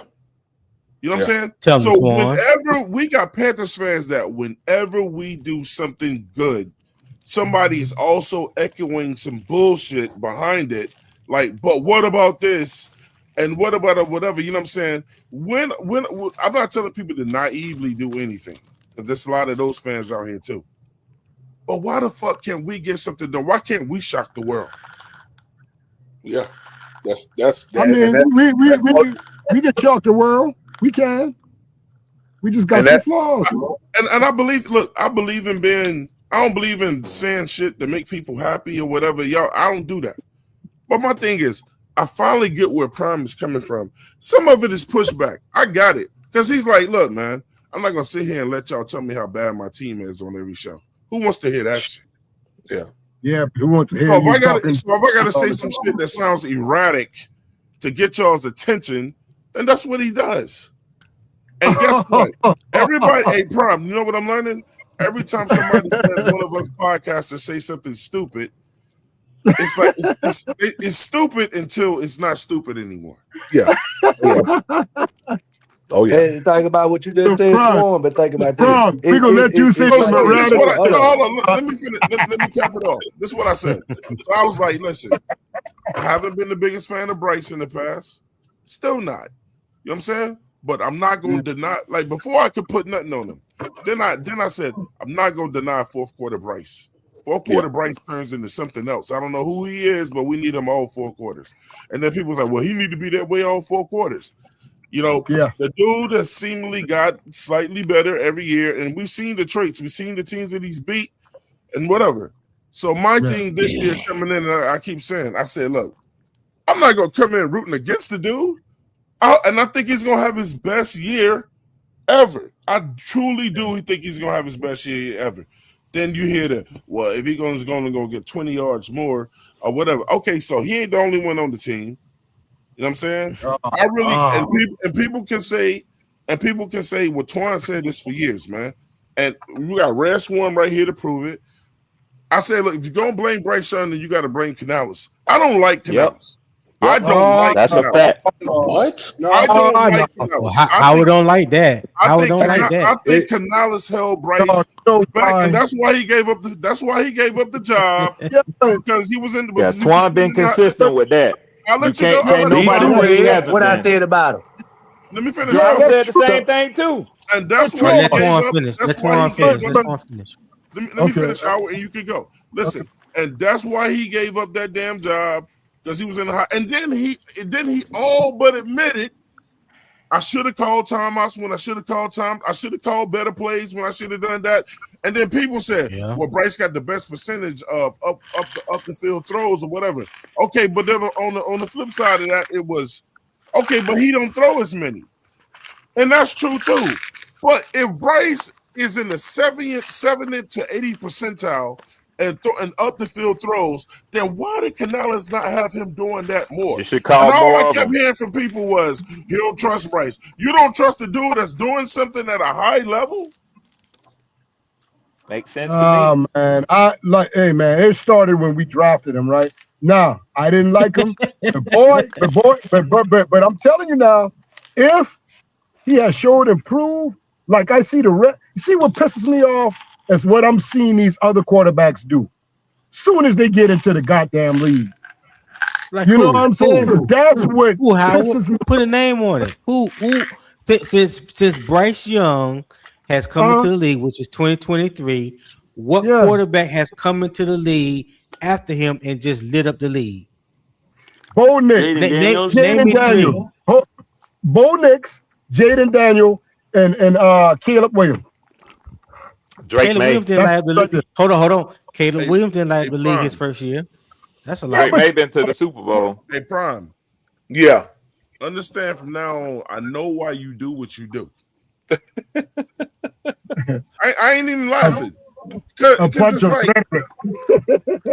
and to what you said, Twan, bro, this is what I want to say, bro. I understand why you do it's people, right? Even they're just not talking about Bryce, in which the quarterback is the important player on the field. That's fine. But I also heard that people say that we don't have. Who got paper shuffling around in the background? Who got paper shuffling around in the background? Hey, that might have been me, Twan. I apologize. PBP, that might have been me. I ain't gonna sit up here. And let you have to hunt through that. I believe that was me. I apologize. Opening the box of Advil. That's yeah. I'm pretty sure that was me. I should have muted. I want to say this real quick. Let me say it real quick. It's people would say, man, we don't have the pieces on defense. So why would we criticize Evero? And I totally agree with them. Yes, sir. That we have some bad players that he had to live through and try to coach up. But what I'm saying is this: when you see other things that we have a problem with, why are we not harping on all the bad players? Okay, you can say Bryce ain't shit, that's cool. But when we talk about the team as a whole, talk about the niggas that ain't shit either. Talk about all these niggas that ain't shit on defense just as well and highlight them too. Because what I know, hold on. Did the players? I'm gonna say, hold on, so I ain't finished. Did the players choose to hold the team back last year, or did the coaches do it? I'm not. Let me finish this one. I get what you're saying, but when you watch football, and most of us who play football on this channel, some point in their life, they know defense wins Super Bowls. When you talk about on a professional level, so we know that we have these deficiencies on defense, but it's not really brought up enough and highlighted enough on like certain podcasts do. But we not making that an issue. And what I'm saying is, okay, if we're gonna talk about Bryce, talk about these sorry motherfuckers on defense. Hey, Just as Driver, I'm well as gonna you ask you a talk shit question when about you Bryce. finish. Driver, do we know some fans of some fan bases who, even though we disagree with them, they still out here saying they team is gonna go 16-1? Yeah, That's yeah. what I think. That's what every Okay. fan base should think. Yeah. Right. But see, I think that me and That's Driver where the disagree debate with come them in. because we see something different. And typically, what I'm saying is have some realism to your discussion. Right. Let's be more of a be broad about what you said. Because what I do is I sit back, I listen to you or listen to people talk. It's more about okay, the quarterback ain't shit, the quarterback ain't shit. But if we kept the same players that we had last year on defense, they'd get up here and say, well, the defensive coach, he ain't got the right players. You see what I'm saying? It's like you contradicting yourself when we talking about the Panthers. I'm more about the Panthers versus, okay, I understand that, you know, Bryce and his far as his play isn't up to par to what you consider the top 10 quarter or the top 15 quarterbacks in the NFL. That's fine. But let's point out these other players that's on the team that's not living up to what they projected to be.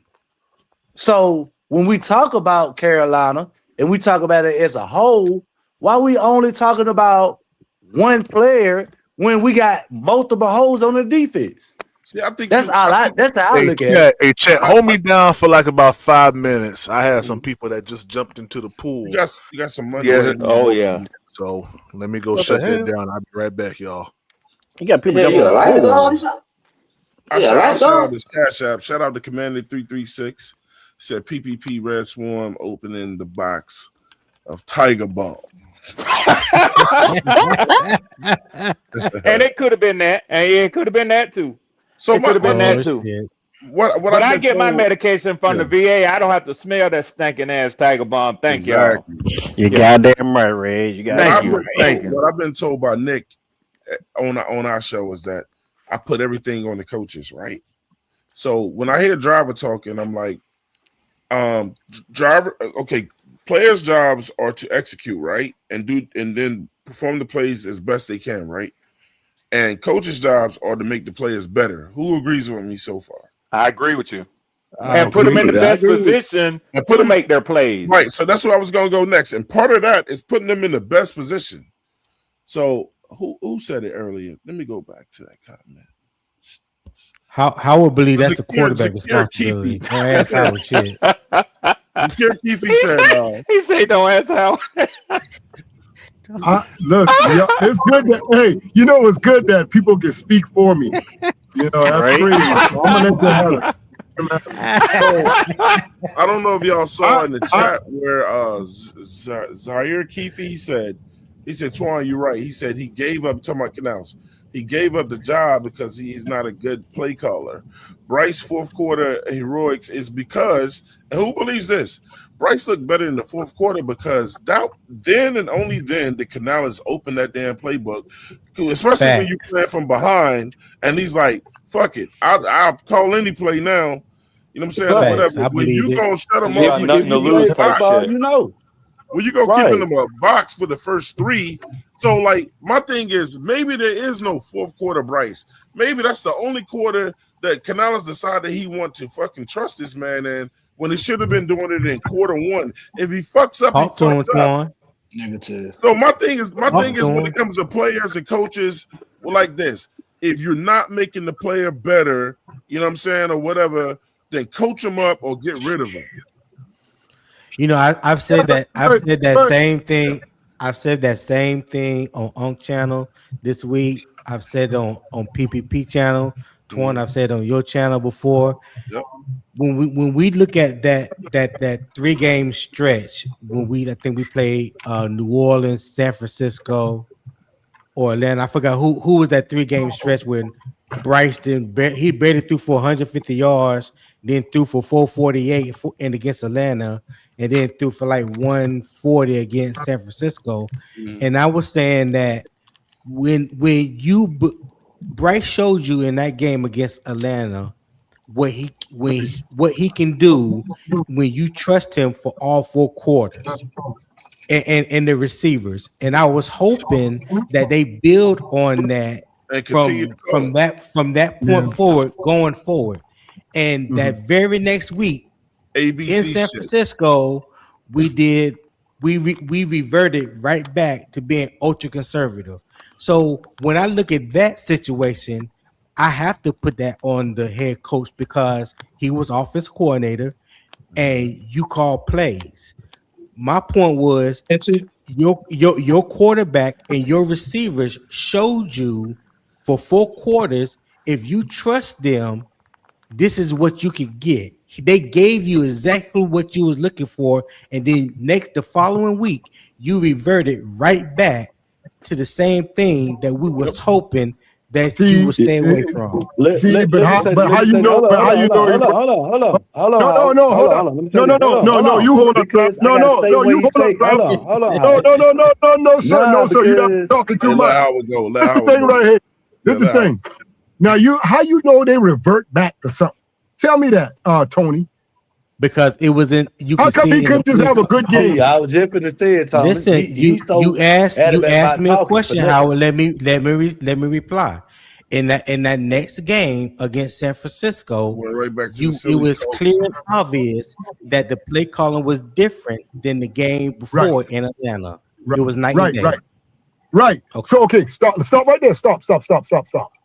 As a coach, right? You game plan every week for different teams. Am I correct? Right or no? That's correct. That's correct. Okay. That's correct. So every game is not going to be the same damn way. Right. You know this. And let him rock out. Let him rock out. I get where you're going. Go. Hold on, driver. Hold on. Go ahead, Howard. Technically, we own Atlanta. Atlanta is a beaten ass team. We beat them 30-0. Good game by Bryce Young. You think you're gonna go in there and get huh? We own them lately. Okay, lately. Yeah, as of lately, we own them.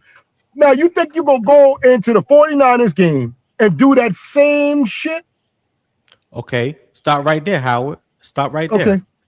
When we played Atlanta had the number 2 or number 3 ranked pass defense. Am I right, Red Swan? I think so. I don't know. I think you're correct. Hold on, I'm asking. Hold on, How I'm asking Red because they had one of the top. They had one of the top pass defenses in the NFL at that time. They also hold on. No, Tony, I'm helping you out. They also had 2 different defenses. So you game plan according to the defense you plan against. Right. Go ahead. Okay. So now that's the game that Bryce put up 448 on Atlanta, right? Against the number 2, number 3. Let's say top 5. There was a top 5 ranked pass defense, right? Okay, cool. So the following week, when we played San Francisco had a top 10 Russian defense, and I think number 26 or number 27th ranked pass defense. And everybody was saying, including myself, we should eat this game because that is their weakness. They was missing both they starting linebackers, one they starting cornerbacks, and one starting safety. And what did we do? We did not play to our strength against their weakness. So that's why I said it was reverted right back to play calling. Even we intercepted Brock Purdy 4 times. We did not capitalize. You know why we didn't capitalize on either of those turnovers? Because the play calling was doo-doo. Let me top this up. Hold on. But guess what? Even on that drive that Bryce threw the interception, everybody remember, in the red zone, right? He ran the fucking ball 7 straight times, got to the goal line and threw a pass. How? I'm gonna ask you a question. Yeah. So by watching football, if I run the ball 7 straight times, right? Let's think about it. And I can move the chains. Yeah. And then I get to the 1 yard line and I throw the ball and it's an interception. Who fault is that? On first and goal. Me personally, I would have ran the ball again. Okay. Okay, That's so the same now, thing. so what you Hold on.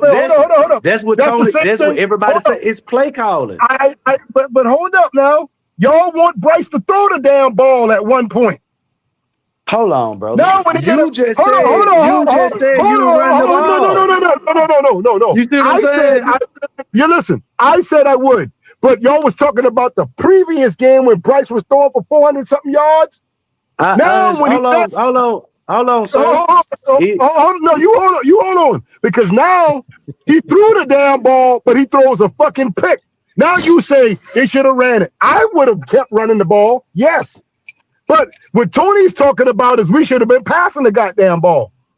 No, that's not what I'm saying. But I'm saying though. Listen, how y'all talking about the San Fran game? He don't get it. Nah, you don't get it. You don't get it. You got a game plan different for every game, bro. What I said. One thing about you can't tell me about shit about fucking wide receiver. What happened to us when we played New England, dog? What happened? What was wrong with the game plan? The San Francisco. I said, what's wrong with the game plan? What was wrong with the game plan there? See, they what niggas do, bro. Y'all talking circles. Answer the damn question. That's one of the teams we had to face. Can we stay on one? Hold on, sir. Can we stay on one individual game?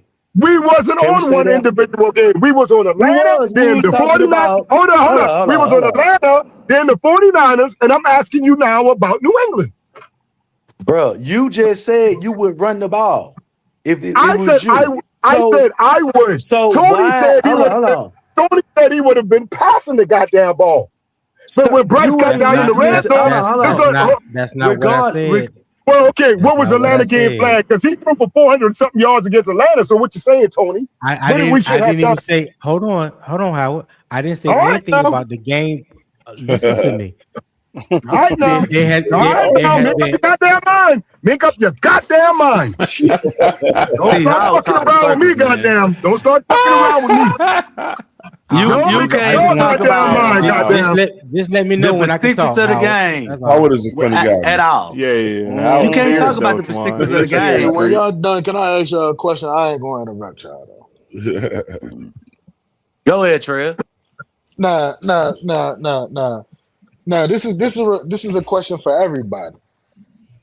So we heard the interview with Derek Brown where he was defending Bryce Young, right? Would y'all all agree that that's what a leader does? That's his teammate. Yes, absolutely. You're supposed to uplift your teammate. Okay. So for the motherfuckers that sit here and that's blaming play calling and shit, right? Why y'all not saying why y'all ain't saying that last year when Derek Brown was saying he was criticized? You say it wasn't the coaches. At the end of the day, we got to go out there and we got to make. We got to go out there and we got to make plays for sure. I'll tell you why. If you number one overall pick, you got to go out there and make plays. I'll tell you why he did that. Yo, what's your name? Trill? I'll tell you why he did that. Because leaders do things that leaders do. Would you agree with that? Leaders take blame for shit that they didn't even do, right? That they're not even responsible for. Most leaders, that's right? At least that's a good leader, Twan. Right. So guess what? Derek Brown showed that, and some other players showed that. But whenever Canales went to the podium, Canales never put losses on himself. He did, Twan. I can't say that. He only said one time that I ever see him on that podium where he said, "I gotta be better." Everything else is this player didn't do this. He didn't call him out by name or we got. It was always we. It was never I. It was we. Bryce used to say we too. Yeah. Well, let Bryce me say and Canales had each other's back. But at the same time, remember last year the players was also talking. What did Princely say? Princely said it ain't the players, and they got mad at him. You know what I'm saying? He could too. And then Horn said something. Then Derek Brown looked at him like, "Don't say that live." When Horn was insinuating it ain't us on defense, it's the motherfucker making the calls. And Derek Brown looked at him like, "No, don't say that or whatever." And people said, I remember that. These guys are speaking out, man, against these coaches, bro. I remember that. They're doing something that most people say is a big no-no in professional sports. You can't call it or whatever. So the thing is, I feel like the players over there is like this, man. We're just not gonna just keep letting motherfuckers say it's us every week when it's not. Like we didn't put ourselves in a prevent defense in the playoffs on the last drive of the game. We didn't do that. Right. And think about what you just said, brother. You said that Derrick Brown came out and said we got to make plays, right? In that exact moment, that was after the New Orleans game. We lost, right? They were sitting up there and everybody said we got to make plays. And then the following week, right, they went out and we beat Atlanta and we won a game. So what I'm saying is this: the players, they hold each other accountable, but do the coaches hold each other accountable? Correct. Oh yeah, because they'll get fired and shit like that. They'll get fired. They get fired quicker than a goddamn player get let go. Howard, did Canales run down? Did Canales run down to Evero and say, "You better get out of this fucking prevent right now and play them straight up"? My bad. No, I don't think he did. I don't think he did. Like, you're not going to make my team lose calling this dumb shit towards the end of the game. He didn't. I don't like his play calling. I really don't like his play calling, but he got a good group of guys right now that make plays for him. You know, I don't like his play. I don't like it. I say shout out to Derrick Brown and anybody that said it. Derrick Brown was absolutely correct, man. It's correct, man. He's correct. You know what I'm saying? But look, only thing I'm saying is, yo, look, if Bryce is this number one and this quarterback that y'all talk about that can do this, that, and the other, God damn it, get on the field and show that. Do that.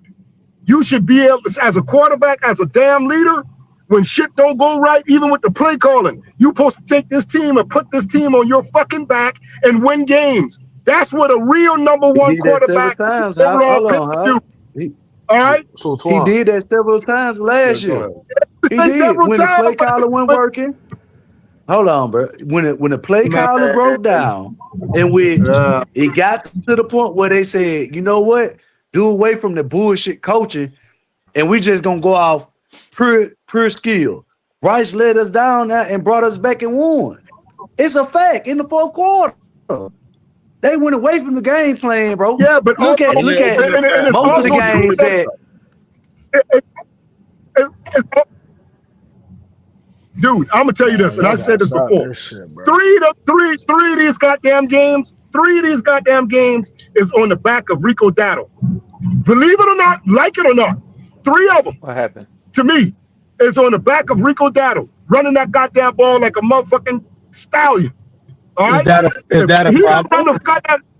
No, that's not a problem. Yeah, sometimes that's not a problem. Game, bro. I'm just saying, if he don't do that, we got 5 fucking wins. We got 5 wins. But look, I'm glad. I'm glad Howard brought up that Rico Dowdle situation. Because Howard, remind me of this, right, Howard? Do you remember when Rico was on the sideline and he told one of the coaches, "Man, if you run this play, it's wide open." Wide open. Touchdown. You know what I'm saying? I was just going to say that. Yeah, and they was on the sideline deferring and thinking about it and maybe and out to maybe and all that shit. Until finally they ran it and he got up in there, right? But you know something that Rico insinuated? I kept doing that shit and it kept falling on deaf ears. Yep.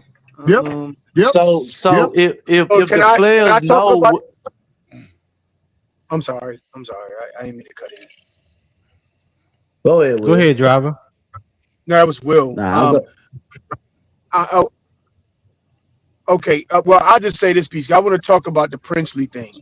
If Princely was so right about it's not the players, it's the play calling, then why they spent $130 million of Plasana edge rusher? Thank you. Ding, ding, ding, ding, ding. Thank you. That's smart. They just build your team like that.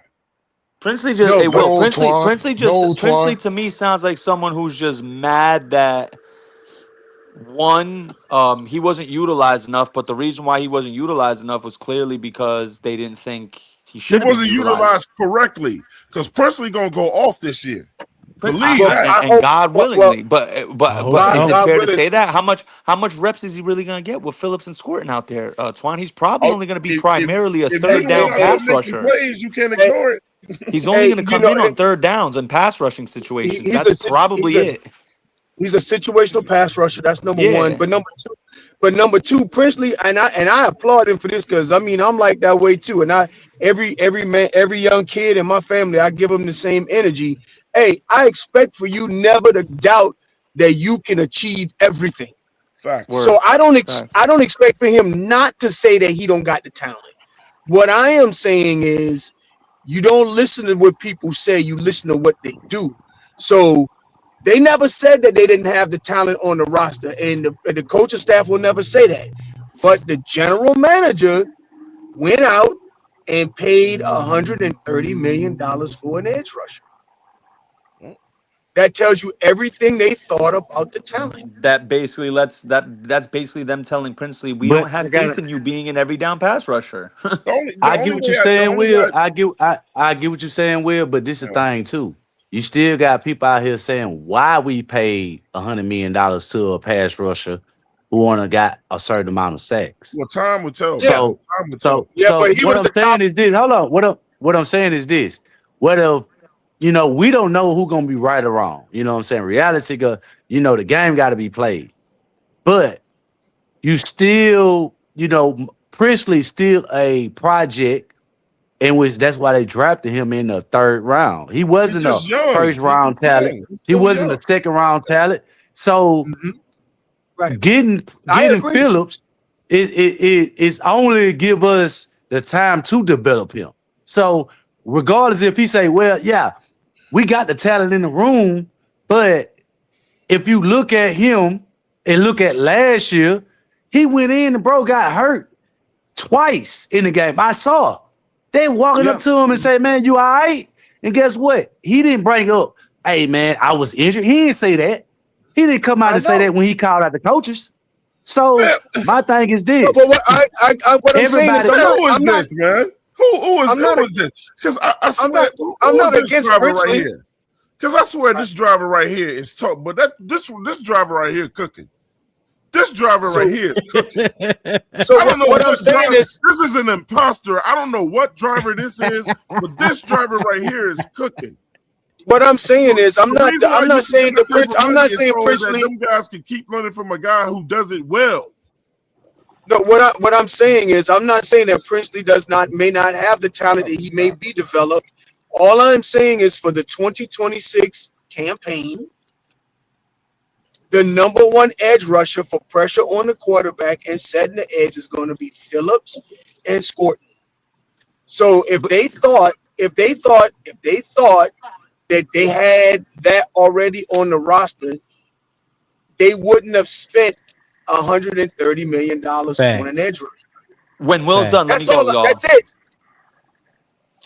Hey, real quick, I just want to make one quick point because one thing that Dan Morgan has said in the last two off seasons, definitely he said not this past off season, the year before, he looked at the model the Eagles had in 2024, which wasn't just Carter and Davis on the interior, but they had an abundance of edge rushers that they were able to bring in and keep guys fresh. Exactly. And that's something that reigns in my mind because Dan Morgan alluded to that a lot the last two off seasons. So like a guy like Princely, a guy like Pat Jones, these guys they could become very valuable pieces to us later on in games and in certain like Will said in certain situational downs. Like I could definitely see Princely coming in a big third down situation and getting a big sack next year because he is that talented. The only thing is they don't view him as that every down edge rusher right now. However, he is a great pass rushing specialist to have for sure. Did you see when he hit?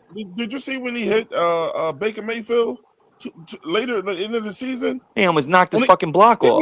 He was in the backfield that whole game. So I don't know if he went out there with a chip on his shoulder or whatever he's trying to prove. Look, that dude already got it in him. I love the pickup of Phillips because it's like now I think you just alluded to it, Nick. We don't have to run the same guys. You sending in fresh legs every time, bro. Yeah, Or you go out there this session, and then the next round we gonna and you send such can and do such some out there, intriguing whatever. ass packages. I saw Phillips get utilized as a D tackle in Philly last year when I did all 22. They had him lined up to Jalen Carter on the Yeah. interior, so you That could put defense can him. really eat, bro. Yeah. You could hook Yes, him they and Brown did. on the interior and bring Princely and Scorton on the outside. You got a little NASCAR That's package it. now. Facts, Nick. Facts. Exactly. I said that. Exactly. Hey They Yeah, Tony, I that said that. exactly. defense will. Hey Tony, that defense will have a name by week 8. You're gonna have to give it a name by week 8. Yeah.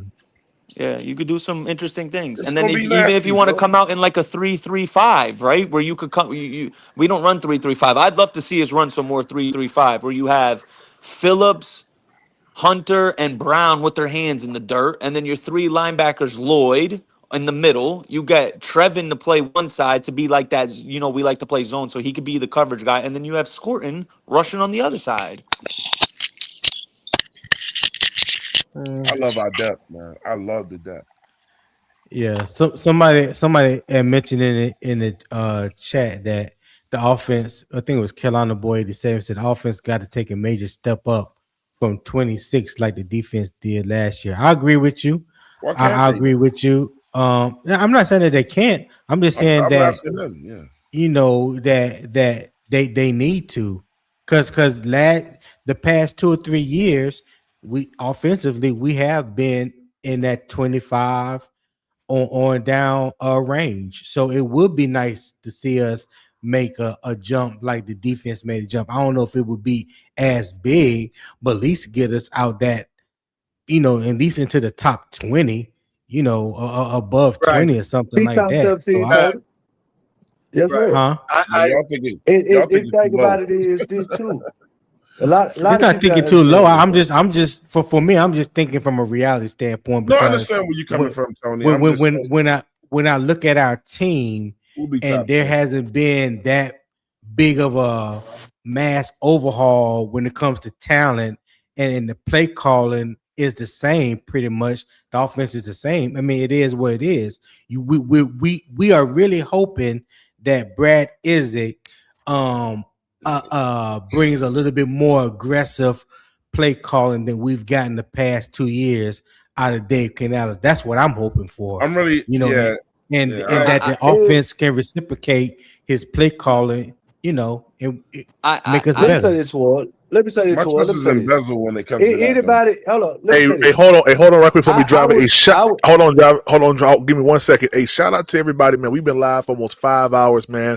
We got an all-star panel up here. We got Twan, we got Trail, Will, Nick, Panther Pickle just pulled up, Driver.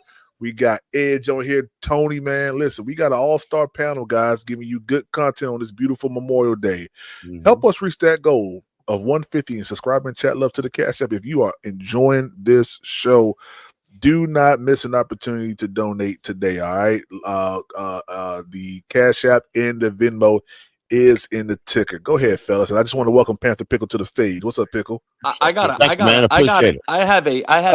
want to say one mind-boggling thing, stat I Nick. wanna share with y'all real quick. My fault, Driver. You were gonna go. Could I- Go ahead, doggy. My fault. Go Yeah, I ahead, just Tim. want to say one thing. Yes, sir. It's Yes, sir. very short. Yep. I was disappointed that we didn't bring back Rick O'Donnell, and I'm gonna stand on that. Go ahead, Nick.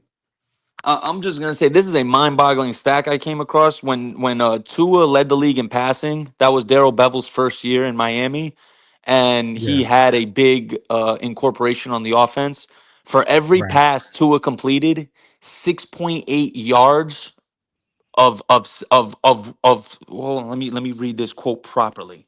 It says 6.8 yards of separation. So basically it was a 6.8 yards per for open grass in front of whatever receiver caught. So basically Miami's They were offense being was so schemed wide open. open that they were getting schemed so wide open that Tua had so much success.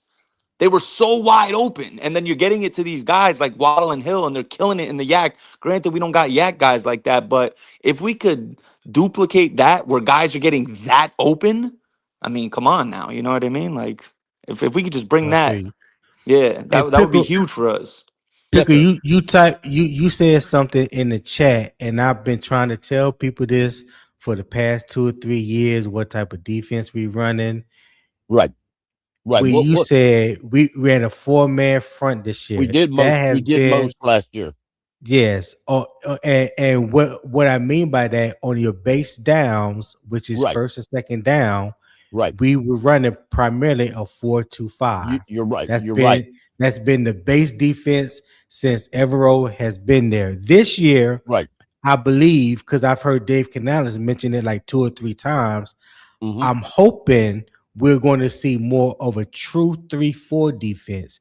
So you got 3 defensive linemen and your 2 outside backers, your rush ends. So that's technically a 5-man front. That's what I mean, I'm hoping we see this year. Right. I haven't really been a big Evero fan, but I've been studying a lot of film of what he's done for the last few years he's been here, and he's actually changed his lineup a few times, and he does it shortly after preseason. He basically Mhm. sees a talent he has, and he adapts it to what he has. And if he doesn't see guys in a position he feels comfortable with, he's going to up and change it. He just is, and I like that in a lot of ways. But I think where he gets people, he wants edge rushers that he can line up with hands in the dirt, and But then Pickle, whoever he chooses to at any certain play drops back in coverage. But Pickle, to me, doesn't Right. that signify like a good coach too, though? Like, you know what I mean? Like you're Yeah, adapting to what you have. it You know? does. It does. It does. Yeah. And I'm like I said, I've never been a high Ever, guy on yeah. Rivero, Yeah. but I've got to give credit where credit's at, and Yeah, you and got to. You got to give credit. and yeah, and the position on defense that worries me intensely is the inside linebacker, and I'll just have to wait and see what Facts. Rollins brings. I just Facts. will, but. I really think Darrell Bevel, and this is something I learned the other day when I was doing a pod. I always assumed Darrell Bevel was coming in with the same type job description as Caldwell had when he was here. I've learned so much that's yeah. not wrong. It's entirely Nah. wrong. Bevel's got a Right. title of an associate head coach, offensive specialist. Yep. So he is Right. technically over What Caldwell was. yeah, he's over Brad Isaac's OC. Yeah, he should be the Yeah, OC. he He is. should be Yeah, the OC. so and I wonder, and it's just my opinion or my thought process. I wonder if this was by Canales design or a Dan Morgan design, because if Brad Isaac struggles, and I really don't think he will, but if he struggles, that way Canales can't say I'm taking it over, because you've got Darrell Bevel to go through for that. Well, I think Go ahead. it can be a mixture of both. I think it could be a collaborative effort between Dave Canales and Dan Morgan. They seem to have been working hand in hand on most decisions. Yeah, it may be. Since they have come to Carolina together. And then the fact that the guys that Dave Canales have brought in are the same guys that he worked under from Seattle. So when you talk about Carl Smith is taking what's his name position, Caldwell. Carl Smith is taking that senior consultant position. Capers is out. Darrell Bevel was in Seattle. I think he was the offensive coordinator, as a matter of fact, when Canales was there when they won the Super Bowl, when they had Marshawn and those guys. So a lot of familiar faces, people that he knew, and he mentioned that kind of grew it, helped him grow up in the game. So they come with that same philosophy, that Pete Carroll tree from an offensive standpoint. So bringing those guys together, it's easy for those guys to get on sync because they kind of think alike. You know what I mean? Right. So right. I think it only helps the offense. I'm hoping that it only helps the offense going forward than it hinders it. Right. And I like the fact that this year we have more pass blocking tackles than we've had before. I mean, I'm not being disrespectful to Icky, but he was not a pass blocker. And this year, say it again, Pickle. he actually got that. we actually got that. And I want to say this too. On top of that, you know, you got a a coach who know how to teach more of a zone running formations. You got a coach who understands how and when to run the ball at certain moments in the game. See, that's what I was big on when I brought that up earlier when we was talking about San Francisco. I said, yes, you ran the ball 7 times in a row, you get first and goal, you throw an interception. You go into I can't remember the game. He ran a flea flicker on like the 13 yard line inside the red zone, in which nobody does that. That's not the bro. I've been playing football all my life. I never seen at high school, never seen, I never played to the highest extent of, like I say, college or, of the NFL, but being around players who have on my teammates in the NFL, that's something you would never do with the athletes you got. You would never do. A lot of that, I think, it extends or goes to the point of the head coach calling plays and not necessarily know what fits in with the players and what the players are ready to do, because he called plays. He didn't put together the game plan. Brad Isaac did. Brad Isaac sat in the rooms, talked to the players about what they were going to do here, and talked with them about what they felt comfortable in this situation. And then Canales called the plays. And quite often, if you think about it and you've seen it, you saw two different things. You saw Dave wanted to call this, and the players were like, all right, okay, we're going to run this. And you could almost tell when it was called, it wasn't going to work. Because that's not the rhythm of the game. And that's why I brought up, I say, bro, when you seen a quarterback running, and people say, well, it happened. You don't see a quarterback running no bootleg to the left, right, short inside the red zone, and then you knowing that you running let me see what formation he ran. He ran he ran basically an uneven line, and he ran it to the left. And that's not how you run quarterbacks on bootlegs. You don't even do that. Especially when you don't. It was like I say, bro. I coach football. I've been around this shit, bro. You don't run that shit down in the red zone. You don't run a fucking reverse inside the red zone with you knowing. I mean, it happens from time to time, but you don't. When you moving the ball, bro, you don't go and run a reverse and say that, hey man, it's gonna work like that. Not at the NFL, maybe Park League. Yeah, you can see that. But come on, bro, these folks is professional football players. Ain't nobody that fucking stupid. Hey, guess who's gonna be back this year? Who? I'm hearing a lot of people put a lot of dirt on his name, but watch Chuba Hubbard come back and shut y'all up again. I think our running. I think a lot of people going to disagree with me. I think our running back room this year is better than it has been in the last 2 or 3 years. Yes, I really do. Last time I called it, Edge. I remember 1,300. Right. Look, people got on this man because of an injury. Right. And I know those are just the people who just watch football. But watch. Healthy Chuba come back. Watch him show you again. I don't know. I gave y'all a taste in that Rams game when he ran for 121 yards in that Rams game last year. He'll be back.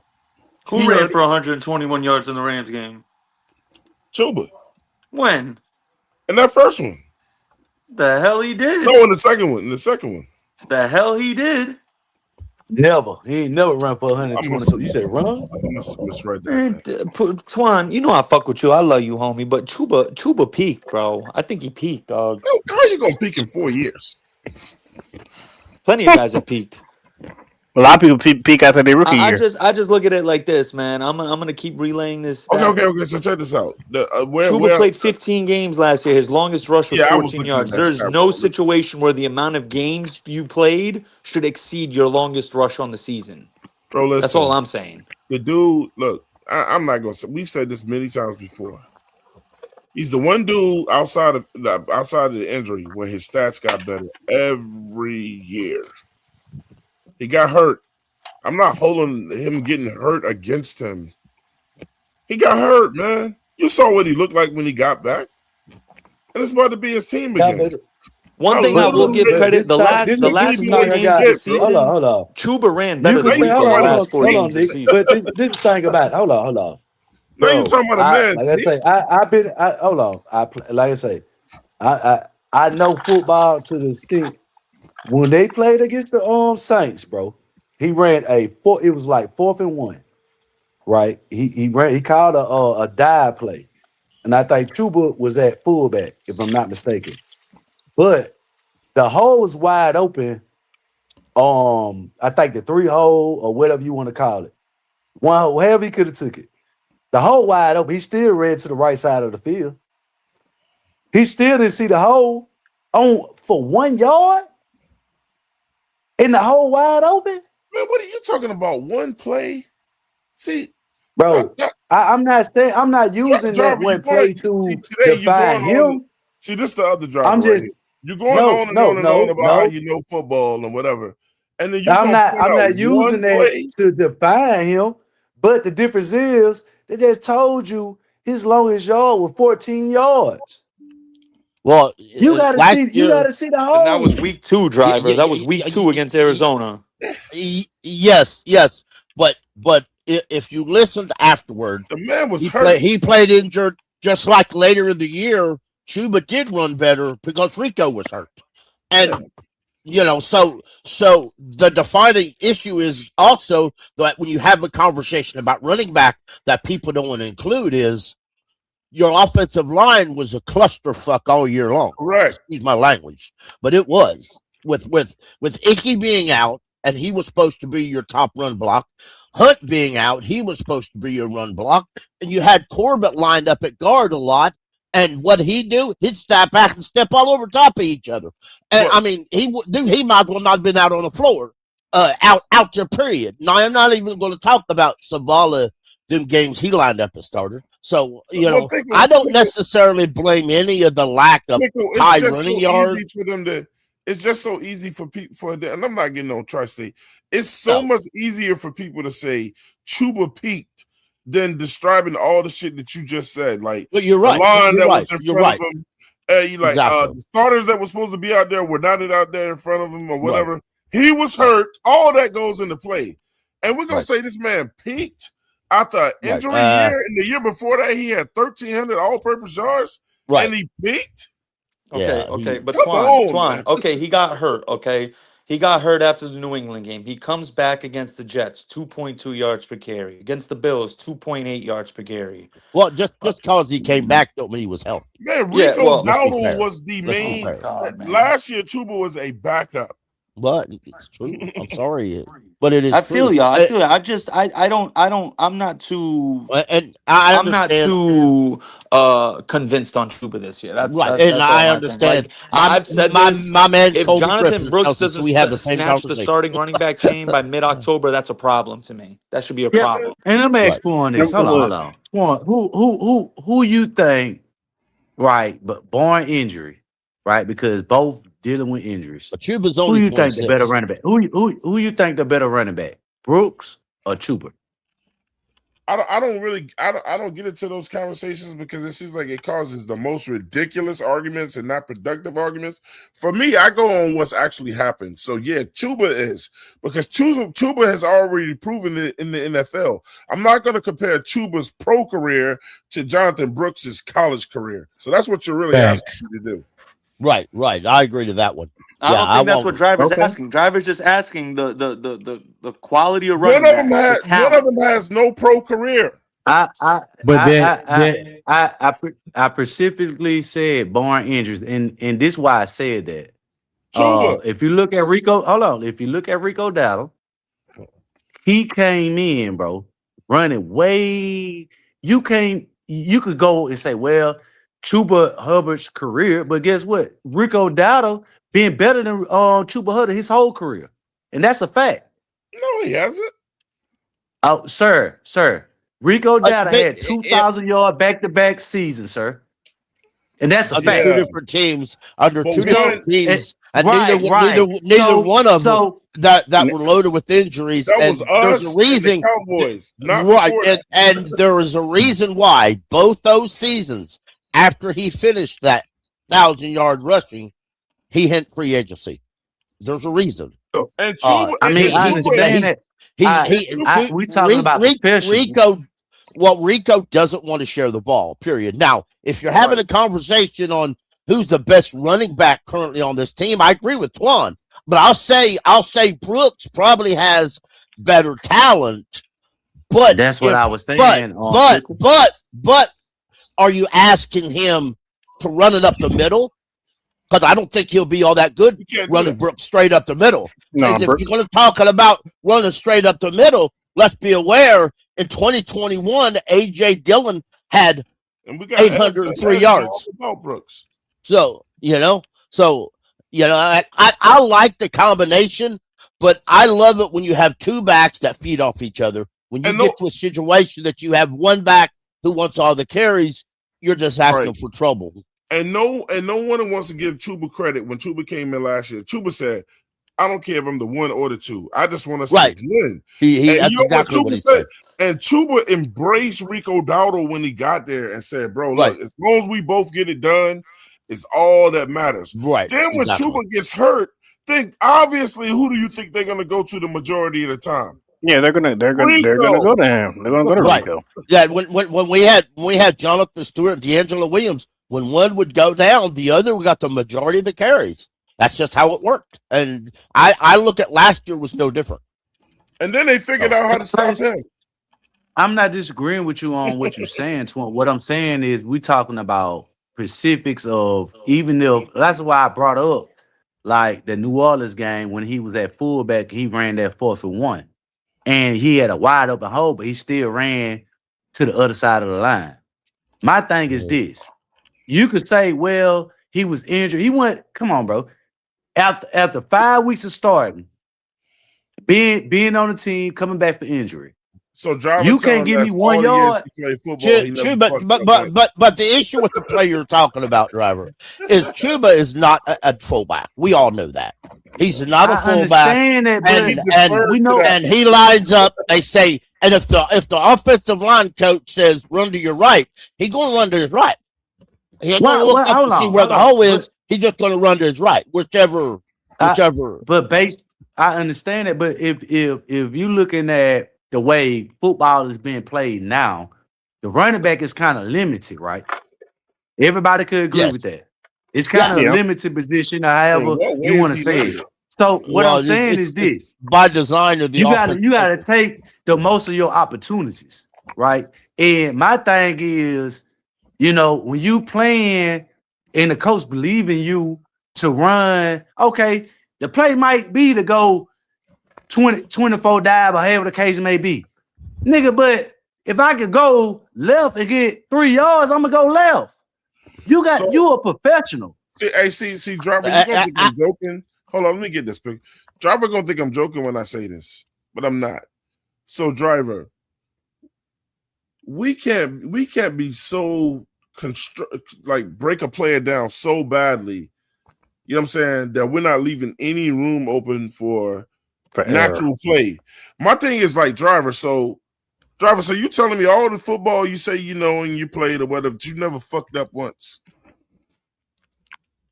I never said that. Right. So why are you beating a man up on one play? Name some other plays.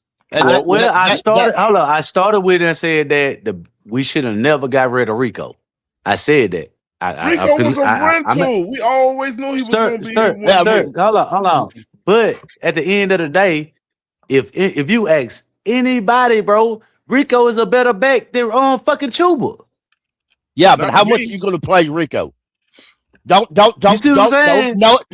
much you want to pay Rico? The reason why I asked that Don't How look much at he the got paid? Steelers. Okay, No, you're no, right, no, nigga. no. Hold on, You Pippin. can't look at how much he got paid by the Steelers, because by the time he signed with the Steelers, all 32 teams had already turned him down, including the Look at Steelers, a his couple contract. times. Let me So a look at couple Rico Dowdle's times. contract. So It wasn't no he's big making about contract. it's $5.5 million. just like Come left on, tackle man. Walker. What you say, By Tony? the time He's Walker making about got here, He's making about and 5.5 he, million, Tony. yeah, and Yeah. I'd bet money he was pricing himself a whole lot more than $5 million to the Panthers right after the season. Paying So real by the bread time, to by the backs is time, wild to This me. why I could, but guess what? This why I could kind of dig and kind of go against what you're saying. He came out in the regular season, and when they asked him, they were like, are you thinking about re-signing or however? I can't remember the whole conversation. But he really was dismissive because he was like, I don't think he felt like they took the cares away from him towards the end of the season. Go look at the interview. They started giving Chuba the ball. Yeah, you would think for a dude. Again, that goes back to what I said earlier. Rico doesn't want to share the ball. Rico, and I'm sorry, Rico was not a team first guy. Rico's a me first guy. He's me first. And he's a me first guy. Hey, and Tony. me first guys.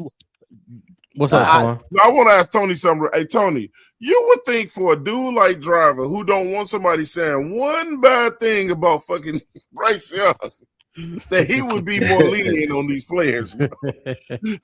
Twan, if you thought Good that grief. you would be incorrect. Well, I actually said a lot of bad things about Excel. All the times that Hold Bryce on.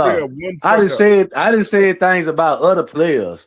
But what I'm not gonna do is act like I ain't gonna keep it real, because all season last year, I was the one that say run the ball, give Rico the ball. And anybody that knows that I was standing on it. So what you ain't gonna do is act like I wasn't advocating for Rico to get the damn ball. So I think a lot of people are still hung up on that 4 or 5 game stretch when Rico just went ape shit. You know what I'm saying? And those 4 or 5 games gave people a glimpse of what we've always wanted in our running attack.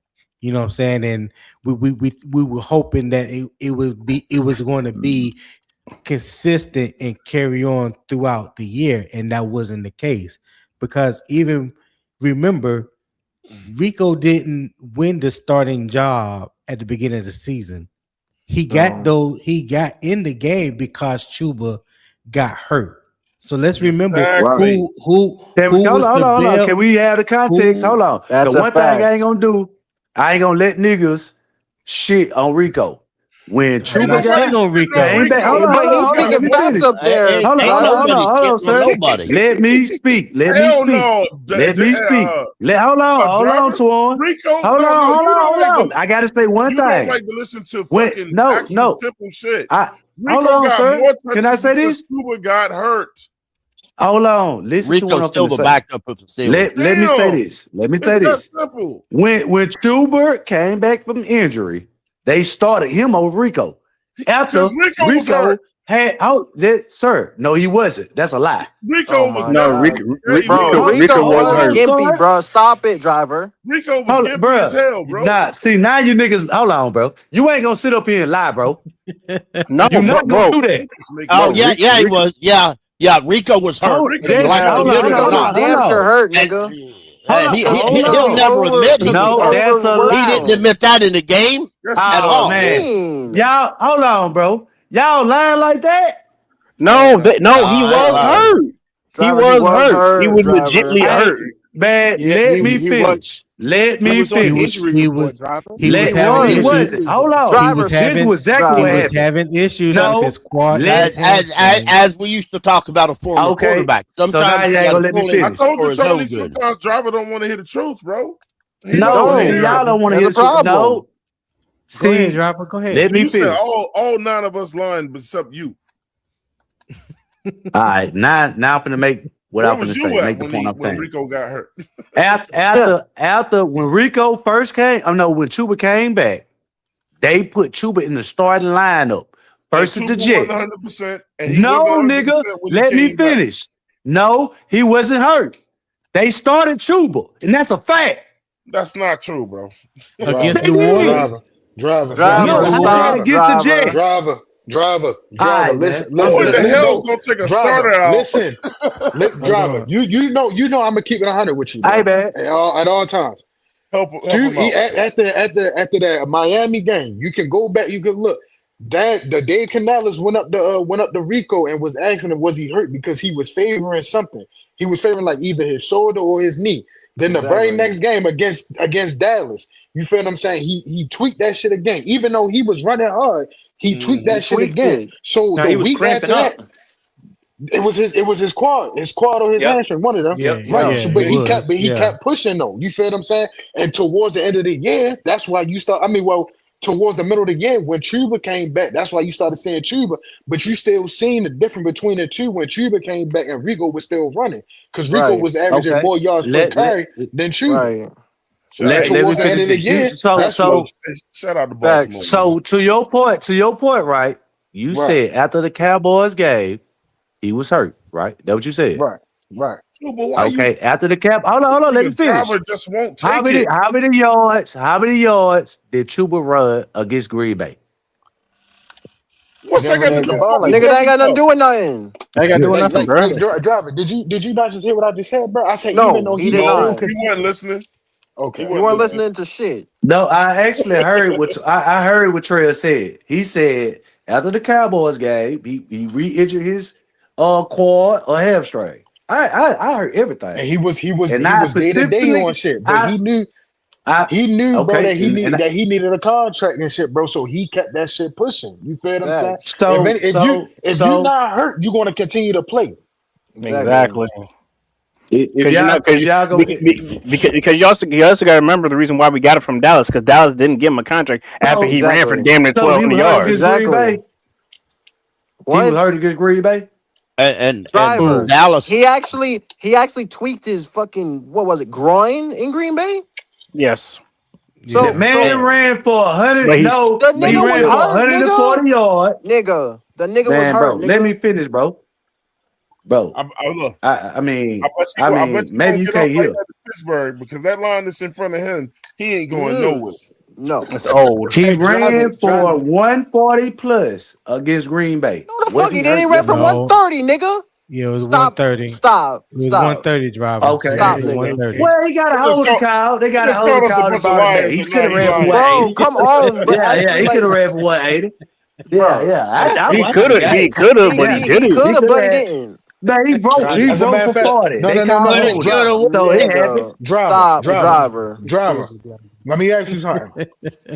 Since we talk about Green Bay, I encourage you to go back and watch that game and look at the difference between Rico's burst when he was playing against Miami and Dallas compared to Green Bay.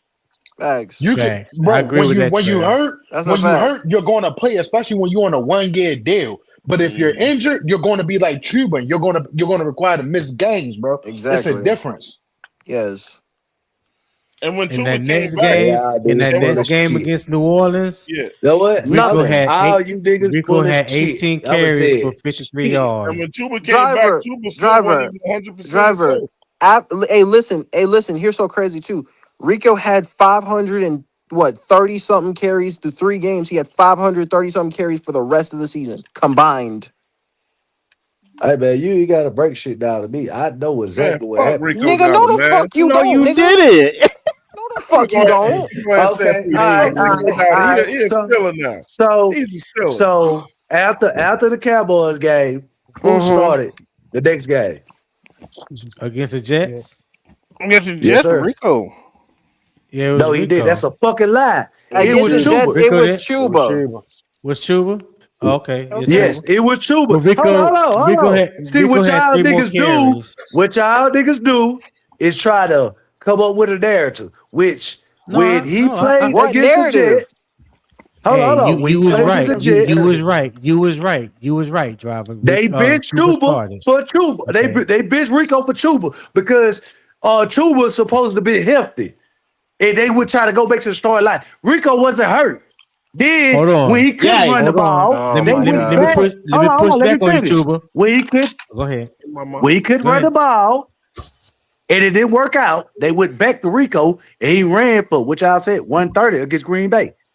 Oh my And he God. could have had 180 easily. Now Chuba now driver, do you remember Chuba saying in a post game press conference? I can't remember if it was after the Jets game or the game after that, when Chuba Right. said he had rushed back from injury and he wished he Yes. didn't rush back. Right. Yep. Yeah, I remember The that. I game remember that. that was the game against the Jets. He didn't look Right. like Yes, sir. himself, and Rico got back in the game and continued with doing what he had been doing. You know, the 2 or 3 games Right, prior. right. Prior But to you have, that, Right. prior to the but picture, right? So okay, right. go ahead. So after the Green Bay game, in that next game against New Orleans, Rico started. He had 18 carries for 53 yards. Right. Chuba Right. only Yes, had sir. 5 carries. In the game after that, he had what game I was just looking at it. Okay, so That right here. was Atlanta game. Atlanta game. The Atlanta, They went okay, throw the ball at the back the at the Atlanta game. backfield. Hold on, Mm-hmm. but hold on. Rico ran the ball 19 times for 45 yards, and Chuba had 4 carries for 21 yards. Okay, so So right Okay, here. the so I'm gonna ask you a average. question. Hold on, I'm gonna ask you a question, Go Tony. ahead. How many Go ahead. rushing touchdowns did he had in the Atlanta game? And how many receiving yards did he have in that Atlanta game? He had 0 rushing I'm just touchdowns in asking. Atlanta's He game. had 0 rushing touchdowns and Remember, your person Bryce was killing passing. Atlanta all by himself. He had 55 yards receiving yards. He actually was killing Okay. Atlanta all by himself. I was in that building when it happened. So he was right. He was committing. Bryce was committing goddamn homicide in there. Yeah, we didn't need no I damn was there. running backs in that game. I Yeah, mean, we really didn't. We really didn't. yeah. There So was But any there was no need for any we other blood money in questions? that still, game when Bryce Young we was took over that we game. still, Any as a team, questions? we still we still ran the ball 25 times in that game. Facts. It's gravy time, though. Most of that was gravy. Yeah. Yeah, so the only times that Chuba, because Chuba was questionable during the freaking New England game, then against Yes. Miami, then against Dallas, he was out for both of those games, and Right. also for the LA Rams games on during the season, he was also out for that one too as well with a concussion. The Rams game? Yes, Chuba. Week No. 13. No, that was JC Horn. My bad. Oh, I okay, went. okay. That was JC Horn. No. Okay. So Chuba was out for the Dallas game and the Miami game, and those are the 2 Yes. games that Rico went off. Yes. Yeah, So Chuba only missed 3 games. He missed 3 games. but that's why I And said then between week 5 and week 9, that's where he Mm-hmm. did his most damage, and pretty much. that is where everybody got excited because we were hoping to see that type of running game out of anybody. We don't care who the running back was. We haven't seen that type of running since Jonathan Stewart and D'Angelo Right. Williams, you know, Right. in those But type of boards. So Chuba admitted that he had it going, and Chuba was like, "I'll defer. I'll play behind him." Yeah, Right. and right, He got it and going. right, Twan, because you and said that because you and said that on our is show, freaking why go back to Chuba? Keep giving the hot Exactly. hand to Rico. You yeah. you were saying that. But it proved to go against what you're saying now. It was proven though in the next 2 games, week 10 and week 11, when Rico, even though he had the starts and more carries than Chuba, he didn't have the hot hand. No. He no longer had the hot hand after that game in Green Bay, and he got the bulk of the carries against New Orleans and in that Atlanta game. Whenever Rico Dowdle had them great games, who was the first person there to greet him and congratulate him? Chuba. Cuba. That's the difference. Facts. And also looking at the injury report for the whole season, Rico wasn't on no injury report at all. No, he did. He didn't miss the he never. games, but it was But it was obvious in obvious, No, games. obvious It was in the game. obvious. Yeah. no, Yeah, no. It Here's the was obviously in the thing. obvious Here's the in game. the thing. game. He came out the game a lot because of dehydration, because of Right. cramps. I can't remember. It was like Hey, But he in the did that. first He did that when series. he hey, was with the Cowboys as well. He It did was yeah. that it to was Hold all the on. the games first. he was Hold with the on. Hold Well, Cowboys. on. he Hold It on. was well, the well Hold first on. What? series of he runs yeah. hard. He does run hard. He runs like he's an angry motherfucker. So So that's so understandable. during the week, Rico would not practice. It did not practice.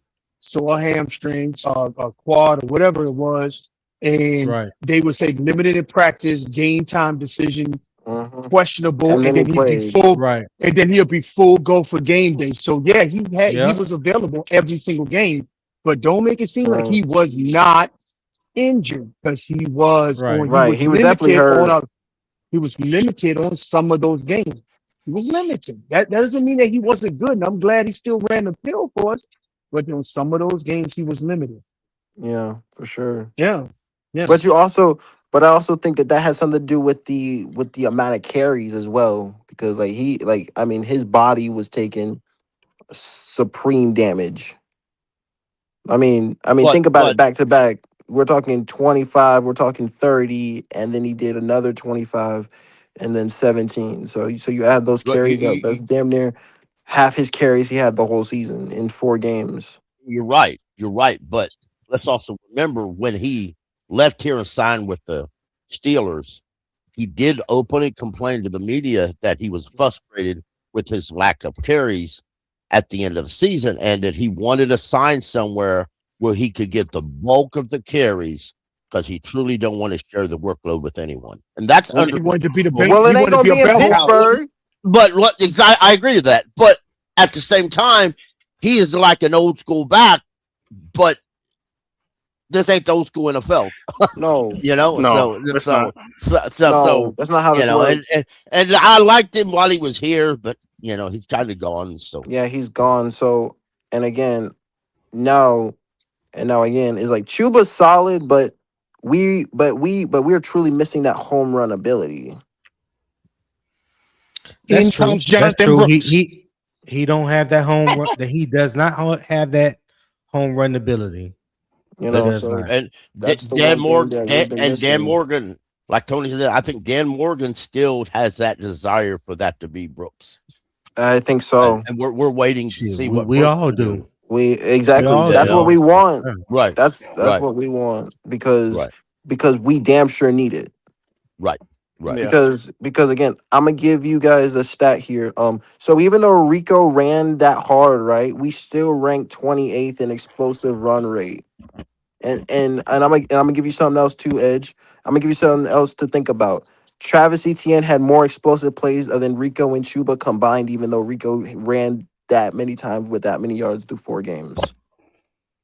But I think they want to run the football behind a 3 wide set. They don't want to run it with two tight end sets. They want to run it with a three Well, the wide thing that I'm set. saying though is like think about that explosive thing that I'm talking about. Those Well, no, explosive plays matter. I understand. I understand the explosive parts of it and everything. But here's also another thing. We also had three other running backs in front of no, two other running backs in front of ETN. So with that being said, are we going to see ETN a lot more, or are we still going to see him on special teams? I don't even know if he gets burned. If I'm being honest. I don't know that he makes the 53. It depends on how many running backs are you keeping versus how many tight ends, Right, wide receivers. right. So Who you talking about, so it's Pickle? very For No, Trevor. it's just Trevor. Trevor I Etienne. mean, if you Etienne. calculate it It's not correctly, Etienne. It's Etienne. My well, bad. It's Etienne. Etienne. Yeah. if you calculate it, if you're only keeping 3 running backs, Mm-hmm. who's going on? So that, but I mean, it's kind of up in the air. It's assuming that they're going to allow Dylan and Rico to compete with each other. You mean And Rico? but if you Not keep, Rico. God damn it. yeah, you're right. I said it wrong again. But but or do you keep 7 receivers versus 4 running backs or 4 tight ends versus for running backs. That's a great question. It all throws into it. There's a lot of That's why wrenches that we OTAs gotta and talk training about. camps are coming up. Dave Canellis has been known to keep 7 wide receivers. So if Exactly. it's 7 wide receivers, Exactly. it'll be 7, then probably 3 running backs. Right. So And the question is, who would be your 3? How many wide receivers did he keep on the 53-man roster last year at final cuts they kept 7, but they let 1. But the very next day, or a few days later, I don't remember. It was the next day they changed it all up and they had 6. That's true. Because didn't Adam it was part of David Moore got hurt the first series of the first game. Right. And Jalen Coker missed the first 4. He was on the pup list. He missed the first 6 games. Right. Well, he only missed 4. He was brought back. He was brought back. That's right. Right. But he didn't play. Right. Right. Exactly. So you kind of go. I want to say semantics into that. Mm-hmm. But again, but also special teams. Trevor Special teams. Trevor returns. Dylan doesn't. But Dylan is better in your special teams. Dylan is better in a short yard situation. Yes. So if you're calculating who you want for them 3rd and 1 or 4th and 1, I would rather have Dylan out there personally. Well, but again, like they said, especially when you're talking about running backs and wide receivers, running backs, if you the number 3, number 4 running back, you don't hold any real value to the team if you can't play special teams.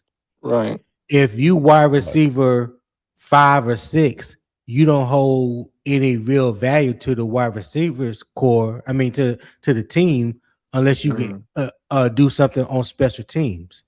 And Trevor Etienne was the kick returner and the punt returner last year. That's a problem to me. That's a problem. And you also got to remember, shout out to a gentleman, the Panthers' third pride, says when Moore went down, they brought up Bryce Young. So it all plays on special teams, right? And it all calculates in what you do on. For example, let me say this: if Horn makes it to practice, if Horn makes the 53, then who else can do returns? Because if they calculate, for example, if they calculate that Xavier Legette can do returns, then it may squeeze Trevor out if that's all Trevor can do. But I don't think Dave Canales is high on Horn anyway. I don't really think he makes. I'm starting to doubt that he makes the 53.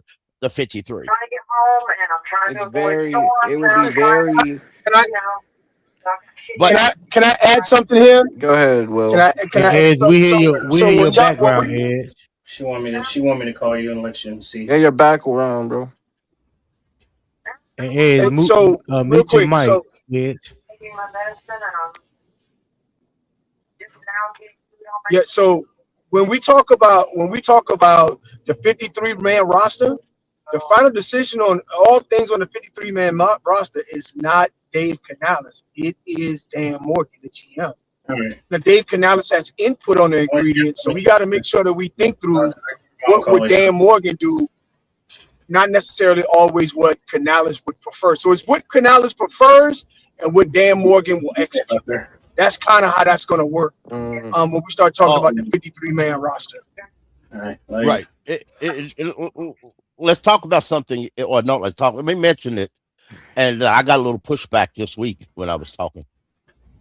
There is a possibility, as much as I don't know that I like it, they may actually keep 3 quarterbacks, depending on how Haynes King performs in training camp or preseason, because I don't see Dan just going. I'm not certain that Haynes King clears waivers. He may, but I'm not even going to talk about Will Grier. He won't make it past training camp anyway. So, hey, do you think there's a chance they keep 3 quarterbacks? Well, the keep third one inactive. Well, the third would just go on the practice squad. Yeah, if He he clears could be waivers. active on. He could be active on game day. He's Yes. the emergency So quarterback, I call but he Claire. doesn't Say count she's Well, against free. but he for 53 man to roster. be And she said she for to does. be She already got for some to food in the be system. If I'm gonna be for to honest, be it's your probably be emergency quarterback, you have to be on the Said she 53 man already had roster. food in her system, so she said yeah. she was. Well, if I'm gonna be honest, I think they would go in the 53 with 2, and that would be Kenny and Bryce. It's just opinion, so that's fine. Yeah, We'll see. that's We'll just what I see. think. Yeah.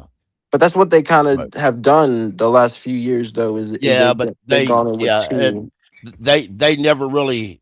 Well, I don't know. I don't think They've they've really had they've never any really touched credible on third string quarterback or either. had the need to Right. have the third And, quarterback because Bryce has played because Bryce has known is not injury prone. Let's just say that. right. So And Dan did touch on the desire to get a developmental quarterback.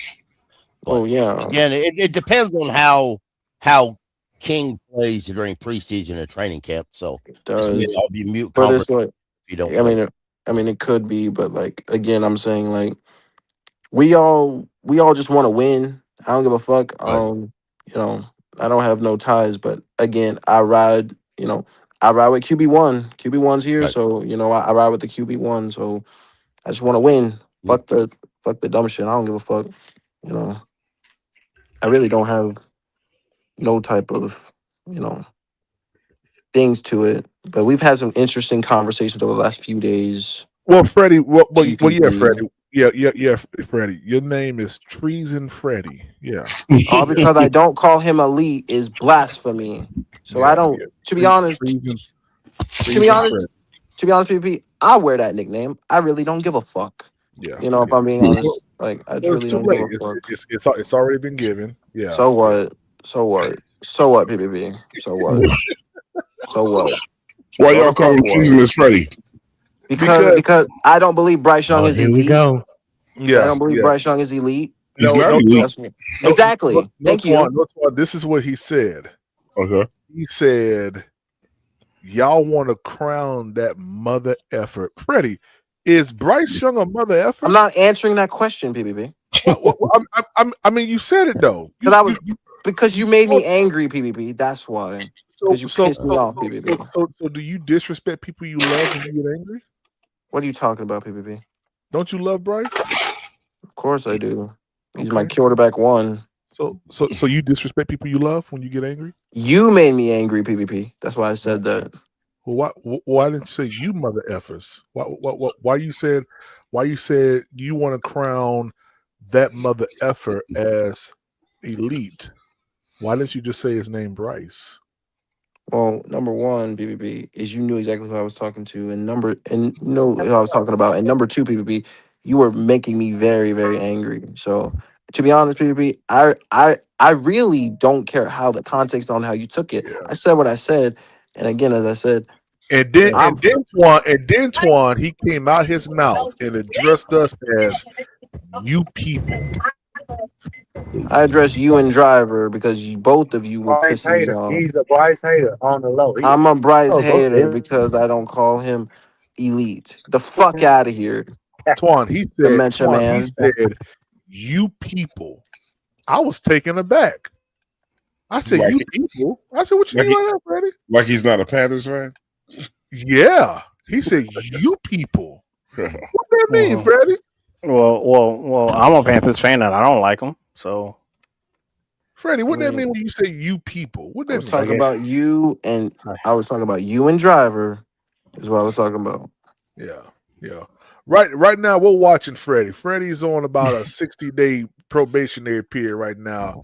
Yeah, okay. Bryce Young card back. Freddie said he don't care, man. I don't. Yeah, he do. He do. Hey, Freddie.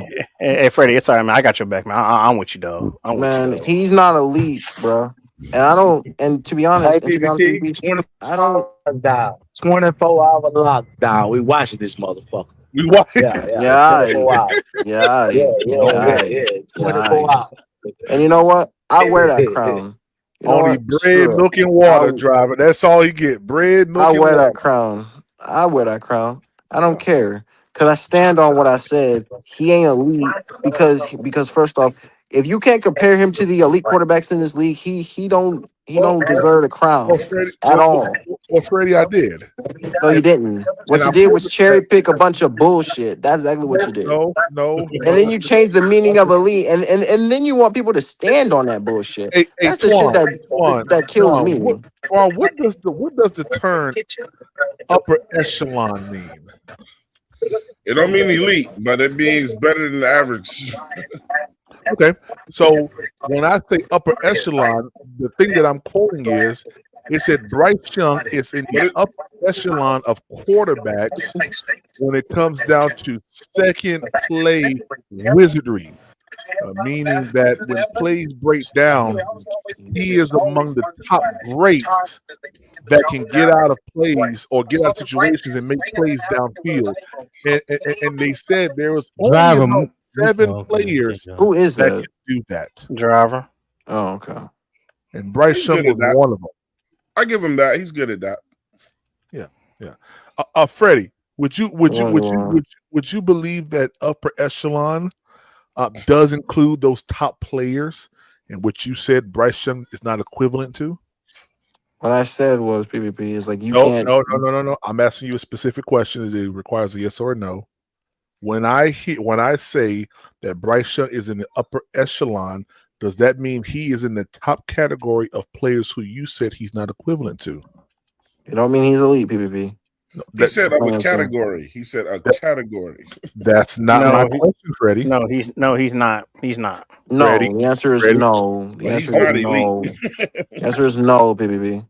Okay. You still didn't answer the question, but it's okay. I understand why you Said don't. no.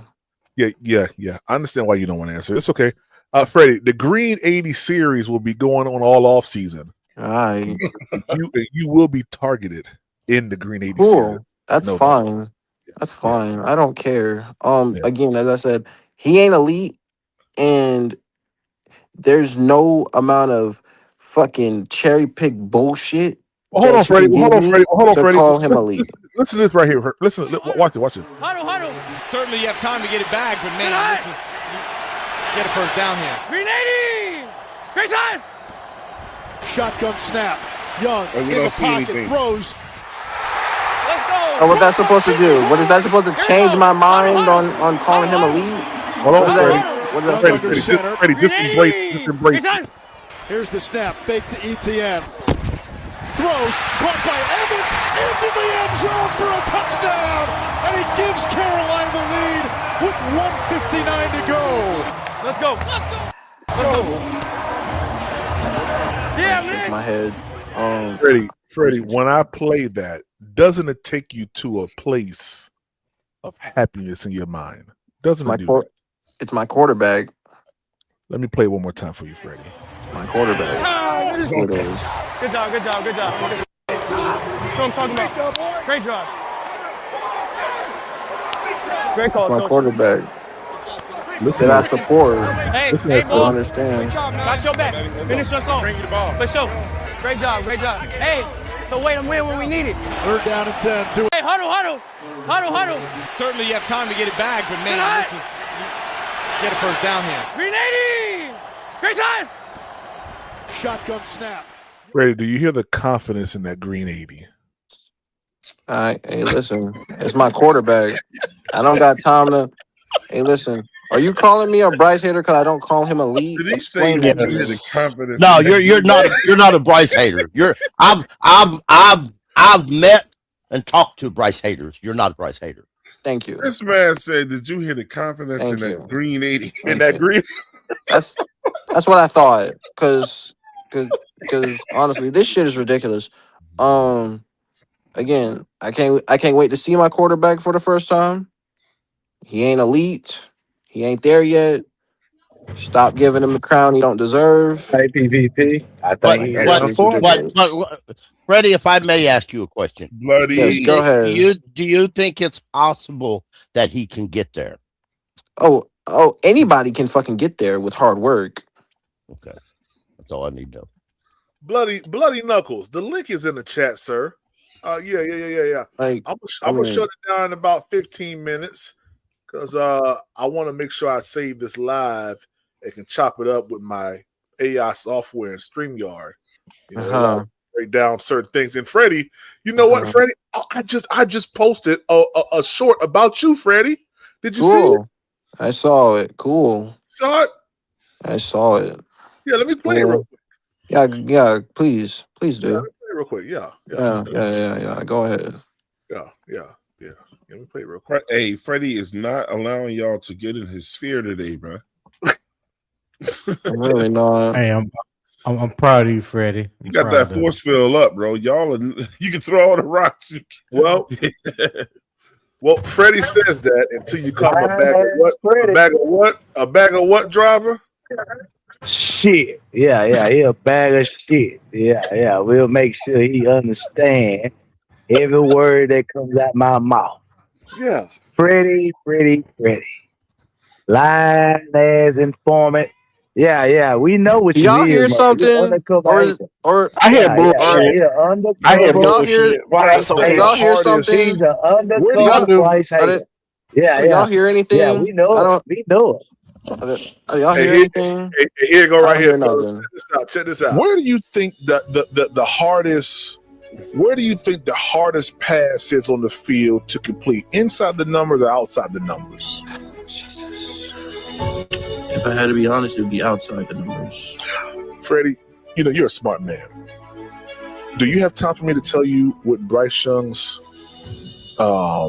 where Bryce Young stands at with passes outside of the numbers, completed ones? Jesus Christ. Go ahead and pull up another. Okay, good.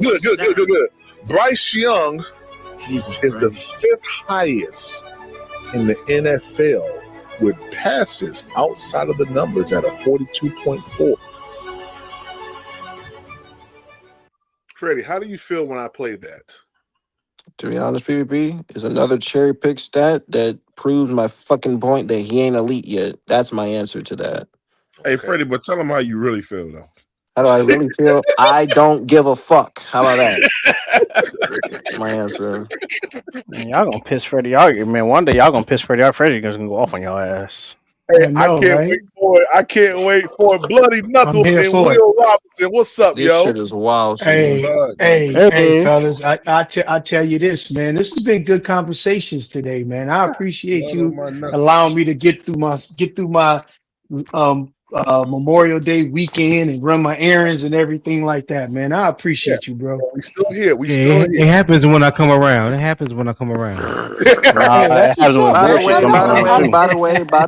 the way, Tony, myself, Edge, and Will, shout out to all the veterans on the panel and in the chat. Shout out to all you people. I concur, man. Shout out to Will. Shout out to Tony. Red Swarm too. Red Swarm as well. Where Red at? Shout out my dog Red as well. Today isn't our day. Today isn't our day. It's not our day. It's not our day. Veterans Day. Well, Veterans Day is not happy us. Memorial Day to all the vets. You know what I mean? Who's here? Hold and on, who's here and who isn't here with us. Please up. They said that Memorial Day is not for them. It's only for the ones who have the way I see paid the ultimate sacrifice. So shout out to Chief Collier. Shout out to Chief Collier. He paid the ultimate sacrifice. Battle of Fallujah 2006. Shout out to Sergeant Raines. Shout out to Sergeant Booker. Shout out to all them boys who paid the ultimate sacrifice. Which all day today I've been thinking about them boys, the men's. I've been thinking about them guys all day long. Yeah. Them boys paid. Them men and women paid the ultimate sacrifice. Yeah. For us to sit here and do exactly what we do day in and day out, they pay that sacrifice for us. That's a fact. And shout out to Gunning Effect. Shout out to freaking Doc Layton. Miss you guys, man. Miss you guys, though. Lost them. Shout out to Chief Warrant Officer Ross, and shout out to the second lieutenant, man. He about. Yeah, I know it. I ain't gonna go there and shout out to my boy. Shout out to my boy Rodriguez, man, who died in the IED, bro. Yeah. It'll get you choked up, man. Still thinking about you, my brother. Yeah. Love and miss you. Yeah. That's real right there. Big real. But bloody, what's happening with your cuz? I'm What's just up, hey look. bloody? Well, I'm so glad Tony What's broke happening? it. What's happening? What's I just happening? now of course I'm not gonna go on that same level, but shout out to me. Oh God. This Totally nigga. funny, bro. What's happening? This nigga's just a Yeah. dickhead. Yeah. Shout out to me for orchestrating one of the most intriguing weekends of content. I started off with the Bryce Young is elite, and it has snowballed into something I never thought it could be. And Just to Really? take shots at me is fucking diabolical. That shit is crazy to Well, so me. we giving shout outs, man. Shout out to my Knicks. Yeah. Shout out to let's the get New York Twan, Knicks out here let's get breaking Twan up records. out of here. Yeah, let's get Twan up out of here, man. No, I'm just playing. Oh yeah, PvP's an Hey, look, asshole. Yeah, PvP's an asshole. nobody can beat us. You know what I'm saying? Hey, the PvP way is just it's not. looking, y'all Y'all gonna sweep it. Y'all gonna sweep it. 4-0 sweep. Yeah. The Cavaliers. I ain't about to do it. I'm gonna leave it alone. Double sweep. Nah, don't do it. Don't do Don't it. Don't do say it. it. Don't Don't say it. do Not Just, it. while just I'm let up it. here. Just say it. Just let it Bloody, happen. I don't know if you've been listening to this blasphemy that this man has been speaking over the last few days, but this shit is About what? crazy to me. Oh, Shit, you, oh, bloody. you talking about Shit. little nature? You talking about little nature boy? Man, Oh, listen, I ain't. We ain't talking about I Ric ain't. Flair either. no. Yeah, I'm glad Edge caught this. Shout out to the rated R superstar. The stupid. That nigga's stupid. You talking That's about the my new black dude name for out there him. on the Little, island running a coat? That nigga's that's my new stupid. name for him, Little Nature Boy. Yeah, so everybody That nigga's is a part of this stupid. You know little what, cult man? that he got going on. You know So what? yeah, I didn't even entertain myself in even watching that crap. don't. It's It ain't stupid, worth it. man. Hey, You gonna be Stupid. living through. I You well, really living. knew going in. forgive me for not picking up on the subtle hints. Who is Nature Boy, and what's this Really, cult you Nature Boy speak Rick, of? Some black Nature Boy Ric dude, Flair. some black dude is I know who showing up. I know who Nature Boy Ric Flair is. Something happened to Ric Okay. Flair, or Nah. No. Ric Flair, he good. Ric Flair The good. nature boy is some black dude who went to an island and decided he wanted to start a cult. Oh boy. that He good. dude, Yeah. that dude. Yeah. A Y'all, nobody. Yeah.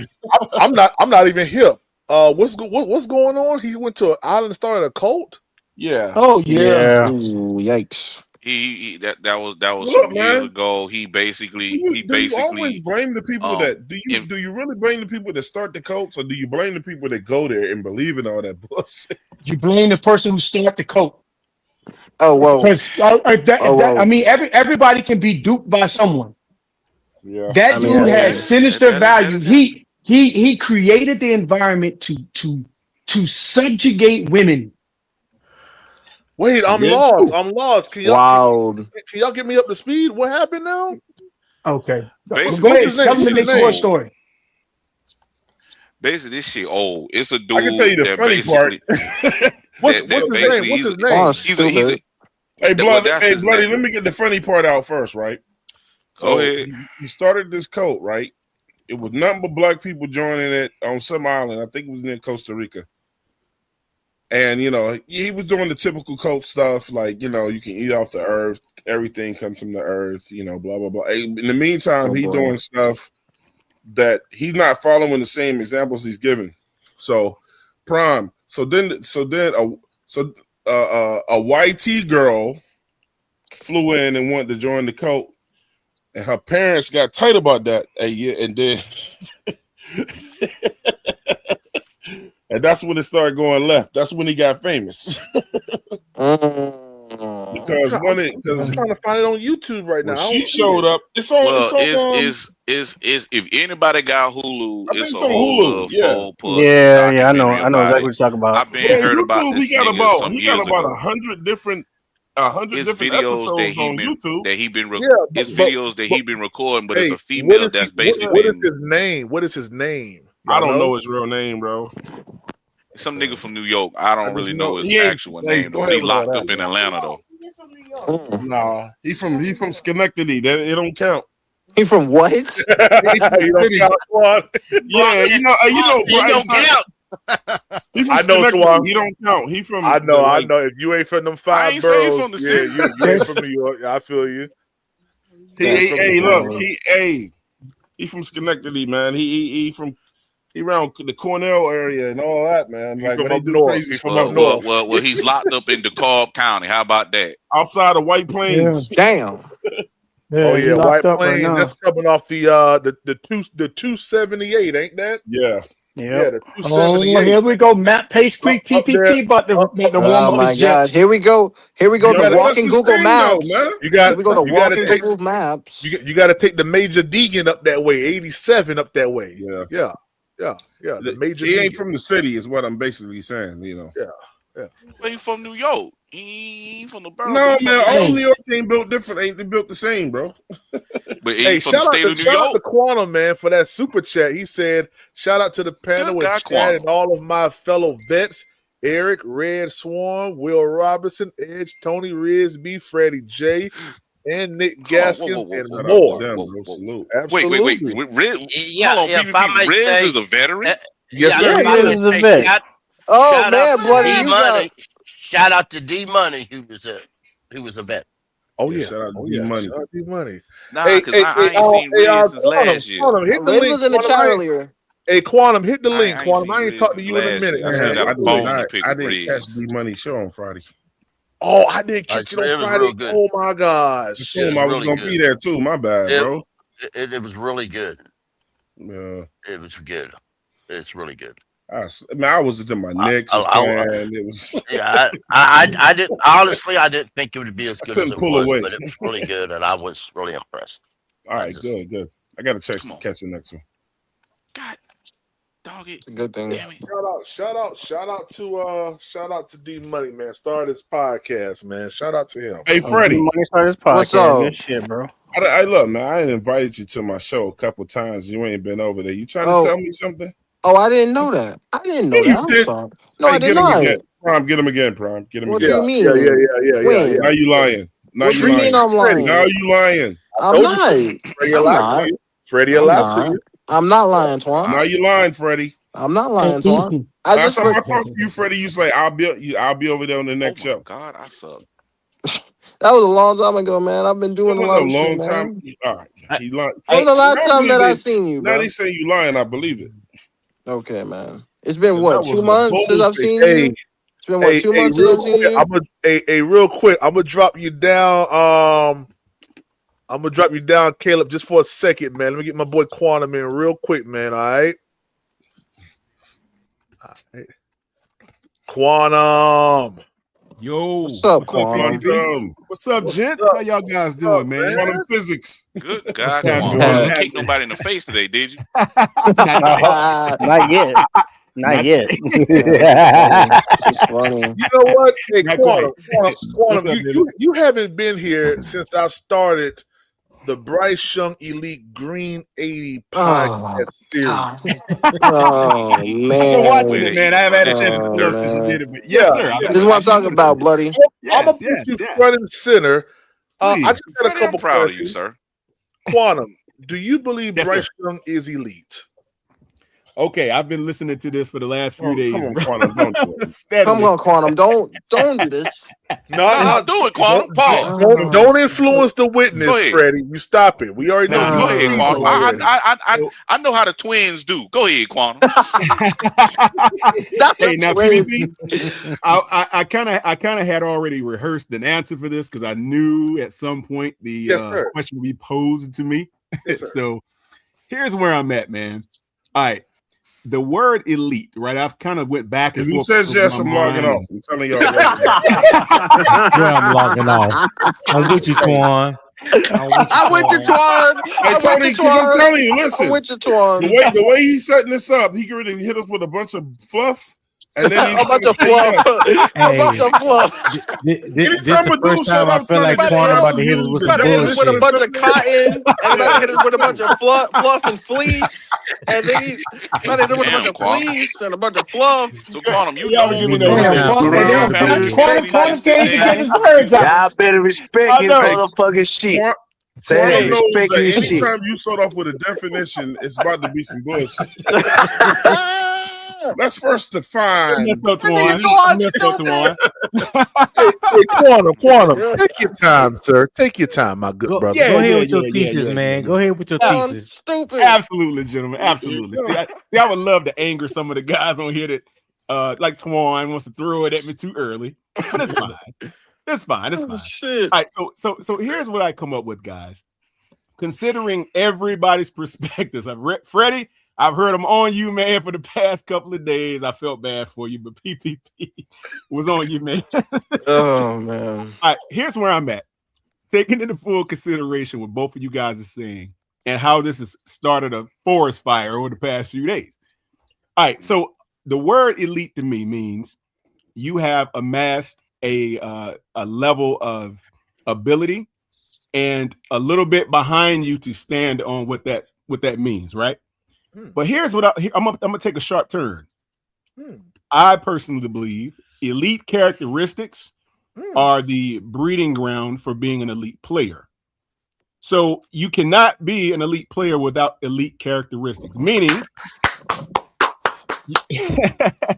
you're going to have Jesus Christ. So one feeds the other, right? Freddie, I'm gonna stand 100% with both of y'all. I can't really go either way with this because it's like I really thought about this all night, listening to this nigga. Man. Hey, damn, Quanah, get the answer the question, dog. I'm trying, man. It's not one you can really quantify. I'm going to say elite to me means. No. Come on, You still can like him if you say no, Quantum. If I could ask the Quantum a question. Quantum. Yes, now, sir. I agree with you. I agree with you, Quantum.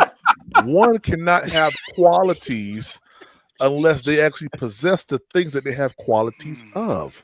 That's correct.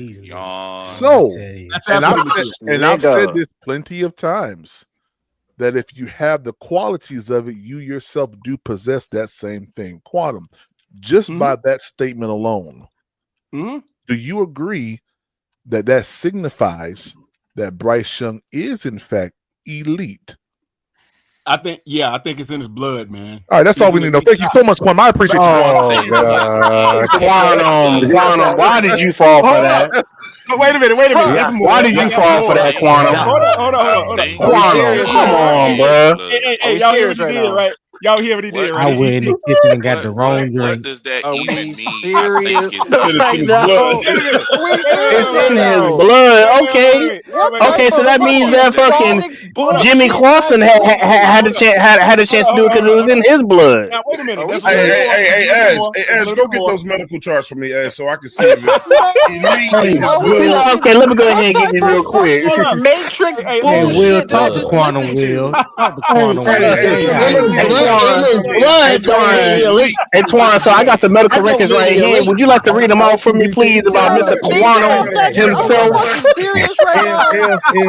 Hey, let me say this. Serious right now. If you pass the physical, Shit I've ever heard. if you pass the physical, Are we fucking serious? Quantum. That's a little bit more. That's a little bit more to add to that. I'm not finished. I had a little bit more. Okay. All right, Quantum, bro. Hey, Quantum, the state has no other questions. I appreciate it. Oh my God, yo! So you sided with the bucket man. That shit is wild. No, I didn't side with anybody. Come on, man. Freddie, I understood what you had to say about it. I truly do, and you're not necessarily wrong.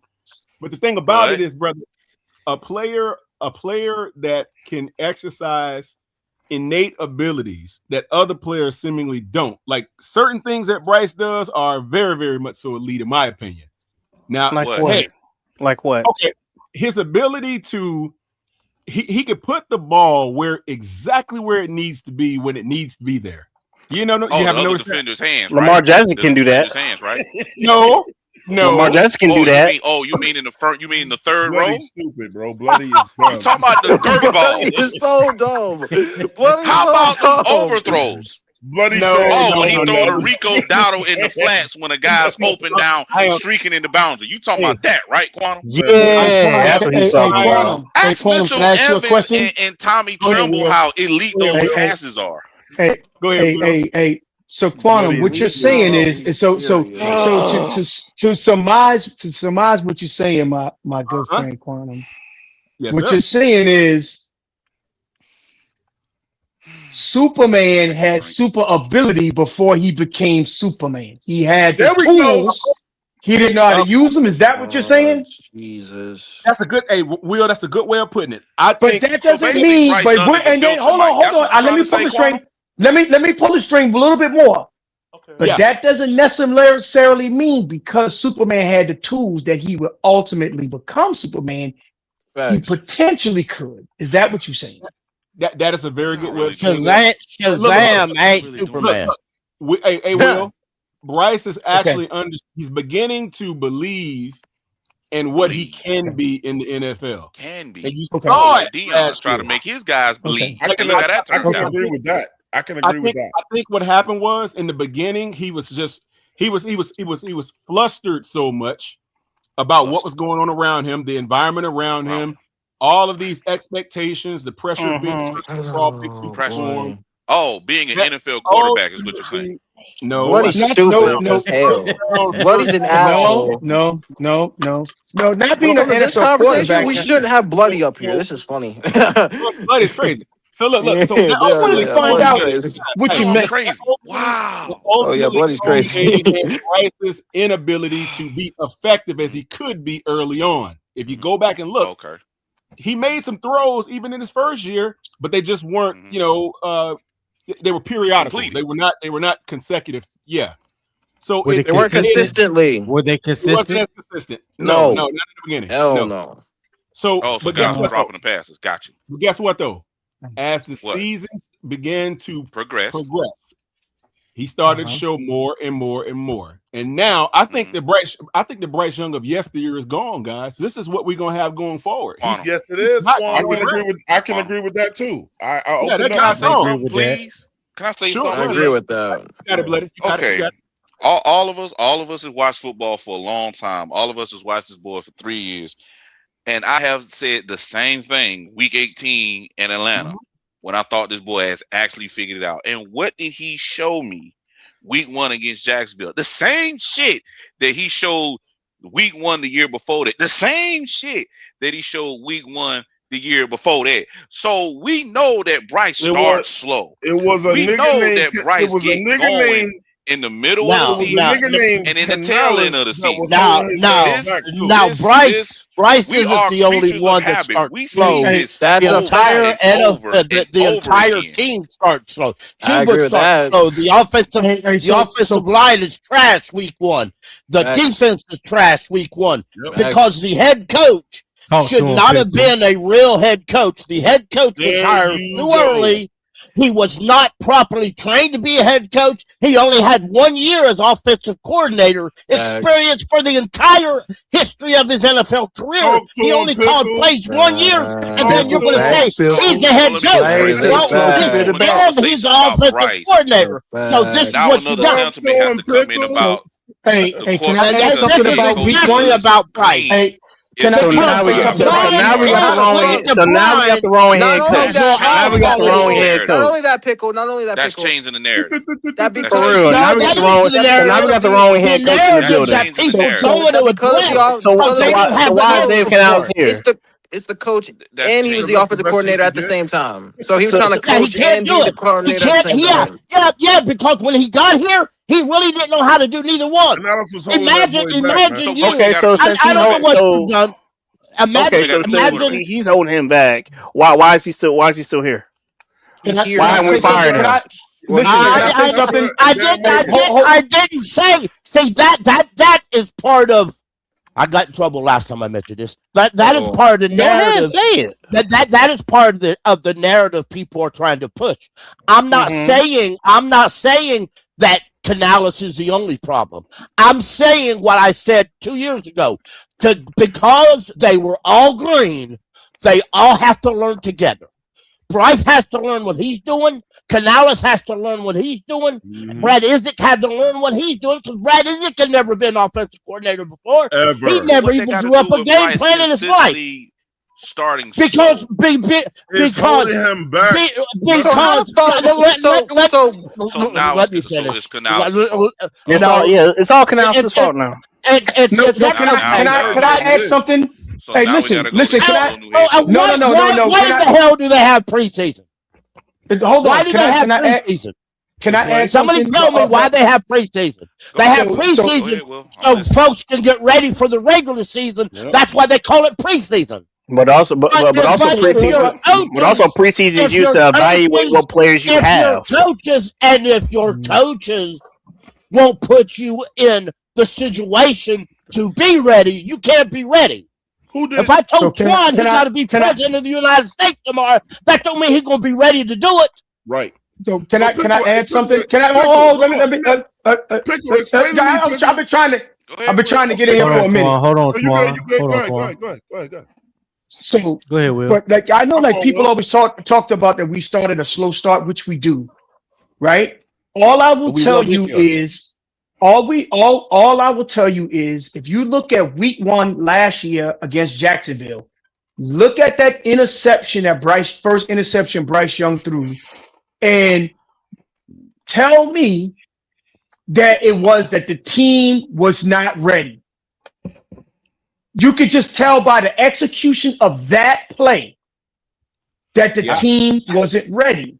That doesn't mean that some of that might fall on the head coach, some of that might fall on the scheme, some of that might fall on the execution, some of that might fall on nerves and jittery and people trying to get a fast start. It may be a combination of all those things, but with time come experience. I truly believe that will not be the problem this year because they was cool as a cucumber going into the playoff. That playoff game, when they was warming up and from start to finish, they played well. So I don't think that week 1 of a regular season is going to, that playoff game got them prepared to say that we are this. We're not the team of week 1 last year. I truly believe that. Facts. Hey, can I ask y'all a question? Well, we got the Bears coming in. And I don't care who it is. I don't care who it is. I don't give a fuck who it is. I don't give a fuck who it is. I don't give a fuck. I got a question for y'all. Yeah, hey, let me ask y'all something. Now, this is for anyone that wants to say that Bryce is the problem and he's, let's say, holding the team back, right? Anybody out there that want to jump on this question, please feel free. I want to know, do these people believe, and Bloody, this may be for you, do you or anyone else out there believe that in that playoff game, did Bryce let the team down or did the team let Bryce down?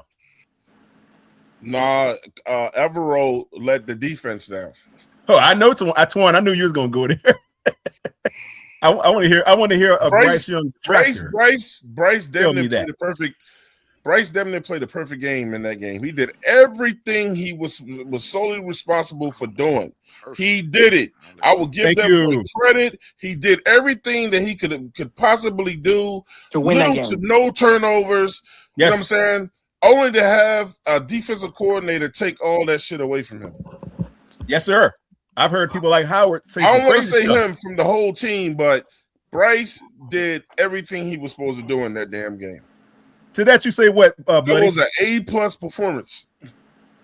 He played like a competent quarterback. He did what he was supposed to do.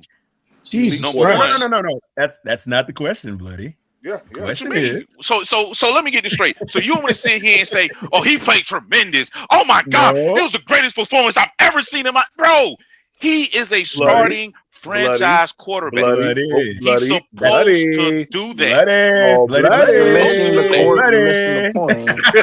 is not the question, Bloody. The question is, I shall rephrase. Shall I rephrase or restate? Oh, was it his fault that we lost the game? No.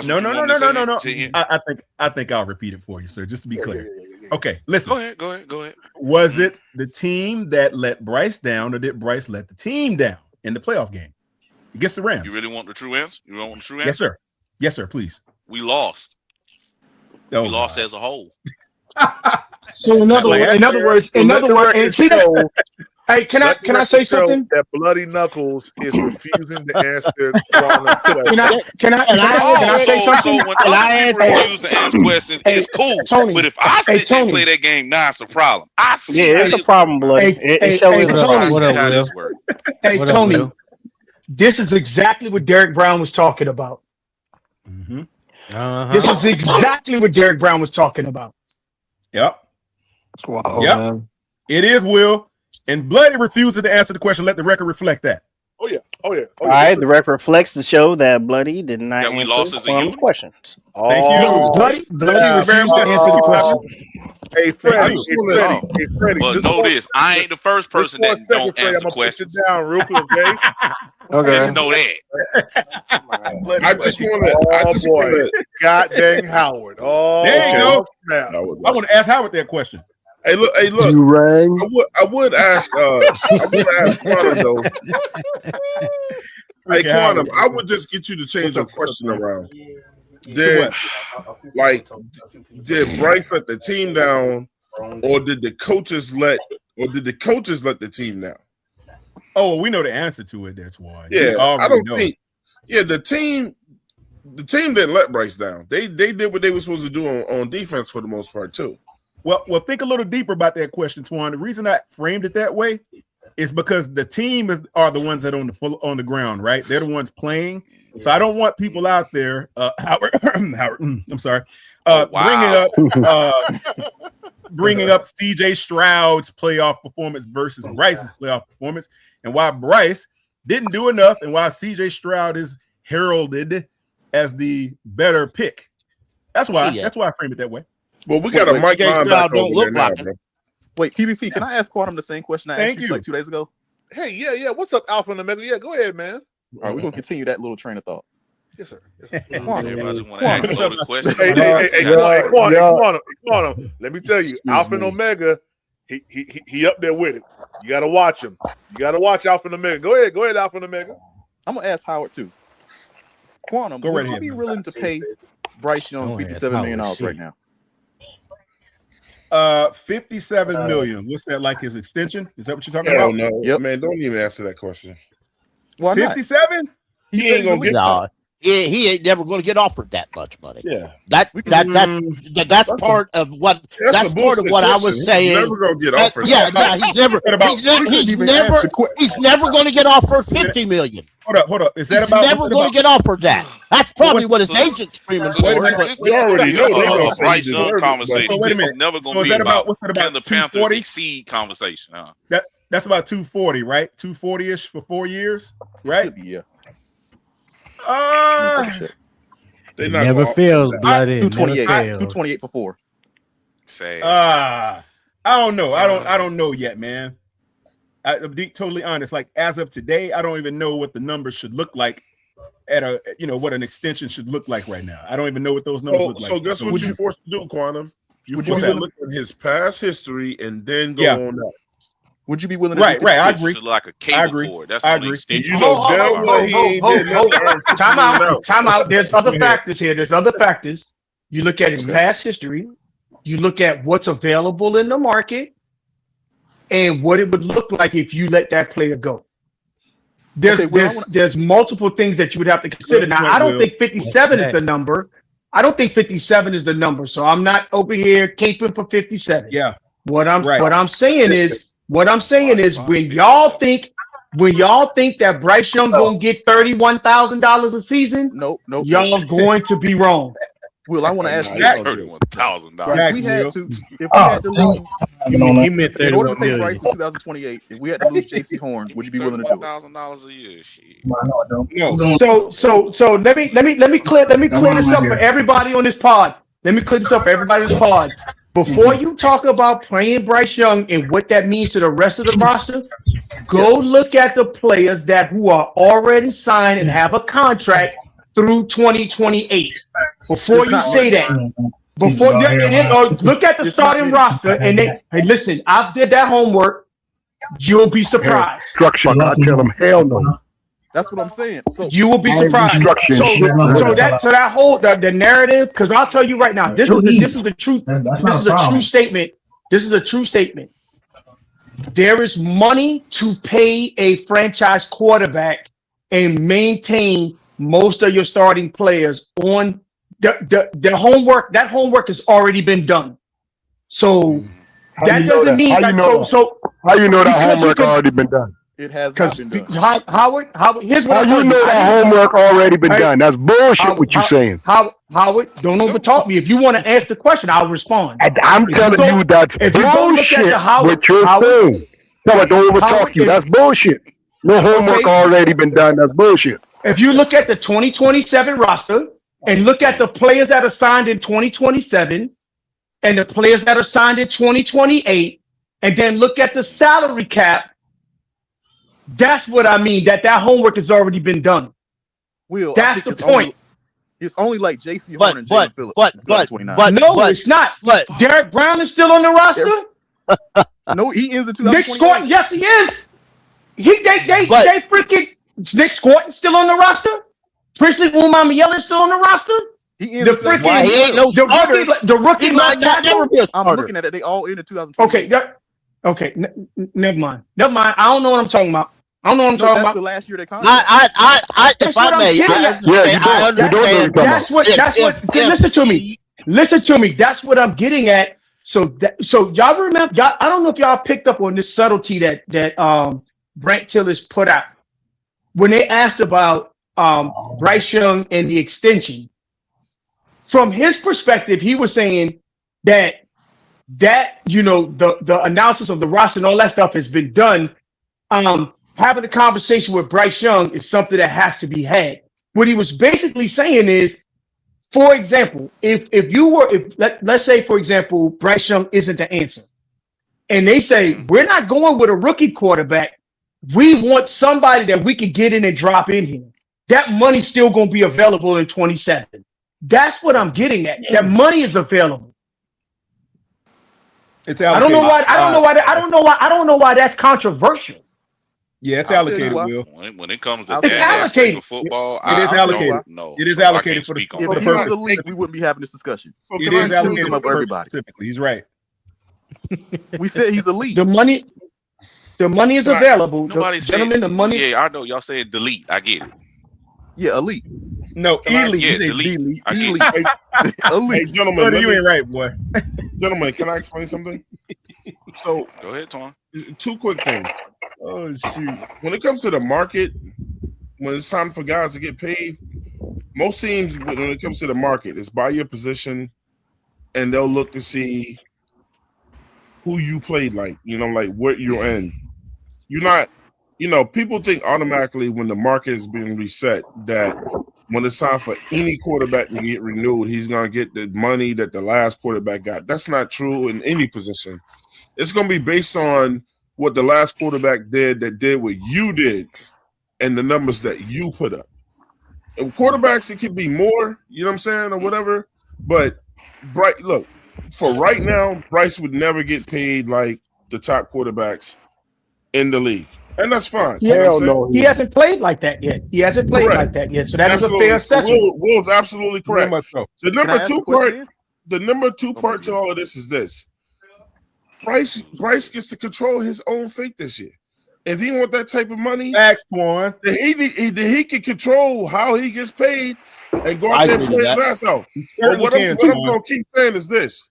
But if the coaches are not helping you out, bro, and they're not helping you be better, and they're coming and they're experimenting with you, then Bryce needs to speak up. He can't keep his mouth closed this year. You know what I'm saying? I'm gonna stand behind. My thing is this: if he goes out there and earns whatever money that they're gonna pay him, then he's got to go out there and earn it. And if he earns it, we all need to be quiet because he earned it. Shit, that'll never happen. That'll never happen. Ridiculous that the coach is setting him up for failure, bro. Yeah, but if the coaches are setting him up for failure, then he needs to set him up for failure. Sabotaging themselves. No coach is setting him up for failure. But if they are not putting him in the right position to make plays, or whatever the case may be, that does happen at times with any. That's life. That's life. It happens. Sometimes coaches don't make. Coaches do that all the time, Twan. Sometimes they make the wrong calls, and that's when players gotta be players and make the shit work. Just like sometimes they call the right shit and guys don't execute. It happens, bro. Every fucking game right to unleash Bryce. Twan is right. Twan is 1,000% right. Man, that boy can do them same fourth quarter plays in the first. Don't Yeah, don't be an You open really book, think and he so? admitted it. Hey, Don't be a kindergarten book in the Twan. first 3 quarters, and then you go into nuclear physics in the fourth quarter. Facts. Hey, Twan, you know something? I think this is one of the main reasons, partly that they brought in Darrell Bevel to actually expose more potential down the field targets, because Dave Canales, for whatever reason, did not display the ability. He displayed an ineptitude, in my opinion, because he just wouldn't do it. He just was too conservative. That's what I was saying earlier, Quantum, before you got here. Yeah. I said if you're gonna say he's in the top 5 or one of the top guys and passes over 20 yards, then why is your dumbass OC head coach not calling more of those plays? But you're too busy worried about what's really happening. Bryce can throw that fucking ball down the field. I know you didn't use Quantum. You know that was on one of my council statements when I was a young soldier. I did not show the ineptitude. Don't be using that. That's bringing up past trauma, bro. The hell wrong with you, man? You bringing up past goddamn trauma. Hey, Will, I was in your neck of the woods about a week ago, brother. I was down in the Savannah, Beaufort area, brother. Hey, I was down there this weekend, man, getting some. They had a festival going on down there or something. Yeah, the Gullah Fest. The Gullah Fest. Yeah. Gullah Fest, Yeah, we was down there for the Gullah Fest. Yeah. Country ass, please. My nephew. Ain't nothing wrong with Beaufort, man. Ain't nothing wrong with Beaufort. Hey, I don't know why Harvard. I don't know why Harvard. Hey, real quick, ride out there. I almost ride out there. Hey, real quick. Hey, you got to check in real before quick, you come out there. Panther Pickle. I'm gonna put you. In the message just real quick. I got 12 people on stage, only 10 slots. So I'm gonna just be rotating people in and out. That's all, man. So I'm gonna just put you right back here. I'm gonna get Omar in here. Wait, I want what up, Omar? Omar. It's Omar. It's Omar. Omar is coming. Thank you for bringing that. I want to tell Quantum. No problem, man. I want to tell Quantum. Hey, Quantum. I want to tell Quantum something real quick. Hey, Quantum. It's Omaha. Guess where? Hey, guess where I'm thinking about taking the wifey, bro. Oh, what, for the weekend or something? No. Vacation. Oh shoot! You know when me and you and Prime was talking about different spots around the world? Yes, I was just thinking about that. Bro, Spain. Look, taking her to Spain and Marbella. Okay. Ooh, I got friends over there, brother. Yeah, I got friends over there. When you go, let me know. Hey, I gotta get with you, bro. Look, that shit looks beautiful. I got people there. If y'all don't know what Twan is talking about, me, Twan, and Quantum went internationally on the podcast looking at different areas, man. It was fun last like 5 in the morning. Yeah. It was late. Hey, Twan, one of my business partners is in Mirabella, Spain. When you go, let me know. I'll make sure he shows you to a good time. Bro, it just looks so relaxing. It's a beautiful place. It's a gorgeous place, brother. Canary Islands are there too. So you'll love it, man. Appreciate it. Excuse me. Yes, sir. Good choice. I'm gonna link up with you. Yeah, man. Yeah. Sorry about that, Prime. Oh no, you good. You good. Omar, what's up, man? Up on something it's Omar. It's Omar. About the playoff performance. Boy, you got to always come in with that. Y'all treat him like he's Franklin or Arthur or some shit. They run to their side of the street. I would come in like that every time, bro. Everybody just start throwing bags of drugs down to him. Oh, what? Wait, whoa. Yeah. Okay. I'm not trying to be your co-defendant. But we're talking about Omar from Tony. Wow, boy, Tony. The Wire. Oh, I didn't watch The Wire, so okay. Yeah, every time Omar came around, the drug dealers didn't feel like fighting with him, so they just threw the drugs down to him. They was like, "Man, you got it." Oh goddamn! I'm talking about the dude that blow my little house down. He was a killer. They said we ain't dealing with him, bro. Let him have it. And you talking about the dude? Omar is that had a slice in his face, right? He is icon picture, right? That's Omar. Yeah, that's Omar. We make the bad guys. We make the bad guys. Yeah, on the show he is. In real life, he does too, bro. Yeah. Oh, okay. I'm just making sure. I'll just act. They revealed it at his time of death in real life that he was trying to too. throw no shot. I just asked the question. Hey man, it was his life. He was a great actor. Yeah, he was. Was he acting though? There you, You go, know what? Bloody. You know what? I'm gonna go ahead. You know what? Bloody ain't right, man. Bloody is not right. That man That's was bloody. superb in everything he Bloody said. is wild, boy. That's bloody for me, Hey, man. Bloody. Bloody, you just killed the roll and everything when you said that. You just killed Oh, I got real Boom! tears. Gotta hit him with the uppercut. Hell yeah. Oh shit! You hit him with that Bloody fucking. made it seem like they kept saying, cut. I said cut. Hey, that's what you call method acting right there. That's one. I said method acting. The scene is over, man. Yeah. Everybody take 10. Every goddamn body take 10. Get out.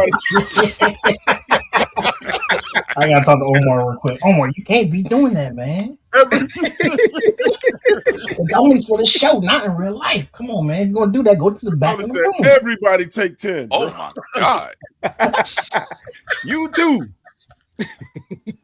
You're not really supposed to be doing that. It's acting. Hey, that's the method actors, boy. They take that stuff home with them. You know what? I'm just gonna go ahead and cut it off right there. We need a method actor. I got a question for the panel if y'all can hear me. What's up? Oh yeah, handle your business, bro. Thank God. Why Thank God. do you guys think Canales was scared to unleash the playbook early in the games? Is it because he didn't want the games to get too far out of reach and have Bryce out there making decisions that maybe he needed to ease into? Is that? I don't know. That's a good. Omar. That's a good question, man. I can't answer that question for you. No bullshit. Dave, like I said, I'll take a stab at it, Omar. Dave came in here fully trusting Bryce, bro. That's why the people that hate on Dave, I don't understand. Like, maybe he can get a little iffy with the play calls. I understand that. But as a coach, as a head coach, Dave is that guy, and Dave ain't going nowhere. The fire Dave and promote Breville people, I don't know where they get that cat from. Think about it took David Tepper 3 hires to find his right coach to get him an NFC South championship. I don't think he letting Dave walk out the door. Dave is going to have a couple of bad seasons before he's gone. I'm pretty sure he got like a 5 to 7 year contract anyway. Facts. Yeah, but you know I don't think Dave is going anywhere. There was a couple of times last year, if y'all remember, in post game pressers, doing those up and down games. Because I think it was Sheena even asked the question. I think Vashti asked the question. There was like, what is it? What is the disconnect between you and Bryce, or maybe Bryce and the receivers, or this and that? You know what? Why can't everyone get on? You know, the same accord? And he had talked about building trust, and Bryce needed to build the trust with the receivers. And when he said that, and when you look at the receivers that we had last year, Ted was a rookie, Jimmy was a rookie. You know what I'm saying? Jalen Coker was hurt; he was out. David Moore got hurt first series of the first game. So everyone that he had to depend on from a receiver standpoint were pretty much new to him last year. So when he said that, it kind of made sense, right? When you look at it in its full totality. But my thing is like there were certain times in certain games where we saw what the potential could be, and where it seemed like Bryce and those receivers got that trust, you know, got that togetherness, you know, got it down pat. And that's what I was hoping. You got that chemistry. Thank you. And that's what I was hoping that we were going to see throughout the rest of the season, and that Dave was going to build on that. But he did say in multiple post-game press conferences that these guys, that it came down to really trust. If the I coach just doesn't hated trust that the elite, every time Bryce don't do good, y'all want to blame the damn coach. When we got Canales, y'all was screaming all up and down. Oh, he's a good quarterback coach and all this shit. Now when Bryce ain't performing all that good or ain't excelling all that good, y'all want to blame him, man. Fuck that. I just don't want everybody thinking Brad Isaac is going to come in here and just save the day. Motherfucker, goddamn! Oh, look, he can do this and he can do that. Baker Mayfield went over to all that bunch of bullshit. Now y'all done forgot all that shit. Too, bro. So I think the play style. Y'all niggas is crazy, boy.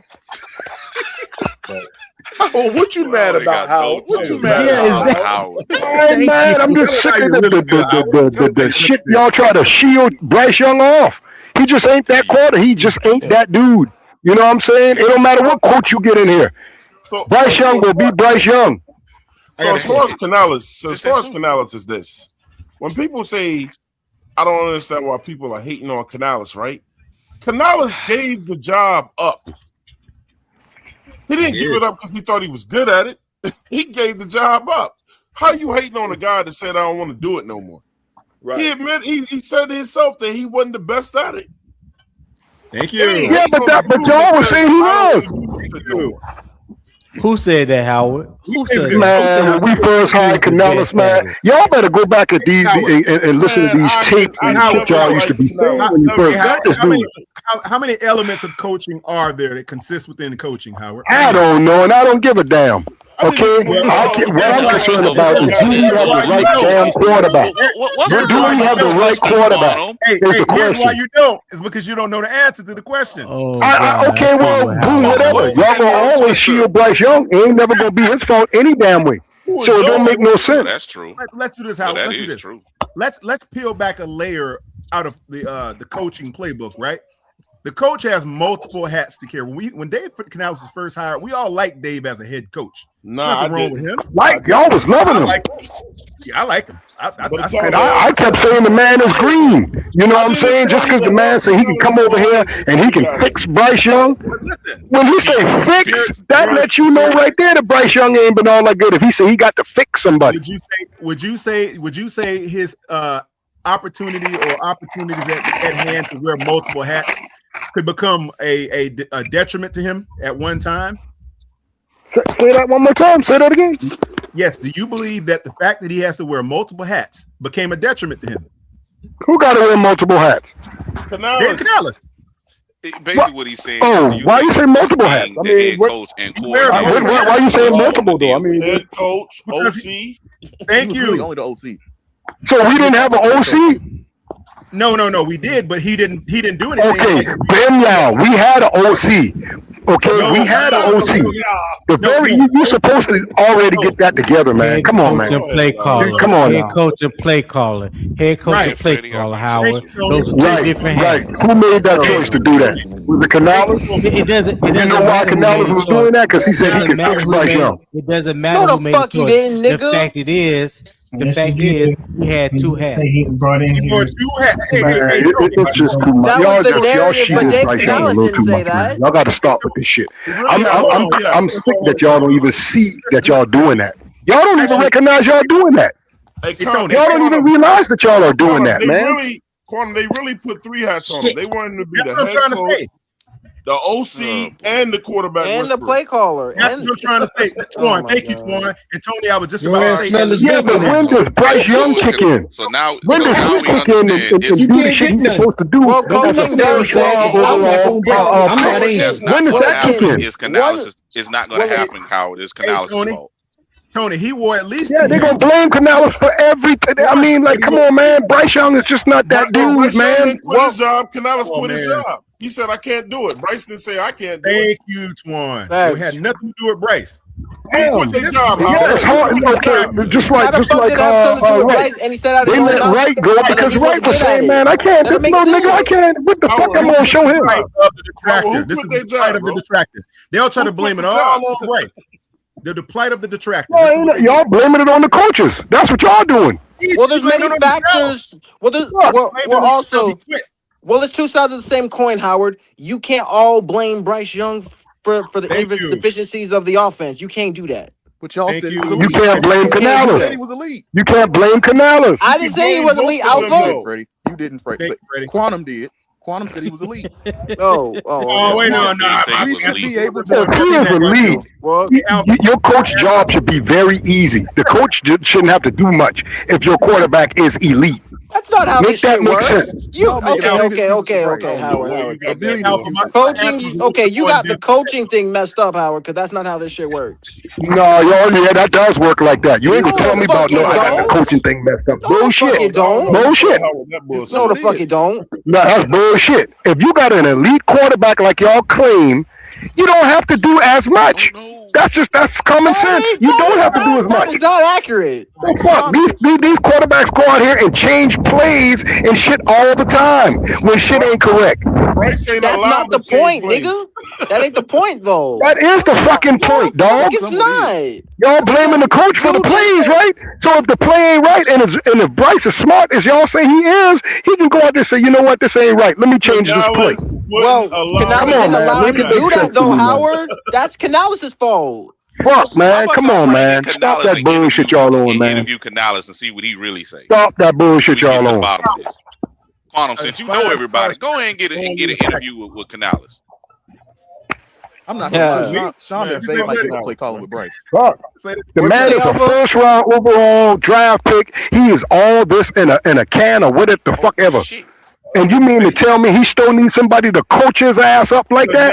Get the fuck out of here, man. Everybody needs Goddamn, get the fuck out of here, man. You think they still coaching Patrick Mahomes up like that? They ain't doing it like that. Andy Reid sitting his fucking ass back. Go ahead and play, man. Go ahead and play. Do your thing. That's what Andy Reid doing. He got coached up too, Howard. What the fuck are you talking about? Howard just handyman. Yeah, but you still missing the point. It's only but so much of that. If you're a competent coach, quarterback like they claim he is, you wouldn't have to do this shit 3, 4, 5 fucking years in a row, the same shit over and over again. Come on, man. That shit getting sickening, man. I want to just say one thing. I want to say one thing. At the same time, bro. I just want to say one thing. She Nice 21 said 336 is right. I just want one of them to say one thing he can get better at. Let me name a few of them for you. Which one? Bryce can get better with his footwork. Absolutely. Yes, he can definitely get better with his footwork. Yeah, he ain't got it together yet. Come on. Nigga, shut up and go pour me a drink. Just shut up for a minute. I got one in my hand, goddamn, already. Shit. I know, I heard the ice, nigga. You only gonna fix you one?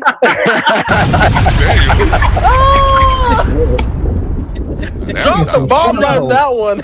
No, hurry up. Here's the thing with Bryce. I think multiple people have said that Bryce has deficiencies, things that he need to work on. Yes. I think where we do joke a lot, and because some people are one way or the other, is that for me, and I'm just gonna speak for me, She Nice. I don't ever believe that the blame is put on just one person, regardless of who it is. Football is the ultimate team sport. So if it's the ultimate team sport, you're gonna win together. You're gonna win together. You're gonna lose together. So Bryce has a lot of things that he can work on. He is far from a finished product. Tony, do you think he's elite? No. They say he elite, Tony. They say he elite. I don't. Man, let Tony finish, man. No, I don't think he's elite. I've already answered that question. Hey, Tony, what gave my reasons why. You said he can improve on? I think he needs to improve on his footwork. That's number one. Right. Reading defenses. I guess you could. Well, I guess you could throw that if that's what you want. But I think it does his processing. That's film. His processing. I mean, I think that could be a little bit better. Definitely the footwork. But that comes with experience as well, Tony. Yeah, that bullshit. That's why I say it's not a. Well, you learn that exactly. Well, you learn that through the game. A lot of people aren't gonna A lot of people Tony, let me ask you get something. it just immediately. Let me ask you something, Tony. Let me ask you something, Tony. If it makes sense, Howard. If it makes sense, quarterbacks like Jaden Daniel and Bo Nix, what they got to work on? Jaden Daniels ain't elite. Damn sure got it. He ain't elite. He got to work on something. Bo Nix is inconsistent as hell. Try again. Went to playoff first. That nigga's inconsistent too, nigga. Howard, you must have seen the second season of Jaden Daniels. Right, exactly. He got hurt. He got hurt, man. He ain't elite either, though. He ain't elite. He got hurt, man. He got hurt. He got hurt. They figured him out. Fight around that all day long. He got hurt. He got hurt. Howard.